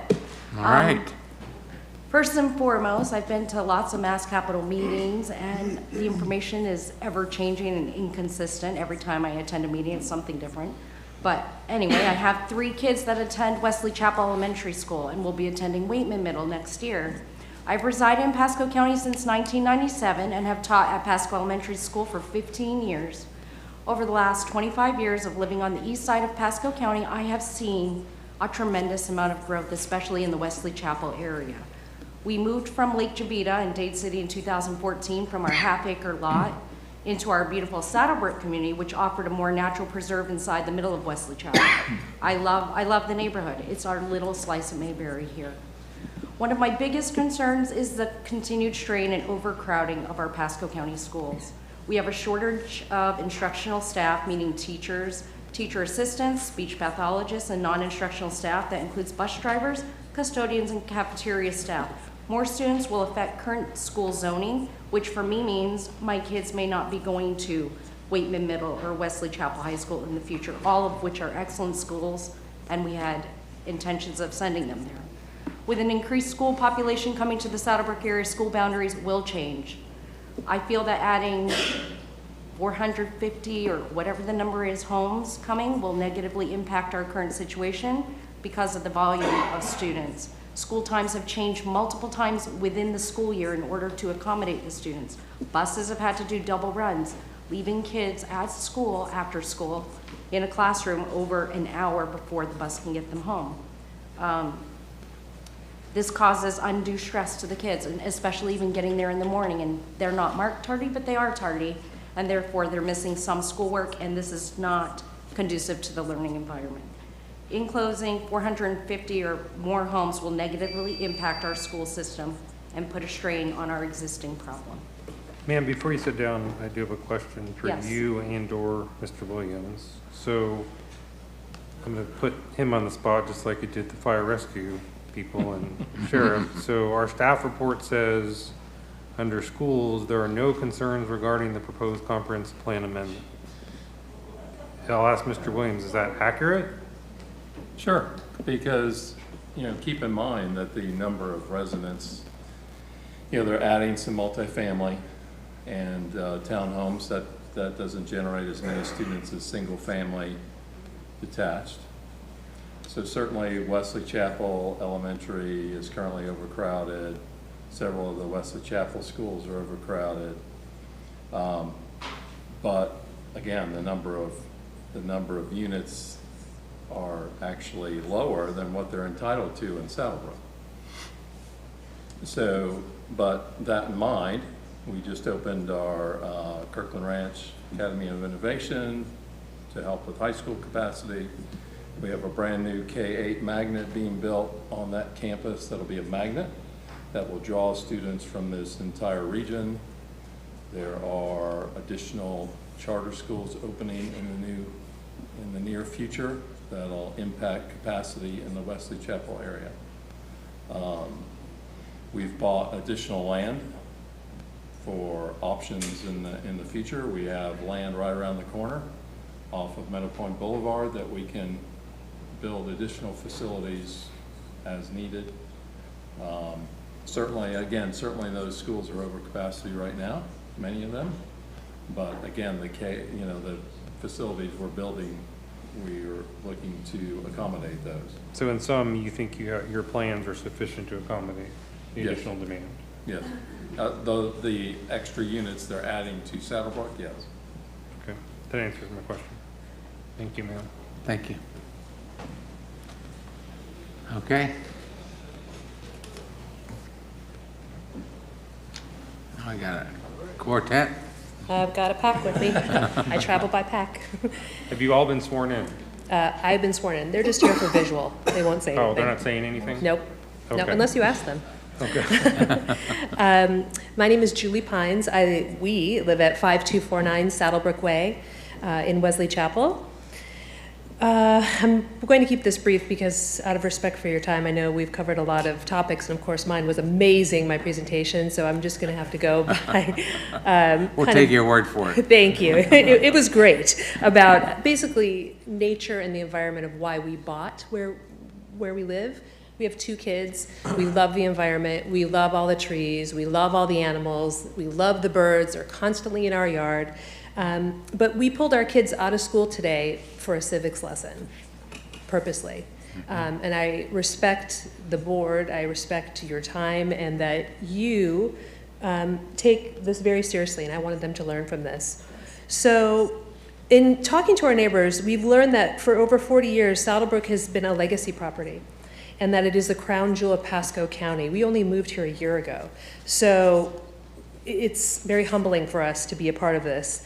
Saddlebrook is the reason that so much development has happened, according to our neighbors, and that this beautiful nature preserve is the reason for it. I understand that growth and progress are important for cities to evolve. I am in support of growth when it's a balanced approach. Mass Capital's proposal would fundamentally change the natural habitat for Saddlebrook and our neighborhood.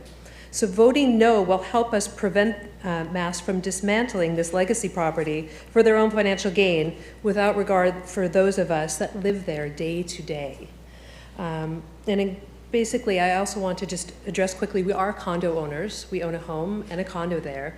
The pictures that you did see in the presentation from Mass Capital of the inside of the rooms, those are paid for by us. They're asking an additional $30,000 to up to $60,000 per unit to upgrade it. They don't pay for it, we do. I also want it to be noted that we pay a monthly membership fee for that resort that is in such disarray. The pool has been shut down so many times. We just had the health department out there to do an inspection. They are not putting the money that we have been giving them for the past 10 months into upgrading the resort. So it's important to us that my kids are able to use that resort. That's why we moved there. So in closing, I brought my kids here with us today to show them the importance of speaking up for what they believe in, and to show them that respecting heritage is more important, not just for themselves, but for future generations. Thank you. Okay, good job, Mom. I'm going to use them for visual also. Andrew Pines, and of course... They're not as happy to be up here with you as they are. Well, they tell me I speak too much, so I wrote it down to make sure it's concise. And of course, I get to follow my wife. Nice job. My name is Andrew Pines. My son Bryce, my daughter Jocelyn, of course my wife Julie you just heard from. We live at 5249 Saddlebrook Way. I have been sworn in. We bought here, and we're also condo owners as she mentioned. We moved here and bought a home last July. And we love how beautiful, safe, and convenient it is as this community. During the summer, there was traffic on the 54, and it wasn't until the kids went back to school in August that we realized that driving at 7:30 in the morning, when you turn out of Saddlebrook onto the 54, there's often bumper-to-bumper traffic just getting to the 75. The most frustrating part is if you're not in the first 6 or 7 cars that are sitting at that light, you're going to have to sit and wait for the next light before you even get into that traffic just to get to the 75. In fact, I took a picture just yesterday when I took the kids to school in the morning. We could go back one shot. No, back one more. This was just yesterday. You can see what I'm talking about, the buildup and the wait just to exit the only in and out currently today in Saddlebrook. So this is already a problem given the current number of residents and with the relatively low resort occupancy. I can't imagine how much worse it's going to get if just with the occupancy increases, much less adding hundreds of more units, commercial and retail traffic. We'll never be able to get out of Saddlebrook as it seems, and this could cause a very dangerous situation should there ever be an emergency which requires an evacuation. The other thing was, in November, I received this in the mail. It's the Wesley Chapel Neighborhood News, and on the front cover, so you can see up here, more apartments are coming. And if you turn to the page inside, I actually counted this up, right? And just within, as it stated, within Wesley Chapel, in and around Wesley Chapel, there are 24 new multifamily complexes around there that have yet to be moved into with 7,000 units that still haven't occupied. If I could have one last minute, please. I counted 8 of those just between the 75 and that are off of they use the 54 as their primary thoroughway. There are 8 of them with 2,300 units, again, that have yet to be occupied. We need to brace ourselves for this additional traffic, significant wait times, when we're just simply going to drive down the street to Publix, Walgreens, gas station, or to take them just to and from school or to sports, much less, God forbid, need to get to the hospital or something. This proposal has a significant negative impact on us existing residents. They bought a world-renowned resort. I just wish they would focus on making it great again, which should equate to significant profits for them before even asking you guys permission to destroy our community. Please vote no in approving their request to develop even more unneeded high-density housing and retail in Saddlebrook. Thank you. Thank you very much. Ma'am, I had a question. Ma'am, I had a question for you, or perhaps you can answer it. So she mentioned that there is of the condo, I guess it's the hotel that's being remodeled. And you said that's going to be assessed against there's going to be an assessment you guys are paying for. Oh, yes. Is what you said? Yes, sir. So how's that going to come through as a assessment to your HOA dues, or? No, it's you pay directly. It's a mandatory. Mandatory. We own a 3-bedroom, and in fact, they quoted us $70,000 that we'll have to pay to upgrade the condo just to get it to that level. So we're the ones paying to really update it. Yeah. All, you know, what we'd like them to do. But I think really the is question invest in is the that resort. to upgrade your condo or to upgrade the hotel? The condo, which is what they use as hotel. Which they use as hotel rooms. It's a rental pool, so we're allowed to use okay. our condo 45 days a year. Mm-hmm. Outside of that, they get to use it as a hotel room for their guests. So it's like, sort of like a timeshare idea? Different. Rental pool. It's a rental pool. Similar though to a timeshare. So we pay the, you know, HOA, the maintenance, you know. Every month we're paying. And we So pay, that's and our- we pay them a fee also. That's already in place, is that what you're telling me? Correct. Yes. Yep, so that's what we're stepping into. So again, we're not against development.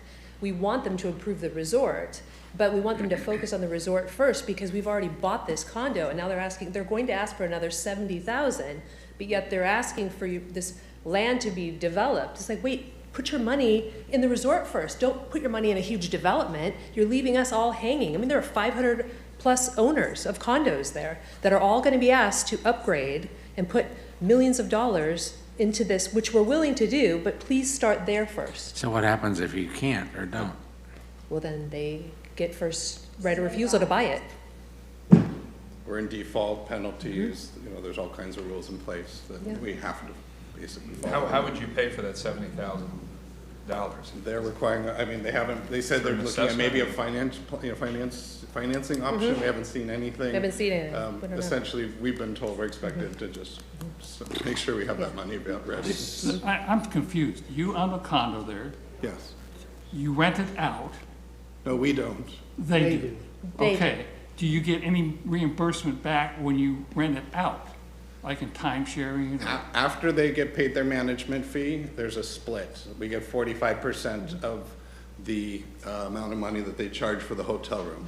And if they create a golf package, they could say, you know, $5 was for the hotel room and the rest goes for the golf package, and we'll see So you don't have a 45% of $5. I hate to interrupt. I'm trying to get some clarification here. I'm trying to focus in on the fee that they reimburse you when you rent your facility out, your condo out. You're saying 45%, 50%, what's the new, The split what's of the the percentage revenue. you get back?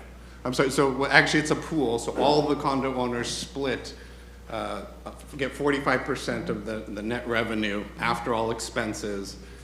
There's a formula that's been in place for a long time, so we get our cut. Okay. But basically, to answer your question, it's a loss. We haven't made any money. There could be a ton of people coming up here telling you about their condos, and for years they haven't made money. So again, we want them to develop and help build it, but focus on the resort first, not building your big development outside first, because they've been letting it deteriorate for the past 10 months. Where's your condo located Yeah, I'm in the sorry. resort? In the walking village. I'm sorry? In the walking, cluster 1, the walking village? Right near the pool. Right near the pool. Can somebody put a map up they could show us?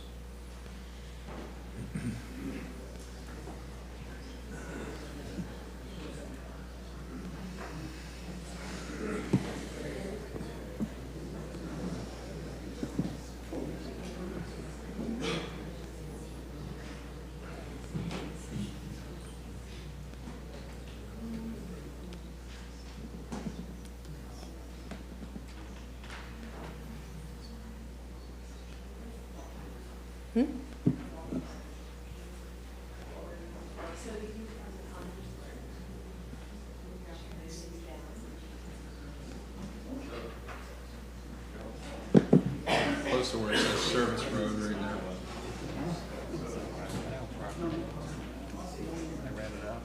So where it says service road right there, there's the swimming pool, just northeast. Okay, so that's in the red area on the, See the pink on the upper right? Yeah. Go down.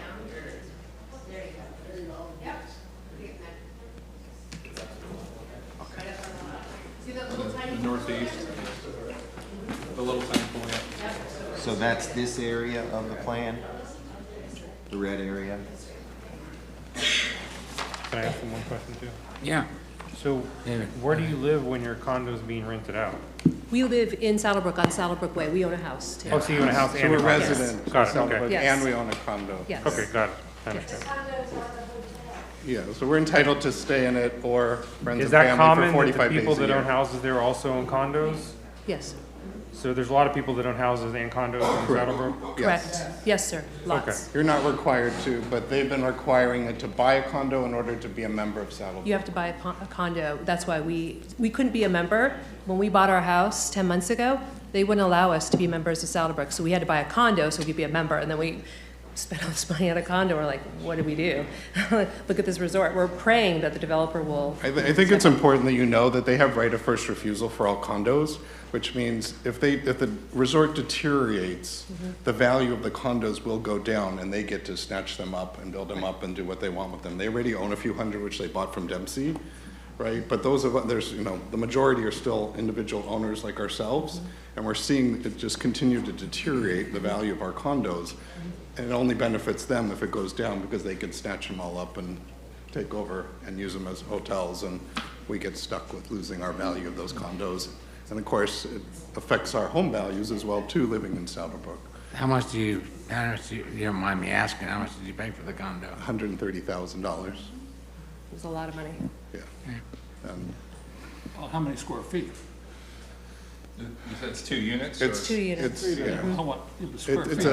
It's considered like a 3-bedroom that can be locked off to a 2-bedroom, square feet. 2-bath, and one with just 2 beds is a regular like hotel room. Gotcha. Yeah, 130,000 for how many square feet? 1519, that's a real estate agent. That's a realtor. 1519. But who's counting, you know? Okay. Any other Thanks. questions? Thank you. I think that's it. Thank you. Thank you, you're off the hot seat. Okay. Hi, my name is Esra Orhon. I live in 4946 Mill Pond Road on a condo which is not like those condos. My condo is a straight out condo where I own it and I use it all the time, or I can rent it. So I came here in 2005 and I didn't just come across the United States. I came from a different continent. We were looking for a tennis school for my kids.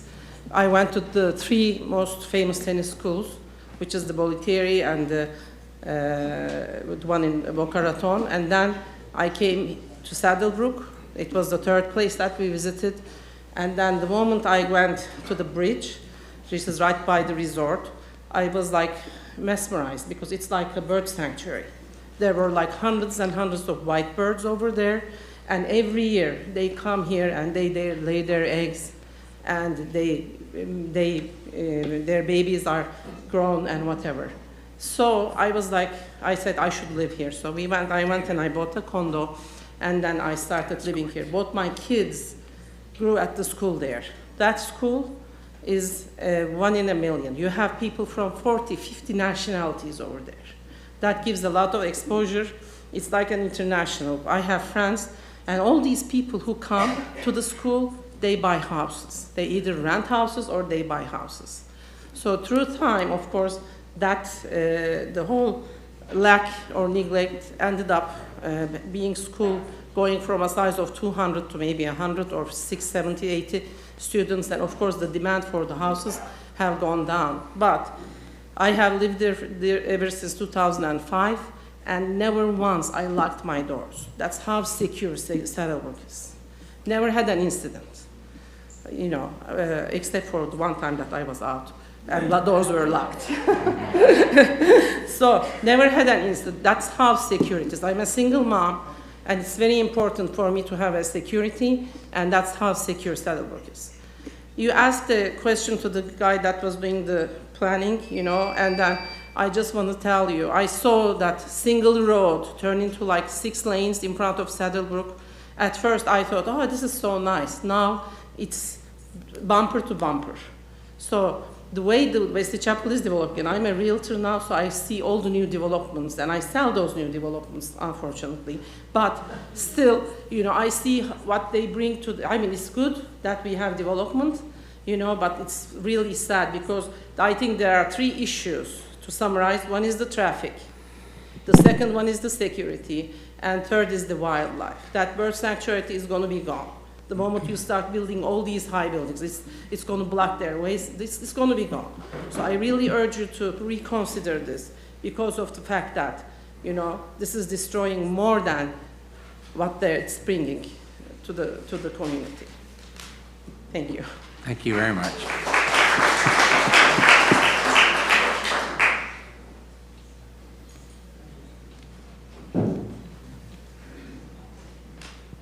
Hello, I've been sworn in. I'm Liz Alonso. I'm a realtor at Saddlebrook, and I've been doing this. This is my 33rd year.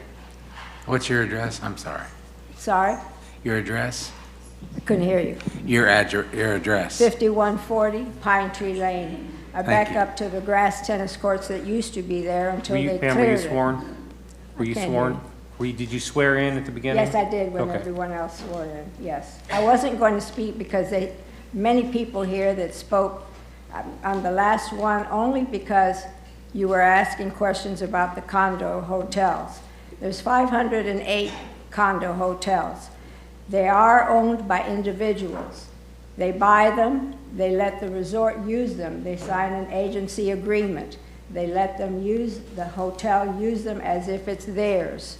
And then they put, if you buy a one bedroom, then they put all of those 105 one bedrooms together, and every 3 months, every quarter, they calculate how much revenue came in. There's a formula, and then after the expenses, and depending on how much people came in, they divide that. 55% goes to the resort, and 45% goes to the owner. Since 1987, it has been a loss every year. They have not made any money. How many have been sold? Out of 508, few people love Saddlebrook. They don't want to leave. I have, this year, I've sold maybe 10. Right now, there's 6 on the market out of 508. People just love Saddlebrook. They're losing money. Mass Capital came February 28th.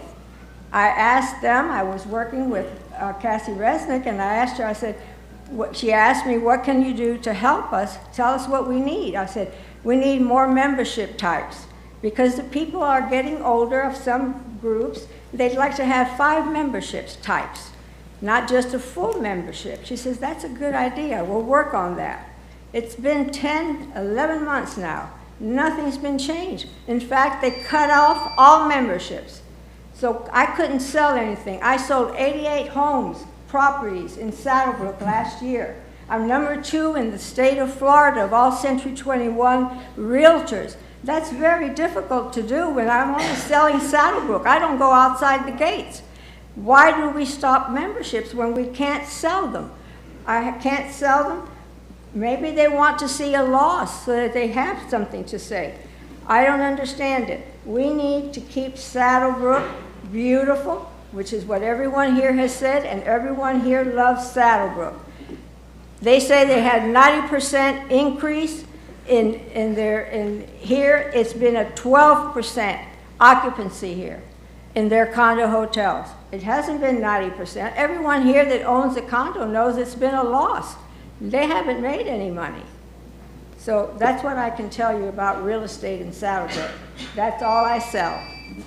Thank you. Thank you.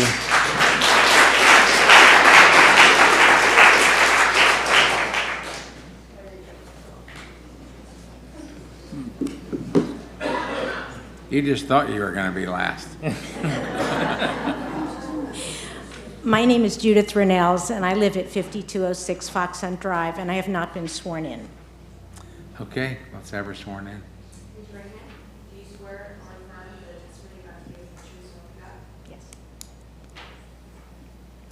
Thank you for allowing me to share my deep concerns regarding this proposal by Mass Capital.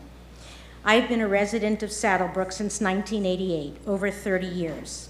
Driving home and entering the neighborhood has always felt like entering an oasis, a beautiful, quiet, natural haven. I would always sigh with contentment I was home. Saddlebrook has been a small, stable community with beloved open space, safe roadways, caring neighbors, and abundant wildlife. Now our peaceful way of life is threatened by those who seek to build and cash in for themselves and their investors. Mass Capital purchased the property in February, and it appears they have done little to improve it, instead scheming to rezone and repurpose the entire property. They have consistently misrepresented and camouflaged their intentions with attempts to manipulate the Pasco County Commission and our residents into accepting their proposals. They have a history of deceiving the public. In 2017, they sold the Miami River Commission on a proposal to build a small public park along with 2 residential towers totaling 700 apartments.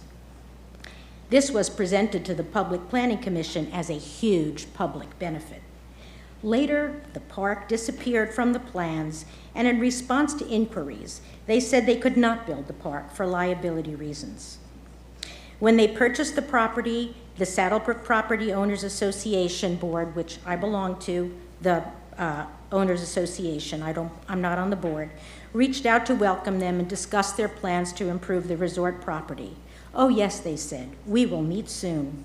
Months later, a meeting was scheduled, conveniently for Mass Capital, after the hearing before the County Commission, where they filed to repurpose the entire property. At that hearing, they stated that they had been in contact with each of the 5 HOAs in Saddlebrook, with a clear implication that the HOAs were aware of and in alignment with their plans. No way. They advised that they would have separate meetings with each of the 5 HOAs. Well, let's divide and conquer. This is not transparency, and they have not been acting in good faith. I feel like at this point, they're being forced to come forward with more concrete information and to meet with us and hear what our concerns are. But this is not how they started out. This is how they've responded under pressure. They projected a very collegial persona during the meeting with our HOA. They were very reassuring that they're well aware of the history and value of the resort to the residents of Pasco County and the greater Tampa Bay region, and that they are fully committed to honor and improve upon that legacy.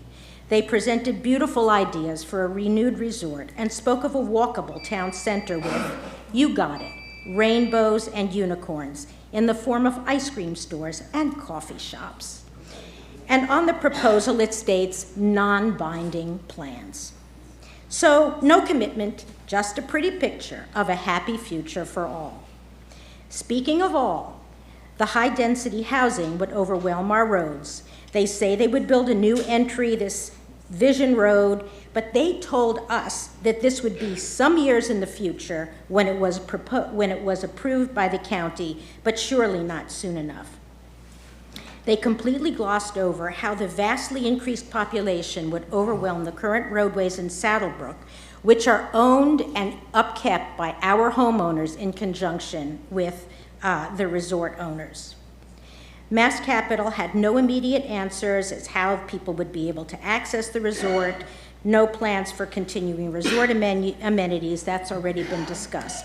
I am also truly concerned that they would allow the resort properties to continue to deteriorate and then claim that they cannot be reasonably restored and will seek rezoning of the resort property itself. No provisions have been made to ensure the safety or security of our existing gated community. There are no specific plans of how they will protect our neighborhood from being open to all who live and work on the surrounding Mass Capital-owned property. Currently, it's safe to ride bikes, walk, run, any hour of the day or night. Many senior citizens reside in Saddlebrook. How can our vulnerable population be protected? They provided information on how they would address existing water drainage issues. They say the studies have been done. I request that Pasco County itself perform an independent analysis rather than relying on the reviews submitted by analysts hired by MAST. There was absolutely no indication of plans to preserve and protect the existing flora and fauna on the property. We regularly encounter sandhill cranes, hawks, turkeys, egrets, ibis, and a wide variety of other wildlife. I didn't mention the alligators and the deer, which are nuisances, in my opinion. Some of these species, including the wood storks, sandhill cranes, and roseate Excuse me, spoonbills, are I hate to endangered. interrupt you, but you're way beyond your 3 minutes. And I have- I've been trying to be generous, but, you know, I the understand. midnight bell is going to ring here pretty soon. I understand. So if you I could just please implore wrap you, it up. commissioners, to Okay. act in the best Because interest a lot of of things your you're saying resident, has of already been your, said. your And we appreciate constituents that. here in Pasco County. Thank Okay. you. I apologize for. No, going that's on. all right. I'm glad you had a chance to come up.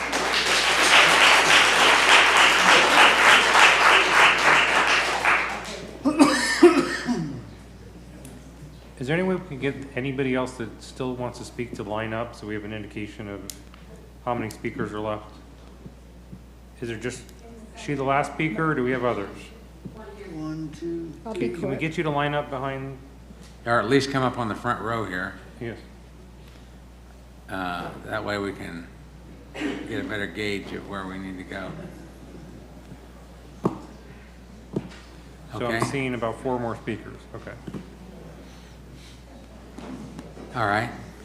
Hi, thank you for this time. My name is Mary Paulshock. I live at 30301 Fairway Drive. I have not been sworn in.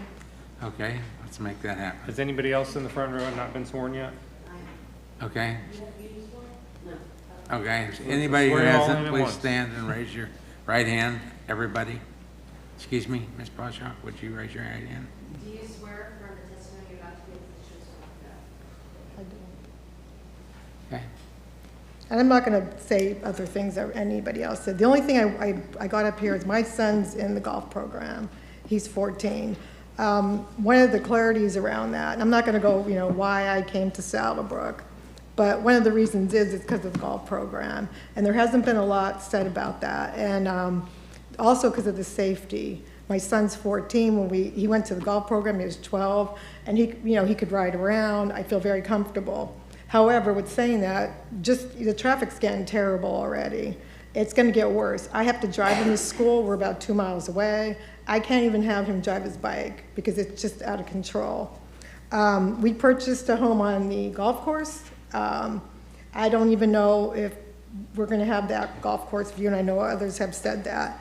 On the Zoom call, I asked twice, what's going to happen with the school, what's going to go on with the academics, is the prep school going to be around? We have no plans for any improvements for the school. The other point of clarity I just wanted to say is I heard the driving range is going to be moved. The driving range is much more than the driving range. That's the golf academy. My son goes up there every day. He trains. That's a big portion of what that whole area is, and no one has stated where that's going to move, what's going to happen with it, and logistically moving it down around the front, what they're talking about, makes no sense. So I just wanted to point that out, that there is, the driving range is one part, but there's a dedicated area just for the golf students, and then they also have an indoor building. They have 2 buildings, so probably 3/4 of it is really for the golf academy. The other thing I wanted to bring up is about the safety. There's no rules around that since it's been purchased by Mask. We had like a sex offender. That would never be let in before. There's like a lot of things going on.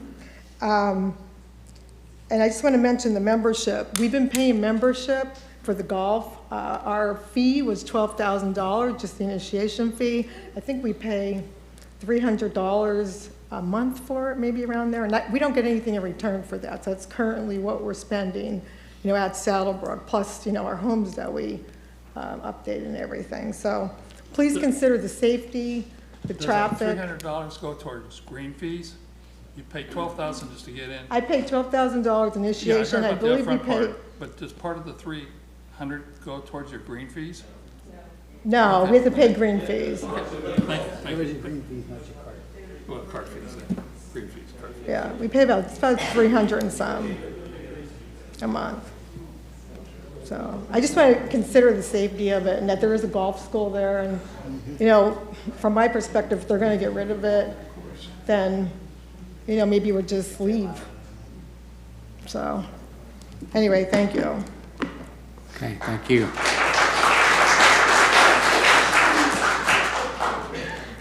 Good afternoon. I guess it's evening now, I'm sorry. Mary Coleman, 5355 Cobblestone Court in Wesley Chapel. I have been sworn in.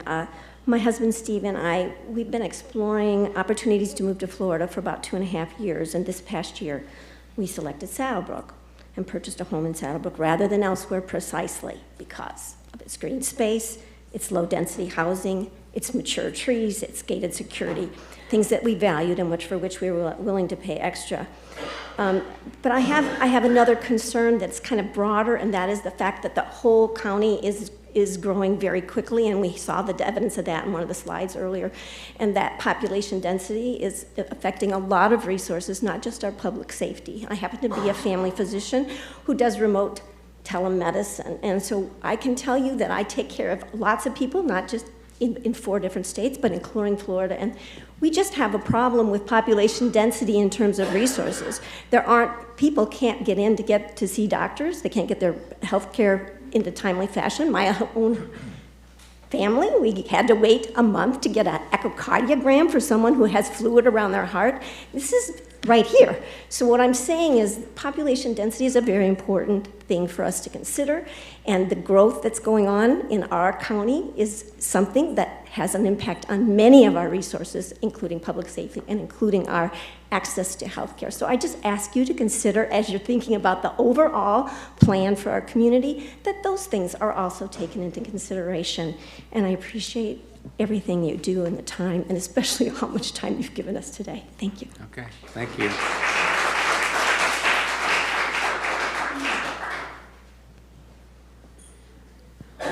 My name is Jerry Mayerman. I don't live at Saddlebrook, but I own a condominium there. I actually live in the Groves, so I am I'm a Pasco County resident. I've been sworn in. My apartment, my condo is unit 218 in the walking village at Saddlebrook. I've owned a unit at Saddlebrook since 1985 because I'm a school teacher from New York City, and that was the only thing I could afford to buy at the time because the Saddlebrook Resort was doing so well that my quarterly returns, even after they took their 55, 40, however it divided up, my unit almost paid for itself. And it was a tax deduction for me. Well, it's gotten so bad now. It's called a condo-tel, so I cannot refinance my unit, and I'm paying 7.25%. And when the interest rates went down, the bank would not allow me to refinance because of the title, condo-tel. Now, you were asking some very interesting questions. When we bought the condo, we had to join, and I still pay $400+ a month to belong to a club, the golf course, the unit, the pool and everything at Saddlebrook, but for a long time over the summer, these things were not functioning, but I had to pay my $400. It cost me, that's quarterly. My quarterly condo fees are about $1,500. They just went up. My unit that I paid $87,000 for, I was told I might be able to get 10 or 15 if I were lucky.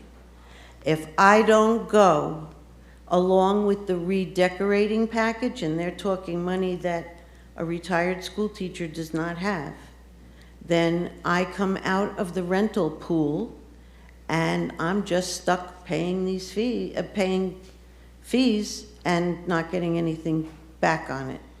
There was one quarter this year where I got no check for the quarter. So understand that there's a lot of people that are not here tonight that are condo owners that are taking a beating. And I'm afraid that if this new development comes in, we're going to take more of a beating because, I don't know, the resort is not up to what it should be, and it needs to be improved. Also, because I live in Pasco County, I live at the Groves, I have seen now what happens when you start putting housing in. Route 41 is impossible. For me to go from the Groves up to Route 52 to come here today took me almost 30 minutes. The amount of traffic We all know it's gotten out of control. So we have to think about the impacts again, that the 600 units, which would be at least probably 2 or 3 people a unit, that's a lot of people. So thank you for your time, and I hope you'll understand a little bit more about the condos now. Thank you. Thank you.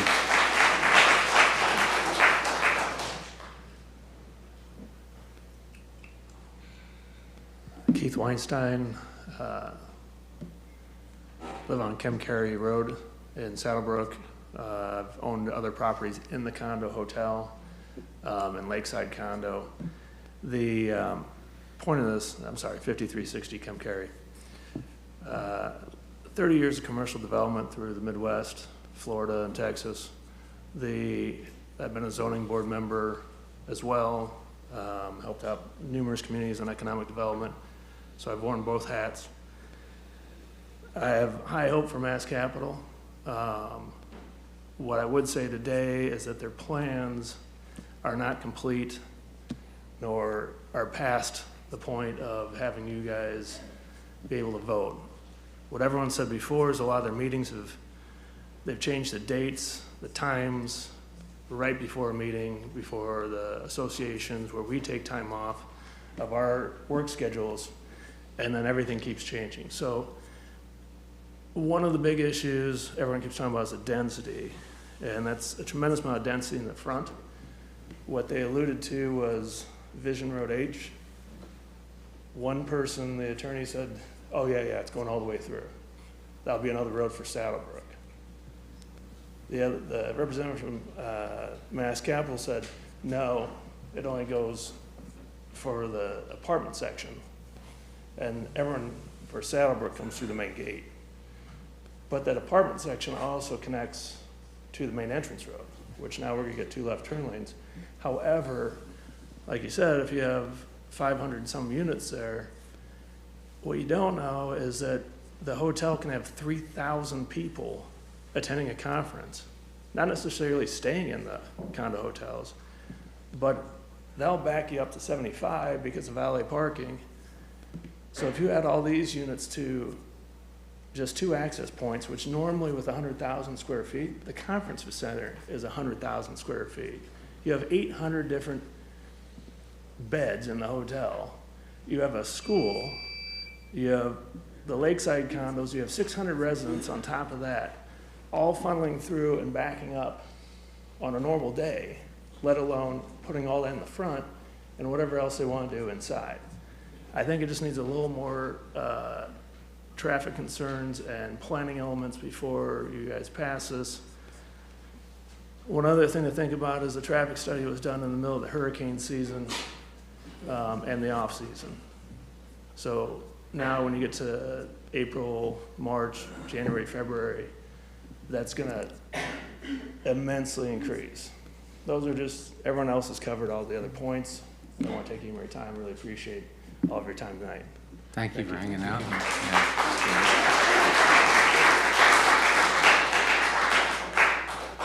Okay, so Liam? Sorry, excuse me, Mr. Chair. I just want to clarify. I have several people on who've signed up to speak, and I don't know if they've left early or if they choose to no longer get up and speak and provide public comment.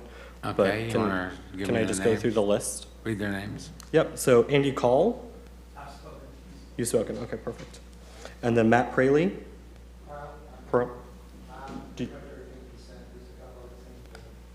Okay. Angela Weiss? You spoke, perfect. And then Robin Burns. And then Tracy Maxey. And then Carol Beth Kelly. Okay. And then Kari Sheen. My voice were just missing. Okay. Thank you. Liam, All right. just to be clear, there's nobody on WebEx for this item, right? That is correct. Okay. Did we ever find the person that was registered? No. Okay. All right. So, Ms. Wilhite, your turn. So, Can we ask the applicant some questions before we let Yeah, her do that's, her that's proposal? good. We would welcome that. Probably a good idea. Start with you. Well, unless somebody wants to go first, I'll start. So Barbara, I guess it's very hard to summarize 3 hours of testimony, but I'm gonna, at the risk of having stones thrown at me, I'm gonna try. The biggest concern I'm hearing isn't so much with what you're planning with in Area 1 and Area 2, and I think there are some concerns with Area 1 and Area 2, but they're probably mostly about traffic. But the biggest concern I've heard from the residents is the lack of detail in areas 3 and 4. And let me just give you an example. I mean, even in Area 3, I can't tell whether you're keeping the tennis courts or not, because there's a note about what's going in Area 3, but it's not clear whether tennis courts are part of that or not. And then in Area 4, which is probably the biggest concern, I understand that you're saying it's gonna remain a golf course, but there's very big difference for these residents, between overlooking a golf course and overlooking the maintenance building, or overlooking, where the golf carts are gonna be stored, or the restaurant. I mean, there's a very big, so I understand their concern about the lack of detail with Area 4 and 3. And I guess to go along with that, you have these very detailed plans for Area 1 and Area 2, and Justina's created very detailed plans. But we're not seeing that same level of detail for 3 and 4, and I think that's what's driving most of the concerns. And so I guess my question is can you all create that level of detail for areas 3 and 4 as part of the MPUD plan, and then a corollary to that is, because Area 4 is not planned, we've heard concerns about drainage. Area 4 might be an opportunity to address some of the drainage concerns, but we don't have any detailed plans for Area 4. So if I had to summarize the overarching concern about what you proposed here, is the lack of detail with areas 3 and 4. And so I guess my question to you is it possible for you all to create that detail, sort of like you did with 1 and 2, for 3 and 4 as part of the MPUD plan? So I'll have to have Aaron get up here as the client and talk to that, but I can tell you that we are working with attorneys. These attorneys haven't really worked with us that are here today. Jane Ram did reach out, and I reached out to her, and so hopefully that will start moving along in conversation. But we are working with attorneys on private deed restrictions on these very issues, so that it's not a zoning. What we've been asked is private deed restrictions. Think about that, right? That is where we're committing forever in favor of these homeowners associations to have deed restrictions. And a lot of the things that you're hearing about, those same questions are coming up in the private conversations, where they actually belong. And actually, they're more protected in the private conversations through a deed restriction. So we are working on that conversation of where can those things go. This isn't evolving because as we resolve an issue, another question comes up. And that doesn't mean and that we continue to talk and we continue to have meetings. And we know that that is the issue, and we're working on that. To try to define some of those things further, and that's what we've been asked to do relative to those deed restrictions. So the answer is yes, we're going to continue to work on that. We know that that's an issue, we know that's a question, and we need to give more clarity regarding that, and that's what we plan on doing.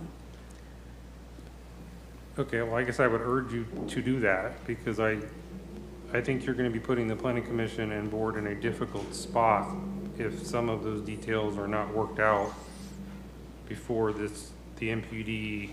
I mean, I'm more concerned about the MPUD than I am even the plan amendment, because that's where the details should be. And I'm concerned that you're going to come through with an MPUD that's also going to have that lack of detail, and then Planning Commission and the board are going to be asked to vote on it, and I think that's going to be putting them in a bad spot. Yeah, no, so I understand. In that restricted area 4 language, I know people called it crazy. That's a draft of language, and if anybody wants to call me and work with me, food and beverage is a very broad term, so we can work on that. So what we need to do is just continue to work on that. Yeah, that same language that's restricted 4 is in the deed restriction, and those attorneys have asked for further clarifications regarding that language. I'm working on that, so with them. And they're Yeah, here to but I'm help. not sure it is just a list of use issue. I mean, it's also where the uses I are understand. going. And I can understand if you have a home right now that overlooks the golf course, you're not necessarily going to want to overlook the maintenance building. That's the same exact question that we've been raised in our conversations regarding the deed restrictions. Okay, so then my other question for you, and the reason I asked about the mobility fees that you'll be paying with your new entitlements is, this is my personal opinion, that I think whoever designed Saddlebrook originally did a bad job in terms of access. Okay, because why somebody designed this massive resort with one way in and one way out, in my opinion, was bad planning. Okay, that's what the planner should have got up and said. Okay, but so I do think that something. I mean, whether, and I know Steve will probably get up and say the level of service on State Road 54 is fantastic. Okay, but we all know that's probably not right.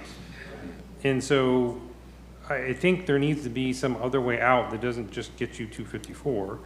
And so the reason I asked about what you're spending in mobility fees is I want to know if there's an opportunity to actually build Vision Road H so that it, you know, some partnership between Saddlebrook and Mass Capital and the county where we get Vision Road H built over to Wiregrass Ranch Boulevard, and then Wiregrass is supposed to build it from Bruce B. Downs to Wiregrass Ranch Boulevard so that people can get out to Chancey Road, State Road 56. I mean, Wiregrass Ranch Boulevard, for those that don't know, is going to be a major north-south road that's going to eventually connect 54 all the way down to 56 and even farther south to which becomes Mansfield, basically. So I think if we can get some of this traffic in Saddlebrook over to Wiregrass Ranch Boulevard, Bruce B. Downs, 56, Chancey, it will help distribute the traffic better so now not all of it's coming out onto 54. And so I think we need to explore, again, why I asked you about the mobility fees, is there enough money in mobility fees generated by this project that we can get Vision Road H built to Wiregrass Ranch Boulevard so that there is another way out for your new residents as well as the existing residents? So I think those are very good comments. And I actually like this process, that we are not coming to you with an MPUD, that we're actually doing this in steps where we can listen. This is the comp plan stage. Comp plan's not going to be adopted until the MPUD's with it, but we need to keep moving through this process. And what's good about this is now we can have these specific conversations about what potential solutions there are and how the county can participate and how we can participate, and we can move that conversation up. So I'm I don't know if others we have can schedule a questions. meeting after today. What's unique about this application is that, you know, where normally you and I and some of the others on this board deal with rezonings and developments and so forth, but they're standalone properties. What we're doing here is we're coming in and we're taking a development that's already developed, and we're going to redevelop it. And that has bigger impacts on people that have made investments in there. And like one of the ladies that said that she bought a property that looks out over the golf course and how much she loves it there and so forth. I mean, I have a hard time approving something that was going to take that away from her, because she's already there, and we're coming in Johnny come lately and making changes. And that's why I think it's our responsibility, and I know you feel this way too, Barbara, that it's our responsibility to make sure that these people are protected. Mm-hmm. At the same time, these developers that, I mean, they're like a godsend in many ways. And if you work with them properly, because every one of you that come up here has said you need some kind of investor to come in and make these changes, because you can't do it out of your own pockets. There's too much to be done. So I think to berate the developer is a mistake for you. I think you need to work together. Can I add to that, Mr. Chair? Because it also concerns me when I hear comments like, we want the resort upgraded, but we don't want them to have any additional density. I mean, I got to imagine that at some point Mass Capital needs some of those development pods in Area 1 and Area 2 to make this overall resort, to help make some of the improvements they need to be made to the resort, so. Yeah, that's I one of the mean, things I was getting To a certain extent, to, yeah. you can't have your cake and eat it too. You can't say, well, we want all this beautiful resort, beautiful golf course, but we don't want Mass Capital to have any ability to make a profit on areas 1 and 2. I just think that's a little disingenuous to be saying something like that. So I personally, I don't get a vote, you guys vote, but I think that you have to allow some development to occur on areas 1 and 2 if you want Mass Capital to invest in the resort and the golf course. And I just think it needs to happen. Yeah, I think it's gonna take more detail, in my opinion, to have these people that have invested in that community feel comfortable about what's being done there, so they know that what they're gonna be looking at when they look out their back window. And I feel the same way, Barbara. I mean, if it was you or me, that's how I'd feel. And I feel that way, and I understand it. Yeah. And the fact that I have a client that's willing to do a private deed restriction with these homeowners association that will last forever is jaw-dropping. Yeah. 25 years, however long I've been doing this, never negotiated a private deed restriction, ever. So that's where they're putting what they say, they're doing it. Because if they wouldn't do that if they had intents to do something else with that golf course, other than make it successful and make the resort successful, they would never be negotiating a deed restriction. I've never seen it done before. I've never even written one. I've never seen one. So I think if you look at that, but I understand these 2 points. These are points that we continue. You can see what we're looking at traffic. We propose some improvements. Traffic's going to continue to be worked out. I think it's great the county wants to work with us and talk about how we can work on traffic. That's a great conversation. We don't have that enough. We used to talk about doing different things like that, and we've stopped doing that, and now I'm happy that county and developers are talking about solutions, and we're talking about mobility fee credits and how to use our mobility fees. We're getting back into a conversation that 581 is 6 lanes out there because of a developer. And Steve could tell you what the level of service is out there, but that developer spent, those dollars back then, 20 years ago, $20 million to get that done. And you have that road. And so, but since then, we didn't do a lot of those things. So I welcome that conversation with David about how we can do that. I understand the lack of the questions about the details about 3 and 4. We're going to continue to work on that. Can I add one more continue working point? that deed restriction. Barbara, I just want to make one more point, though.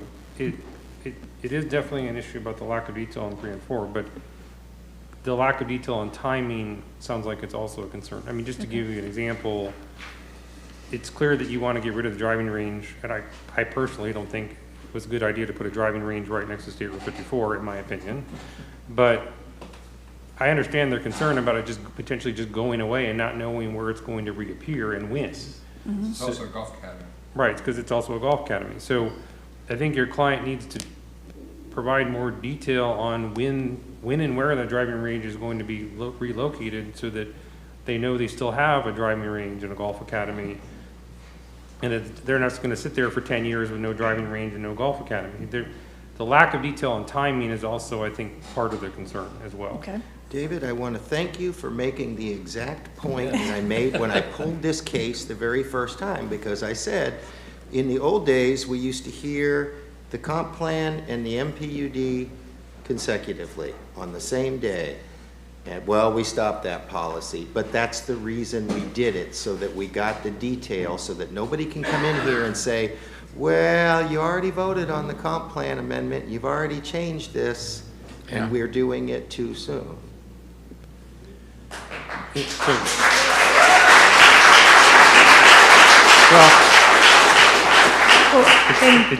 a valid point, but what staff will tell you is that we have this unfortunate situation where we still have to transmit our comp plans to DCA, which then causes a hiccup on lining it up with the MPD. That's right. That being said, part of the reason I'm making these comments to Barbara, and you all should make your comments as well, is because we know the MPD is coming. And so that's where these details will be in very specific conditions. So if you've got concerns, even if it's to that detail level, express them now. That's why I'm telling Barbara my concerns, because I think these are things that need to be addressed in the MPD when it comes forward. There should be a condition on what we're doing with Vision Road H. There should be a condition on... Yeah, but this part of this restriction is in a map that's a sub-area policy. So this is something that we're being asked to decide right now. That is true. That is true. I don't disagree. Wait, explain that to me. In particular, the language that you said you have no pride of authorship over, that you're working on with Ms. Graham about. Well, yeah, nobody's offered to work with me on it till what may or may not today. happen with Area 4. That's true, that is in the sub-area policies. I don't disagree with you. The only comfort I can give you is that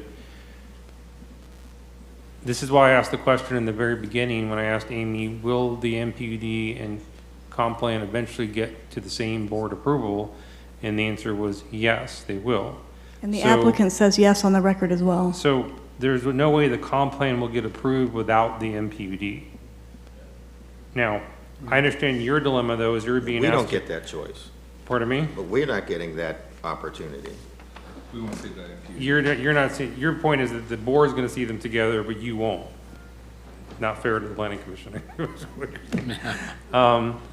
don't know how to solve that problem. It's a process problem with the county's process. Well, how did we used to do it? Because they used to come consecutively.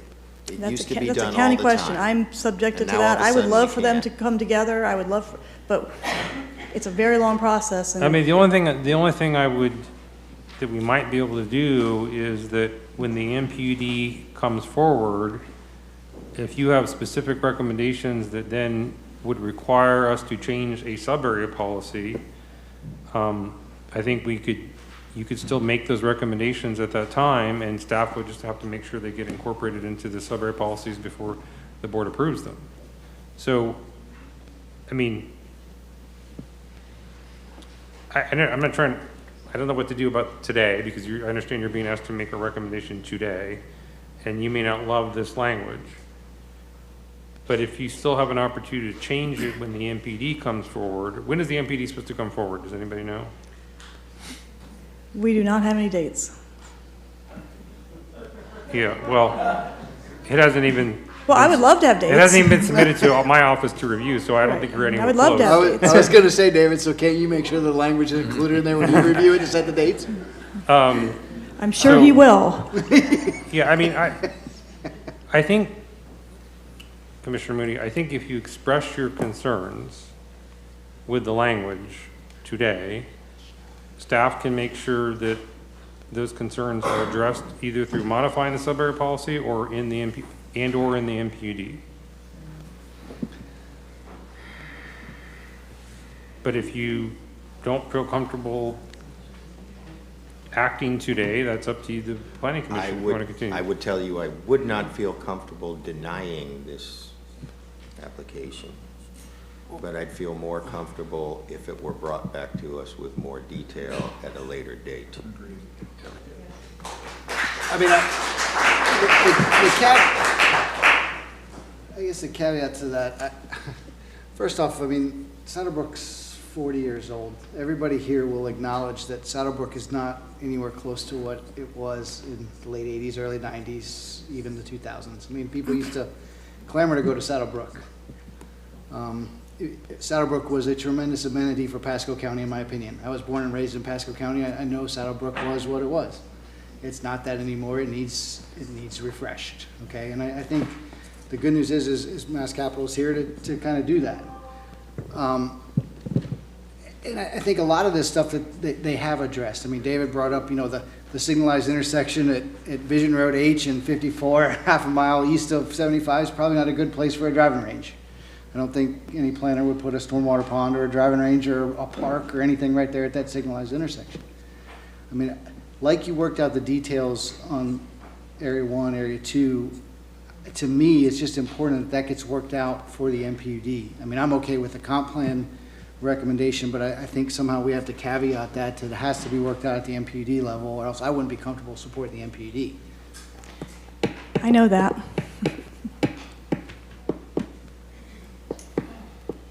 Chair, if I could make a. Let me make my comments first, please. Well, we're actually in Yeah, rebuttal. we still have to let the applicant do the rebuttal. Okay. And nobody else gets rebuttal, to be clear. So, but if you have specific questions for the applicant, please ask them. is there a possibility to go ahead and move forward with areas 1 and 2? You're going to need the financial funds to build Vision Road, or else it's going to remain just that, a vision. In the 20 years I've lived here in Pasco County, Vision Road has been just that. It was supposed to be a road going around the Publix that's over there at the corner of Grisby Downs and 54.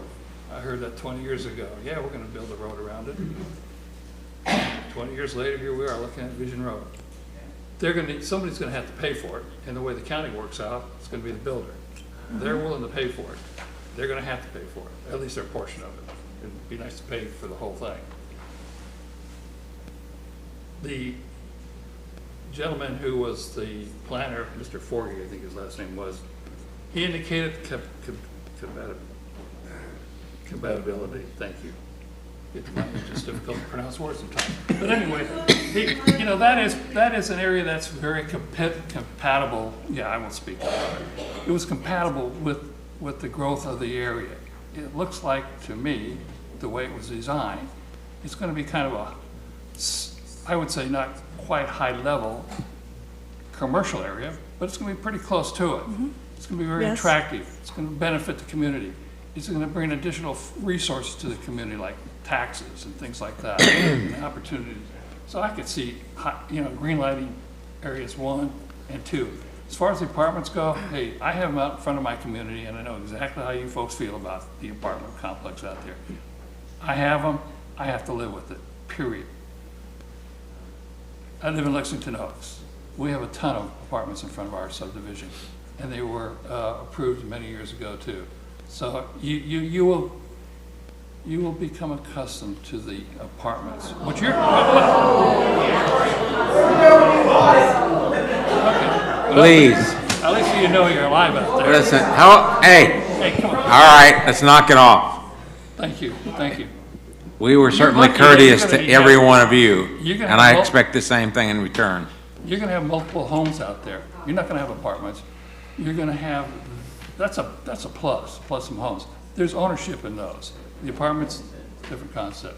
So I wish I hadn't said what I said about the apartments. Okay, but anyway, I think we ought to green light. Does anybody have more questions for the applicant? We do need to let the applicant do the rebuttal. I'm done. Thank you, Barbara. Okay. Any other questions? Because actually I appreciate your questions and your direction and your guidance. I do think this is a process.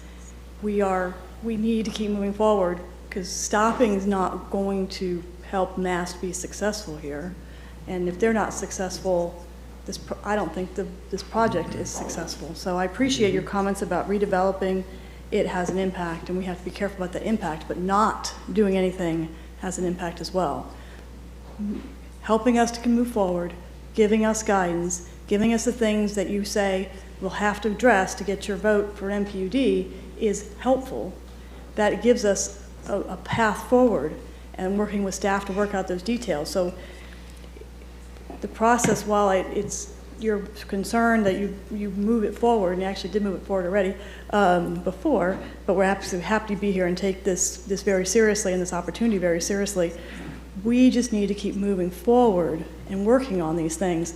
And I appreciate the offer about area 1 and 2, but it's actually the 3 and 4 and that restricted area on 4 and that deed restriction on that golf course that comes with all of this. To continue to build on that is a big benefit for this community. And like I said, my client willing to have that deed restriction and talk about it and refine it is big. Are you saying there's going to be a deed restriction that goes with the MPUD? No. We're doing a private deed restriction with those. I could do them with the county. I do them all the time, and the county can change them with the public hearing. That is, I do them all the time. And the county can change them. All they have to do is go back through a modification to rezoning. This one is uniquely different, that they're negotiating a deed restriction in favor of the 4 homeowners associations that will run with the land and benefit their land and burden this land, their land, Mass Capital's land forever. But it's not done. Clearly these people wouldn't have come out to voice their concerns had this been all taken care of with a deed restriction. So there's an attorney here that represents the folks that they're negotiating that deed restriction, leading that deed restriction negotiation. And so this is where we get to. But I'm just telling you, they can say whatever they want. We have Excuse an me, attorney. Barbara. We have an attorney who's, This is rebuttal. Everybody here has had a chance to speak. Please be courteous to her while she sat there and listened to each one of you for 3 hours. what I would say is there's an It's her turn. attorney here that represents one of the associations that's been working with us diligently on a deed restriction. They did not stand up here and object. They think they feel like we're acting in good faith. They did not stand up here and object. They could have. That tells you the level of work that we're doing. And if anybody wants to work with us, that's great. Remember, we sent out 800 letters. I know you had a lot of people here today, but we sent out a lot of letters. And we have people that we're actually working with. And so if you work with us, we'll work with you. We have to find a way to make the community successful and Mass successful. You know, denial doesn't do that. And not moving this forward today doesn't really help that either. But I think your clear direction on your expectations of us as we come back to you with the MPUD is really important. And I'm glad we're here to have that direction, that we can hear their conversations and we can understand your expectations. David, let me ask this question. Yes. It only becomes a problem for this timing issue of transmittal to DEO or the former DCA or whatever they call themselves today on this comp plan amendment and the MPUD when the board votes for it. It doesn't cause a problem when we hear it, if we hear it simultaneously or consecutively on the same day. Because because that can be delayed and that can be set so that, okay, well, the planning commission's blessed your comp plan amendment and your MPUD will move the comp plan forward to the BCC, and if we need to wait a few weeks to hear from DCA before you're... It doesn't cause a legal concern for you or the board. I suspect for Mass Capital, it basically slows down their approval process because... Well, a denial would kill their approval process. Don't disagree. I'm just saying that because then they have to wait, they're going to have to wait for the transmittal to go to DEO and come back before the board can act on, even if you say you love the plan amendment and love the MPUD,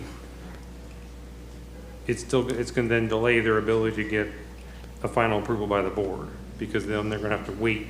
Even though you said you loved the whole thing, they're going to have to wait for the transmittal to DEO to go and then come back. Does that make sense? But it doesn't cause a legal problem. It can be done. I'm just saying it delays their approval is what it does. Barbara, am I saying that wrong? No, agreed. Okay. I understand that. Okay. But no, if you're asking me, could you legally defer this till the MPUD's with it? Yes, you could. Well, you could also, just like this is not a legal step, I mean, this was not remanded to you. You already took action, convened as the LPA and took action on this. But we agreed to come back to you. Even if it's transmitted, you can still comment on the comp plan as before it's adopted by the board. Well, Barbara, to be clear though, I think the board did want a recommendation from the planning commission. I'm not suggesting otherwise. I'm just saying as far as legal steps versus how we make sure that the planning commission has meaningful comment, just like we're here today, we can, when we discuss the comp plan, just as you suggested, we discuss the MPUD, they can also make recommendations on the comp plan. I guess the question, Barbara, comes down to, let's just say the MPD comes forward 2 months from now, 3 months from now, and the planning commission has regret about some of the language in the sub area. Okay, they say, why the hell did we approve other uses customarily applicable to the operation of a golf course? That was too broad. So let's just say and now the MPD has now narrowed it to something more specific. How are you suggesting they fix the sub area because they've already made a recommendation on it? Well, they already made a recommendation on this sub area, and we're back today, and you're making a recommendation, hopefully today. See, and that's it's the same exact thing. argument I made the day I pulled it. Is now you're going to turn it around on me. You're going to say, oh, see, you already voted for it. I didn't say that. No, I didn't. That was the day I pulled it. Well, we need to move this. What I got told was we need to move this forward. Oh, well, you're still going to get a bite at the apple at the MPUD. We need to move this forward. And then here we go. We got back to the board, and it got kicked right back here. And that's my concern with separating this process. And I don't know where or how this changed, but when I used to serve on this board, a comp plan amendment and a companion MPUD got heard one right after the other. And that's the exact reason we did that. This kind of case is the exact reason we did that. David, if there's more restrictive language approved as part of the MPUD than what is already approved in the sub-area policy, doesn't the more restrictive language? Yeah, I mean, you can be more restrictive in an MPUD than you are in a comp plan. So that's a true statement. I guess, Barbara, are you confirming that when this comes back at the MPUD level, the deed restriction will be in place that delineates all the, what's going to happen in the golf academy, the driving range, the maintenance shed, all the golf? Well, it'll be, all the things are privately negotiated between the people that are asking all those questions and the deed restriction we work out. I mean, to where all these people are, well, I don't know about that. I know, that's I don't know not a about fair that. question. I mean, There's 800 people. We have, you don't walk on water. we've got quite a few people here. I can, okay. I can work with those who work with me, and that's what the effort is. I mean, as David indicated earlier, I mean, the difficulty here is we're taking a golf course community that already has residents that live on the golf course, and we're taking away some of their. What I'm talking about, yeah. Rights, whatever you want to call it. I don't think we're taking anything away relative to the golf course. I actually think we're adding protections because that comp plan is Res 6, and I think a good land use litigator and a good group of people, not this mass capital, not this team, could come in and try to do something with regard something bad regarding that golf course. I'm actually protecting it by changing it to PD and restricting it from what it is today. It's a land use for residential on top of their golf course. So I mean, I really believe that I am protecting not those residents by changing this comp plan, which is a legislative act, and you all know that. Just because a comp plan designates an area as Res 6, David, is a Board of Commissioners obligated to rezone it? No, and if the MPUD designated it as a golf course, I think it would be an uphill battle to say you just get to automatically designate it as something else. I'm not proposing any battles. I'm proposing a solution so there's never a battle. I mean, I'll ask that. I mean, is the existing MPUD designate this golf course as a golf course? That's the one thing we haven't seen here today is the well, it would be very hard to see because it's a 1986 plan. It's not legible in the board records. So it's very difficult to deal with something that was approved in 1986. We've struggled with it with Denise and staff with regard to what that MPUD plan says or doesn't say. But all that being said, I'm trying to come up with a solution so we don't ever, there's never that day when somebody tries to do something and convert that golf course. When the golf course fails because MAST fails or somebody else fails, I'm preventing those. That's what this comp plan does. It actually provides the protection that we can argue whether they have it today or not, but I'm precluding the argument from going in the future. And I can imagine there's a whole bunch of communities that wish they actually had someone trying to actually resolve that for them. I don't think they know that because they don't realize what the world of golf course conversions is, and maybe never, but it actually occurs. It's a problem, and we got to make mass successful so that resort's successful, and by moving this forward, we're actually going to stop that debate about going forward about what you could do, bad things you could do to convert that golf course. And it's a situation where we're willing to do that, and I have a client that's willing to do that, which is pretty remarkable. And so please give us the time to keep doing that and keep moving forward. And I know it's a bit of a leap, Commissioner Moody, I understand that. And I would never throw it that what you did on September 22nd means anything with regard to what you're doing today. We came back here for a hearing. My client was like, really, we're going back? We already did that. And I'm like, no, we need to do it. So I take it seriously. You know I take it seriously. And if I said anything out of line, I didn't mean so. I do have a question for you, which is, so we already acknowledged that some of what's in staff's report is erroneous. Some of what was in their PowerPoint is erroneous. So there's also the issue of what the heck is Planning Commission voting on? Because if what's before us in this agenda clearly has errors. I mean, for example, there are sentences in there now that say that the golf course is being redeveloped for residential, which is apparently not true anymore. PowerPoint saying that you're doing 60 single-family units, which you're not doing. So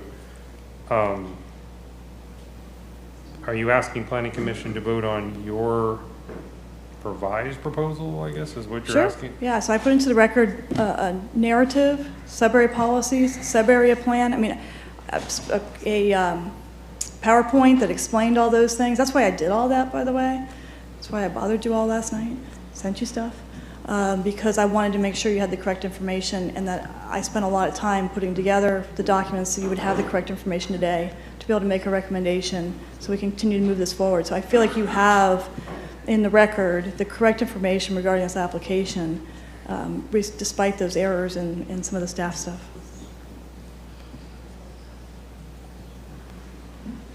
So it's really up to the planning commission. I mean, if your concern is that, I still think you're legally protected in that you can, because the board won't act on the comp plan amendment unless they're satisfied with the MPUD. They won't be, you're gonna get to make a recommendation on the MPUD before the board acts on it. So you can tell them whether you're satisfied with the MPUD or not. I mean, is there some little bit of a leap of faith that you may not like these sub-area policies exactly how they've been drafted? I guess that is possible. But you would have to trust that staff and Barbara, that if you're not gonna make your ultimate hammer is that you say, I'm not gonna approve the MPUD unless the sub-area policy gets amended. Right. And you do have that hammer, say, this isn't, MPD is not getting past us unless staff and Barbara go amend the sub-area policy that we approved previously. You can do that.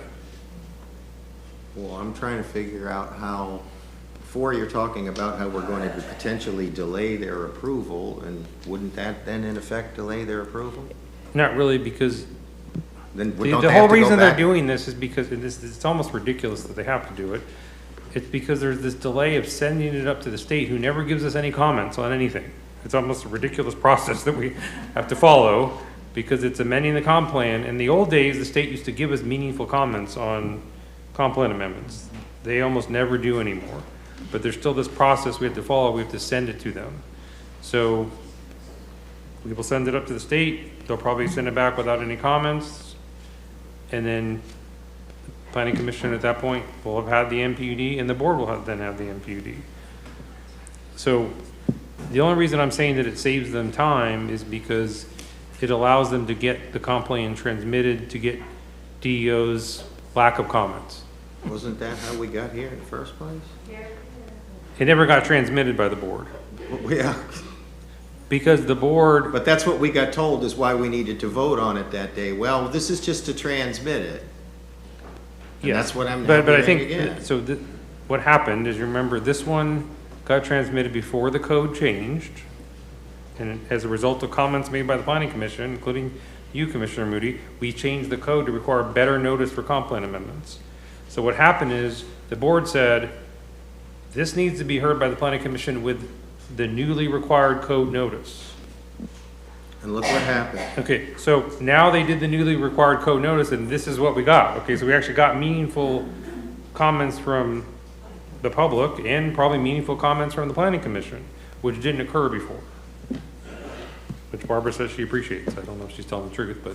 I always tell the truth. And I actually do appreciate it. I'd rather it now than later. So it is still possible. I'm not going to tell you that you can't continue this until the MPUD comes. You could do that. Like, legally, you could do that. But I also think that... Well, I might not be inclined to continue it till an MPUD comes. I might be inclined to continue it till you can come back and show me a little bit more about 3 and 4. Which typically would be in the MPUD, but... Well, they've got that kind of level of detail already for 1 and 2.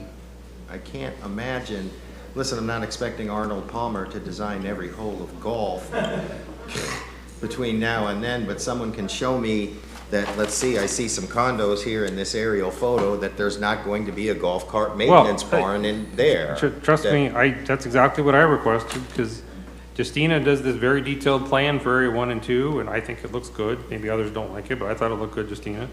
But there's no similar, they didn't hire Justina to do the golf course or area 3, so there's no detail. So I think that's a fundamental Give them a problem proposal, with just- Or the tennis courts. But they Or can't the do tennis anything until courts. both are approved, right? That's correct. correct. So I'm just They need struggling the with in- why we don't approve the comp plan on our side and wait till I mean, we can still have time to address this stuff. I mean, we tell Barbara what we're looking for and what the concern is. I mean, the detail in areas 3 and 4, the timing of the Vision Road H. I mean, those kind of things I think need to be identified with the MPD when it comes, as far as it needs to be formulated. I really would like to make a procedural I'm objection. sorry, this is not possible. I do need to make a procedural objection for the record, if I may. This will take 30 seconds.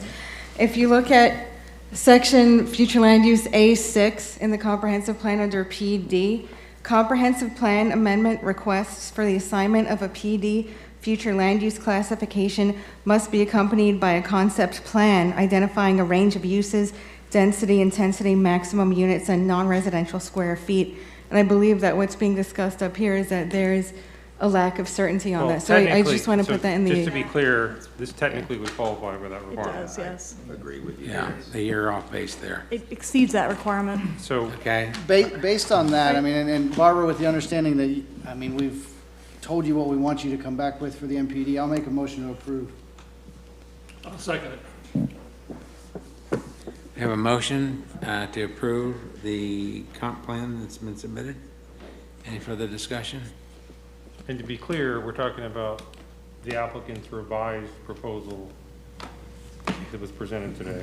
Correct. Not the prior version that is kind of in staff's report. That's correct. Okay. Any caveats to that? No, I mean, it's just the statement that, you know, we need more detail. Before I can support anything on the zoning or the MPD level, I need more detail than what's here. But just to keep things moving along from the comp plan standpoint. Okay. We have a motion, we have a second. Further discussion? Go ahead. Oh, well, I was just gonna say, and, you know, there's been the question of compatibility. You know, where I voted against something that was like this was Quail Hollow. And that was a golf course that got converted to houses. And so I appreciate the fact that this is being kept as a golf course. The other units are being pushed up to State Road 54, which is appropriate, I think. And, but again, to echo what's already been said, yeah, I think it's important to see the detail of the when and the where of where the driving range is being moved to. And, you know, I've always never figured out why the driving range was up there anyway.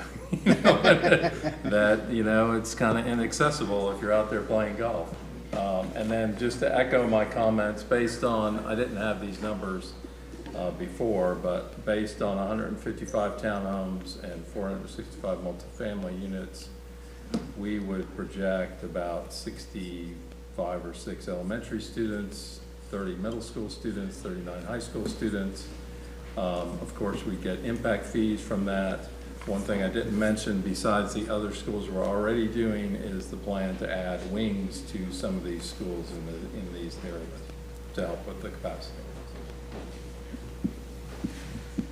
The things that we don't know, and I think are critical, are, you know, where are the tennis courts? And what's going to happen to the tennis courts? Right. Exactly. What's going to happen to the people that are on the golf course now, that are looking out over the golf course? Yep.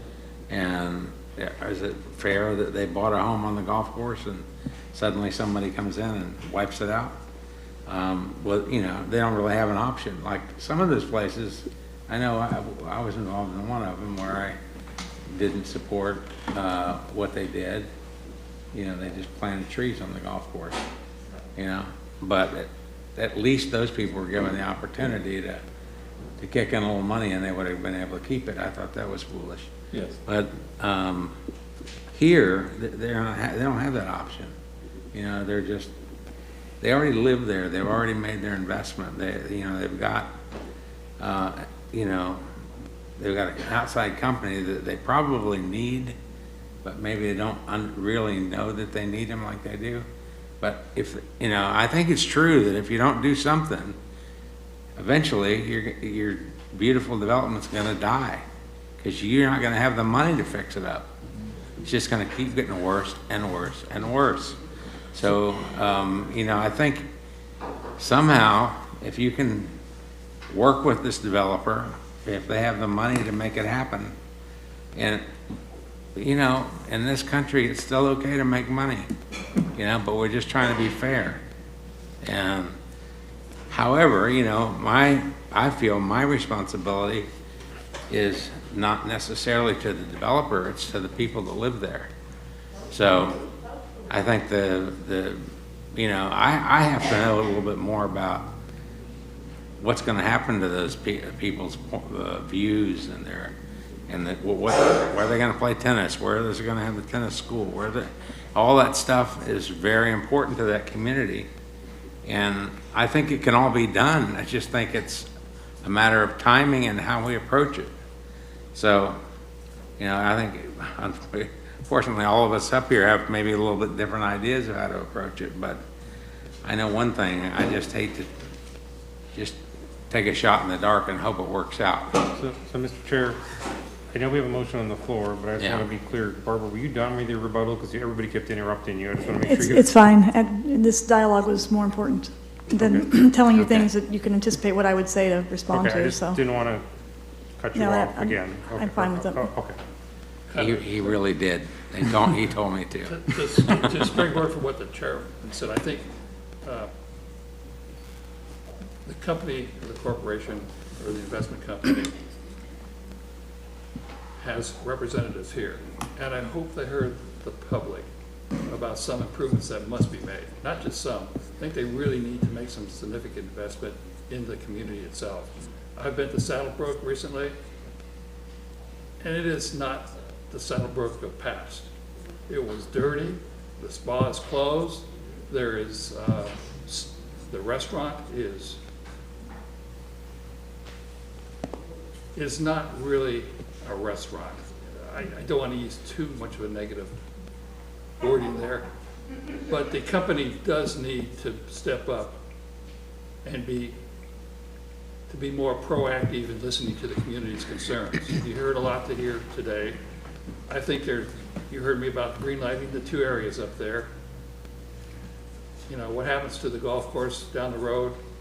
I have a good friend of mine that's in that industry. In fact, he was here just last week. He said he definitely runs high-end golf courses, and I do mean high-end. And he indicated that Saddlebrook is a great facility, you know.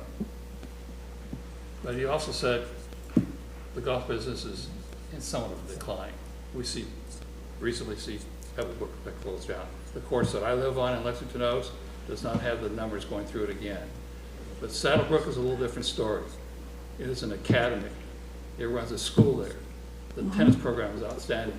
I have friends of mine that when I lived in Texas, there were pro football players that came up here and used that facility, as we heard here. The lady who spoke about all the athletes who visit that facility, and not visit, but actually work out there, she was correct in the fact that those people do come back here. So I hope and pray that your company does listen to the comments that were made, because Saddlebrook is, as some of the folks in here said earlier, and I have read, and in my 20 years that I've lived here, it has been the diamond in Wesley Chapel. So it got closed. That's all I have to say. So really. I just want to make one final comment, which is I want to be clear with the public that the Planning Commission and the board regulate land use. And as part of that regulation of land use, we regulate the amount of detail that's in plans and what can go where. I want to be clear that we do not regulate Saddlebrook's business model. There was a lot of questions that was asked today about how much somebody's paying for this, and right. But we can't stop. If somebody made a bad investment in Saddlebrook, that's not our role. So I want to be clear that you're not going to see any conditions from the Planning Commission or Board of County Commissioners that get into Saddlebrook's business model or who's paying what for what. We don't regulate that. Right. So a lot of you spoke today, but we can't do much about any of that. To be clear about it. And a lot of that is the way it was set up by Mr. Dempsey. I mean, when you heard those condo owners speak, that's the way that was set up when they bought into that. So it's not like that's something new, but thank you. And let me just say for the record, and I'll give you fellas a chance to finish, but you may or may not know this, but in my opinion, you're very fortunate that you have Ms. Wilhite as the representative for this buyer, this investor, because she is invested in this community. She's lived here for a long time. She served in this county, and she's a person of integrity. I think you can work with her. I think you should try to work with her and with the developer. Derek? So I think some of the, even though it's outside of our purview, the comments that were made regarding the business model, I think that was, Mr. Chairman had a really good point, that the developer has to have a reason to be able to come in and spend all this money on the resort. And so there has to be a profitable business model, otherwise you don't have a developer. And so I think just for getting that message out to the public, for them to understand the business side of things, that there's a reason for some of these multi-units, and it's to be able to generate enough profit, hopefully to be able to put money into the resort. So I think that was a valid, even though we don't have any regulation over that, obviously it's a valid point. But I'd just like to add that I would also like to see added to that level of detail, because we've done a lot of discussion about areas 3 and 4 and having more detail there, but also one of the other big concerns was not only how the traffic and strain is going to be put on the infrastructure for the county for State Road 54 and schools and so forth, but also the strain that's going to be put onto the neighborhood roads for the people that live there.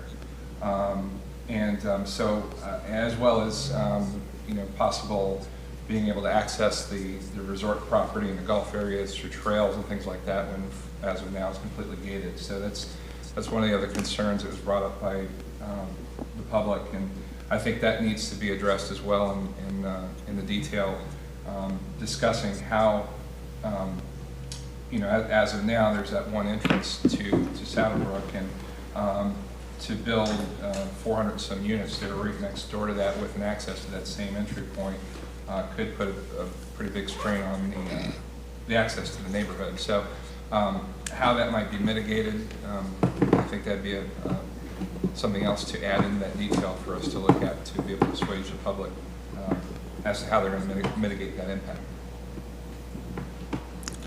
That's all I have. Okay. John? I'm not so much opposed to the proposal, although I agree we desperately need some more detail before we can make permanent decisions. What I'm more opposed to is the process. And I stated that the day I pulled this from the consent agenda, and I'm actually kind of sick about that, that we have this entire room filled with people, and the first time this case came to us, it was on the consent agenda. Okay? And I said that day, we don't approve projects of this magnitude on the consent agenda. And I also said that day that when people buy houses, and I know what they paid for them in Saddlebrook, on a golf course, that they had a reasonable expectation that they would be living on a golf course, and I think they still have that reasonable expectation. Maybe they don't have the 100% legal rights, but they've got some expectation. I don't personally feel like the developer is going to suffer, that this project is going to die, or the developer is going to suffer some great economic loss by delaying this project 2 weeks to the next Planning Commission meeting, or 1 month so that we can have it here over in Dade City, which is why I would be more in support of a continuance. But if you all want to move it forward, I'll be the lone nay vote tonight. Well, I will say that I think it's highly unlikely they can develop the level of detail we're asking for in areas 3 and 4 in a couple of weeks. I think what they can do, they may not be able to develop all the detail, but they'll probably be able to develop enough assurance that we don't have to have a room full of people sitting in the the Board of Commissioners meeting. Can we ask that question, Mr. Landry or Barbara? Question being, How much can you come up with, and without delaying this process too much further, how much detail can you come up with? I think what you have to do is you have to give these people assurance that you're not going to build the golf cart maintenance shed right behind the sliding doors of their condominium. You need to make sure that if they've got a view of a fairway, that all of a sudden it's not lake detention, that it's a fairway.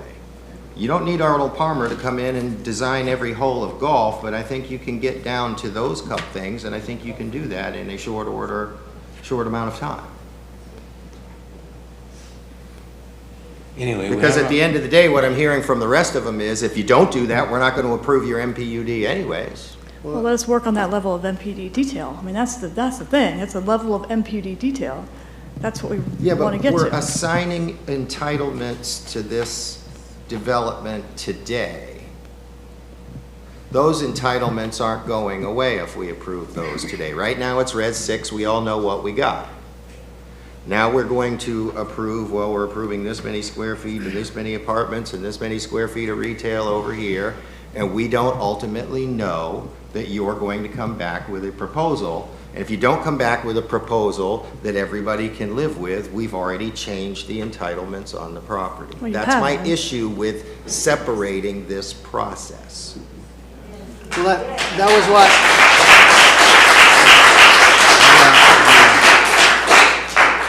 That was why I asked what they could do without the MPUD approval. Not Are you much. saying, are you indicating there's other development they can do with just the land use I modification? mean, they certainly could refurbish existing buildings, but they're not gonna be able to do area 1 and area 2 without the MPD approval. Right. Even though we give them the entitlements for the land use, I understand that. I mean, realistically, the new entitlements are going in areas 1 and 2. I mean, they're not really allocating any new entitlements to, Behind the gate, there's really not any additional entitlements. I mean, they took those away. I mean, maybe a little bit in area 3. Yeah, but But that's still something.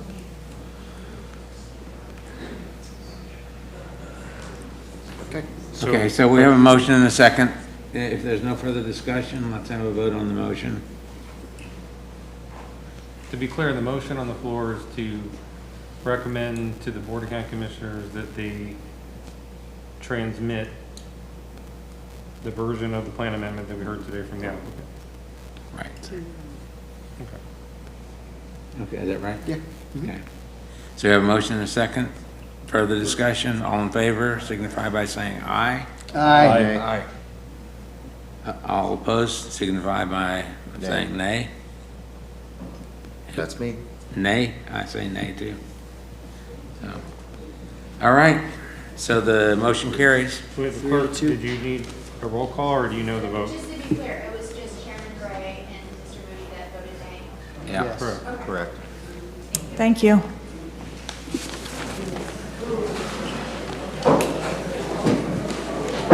Sure, so not only am I not listening to John say, I told you so, I'm not listening to you too.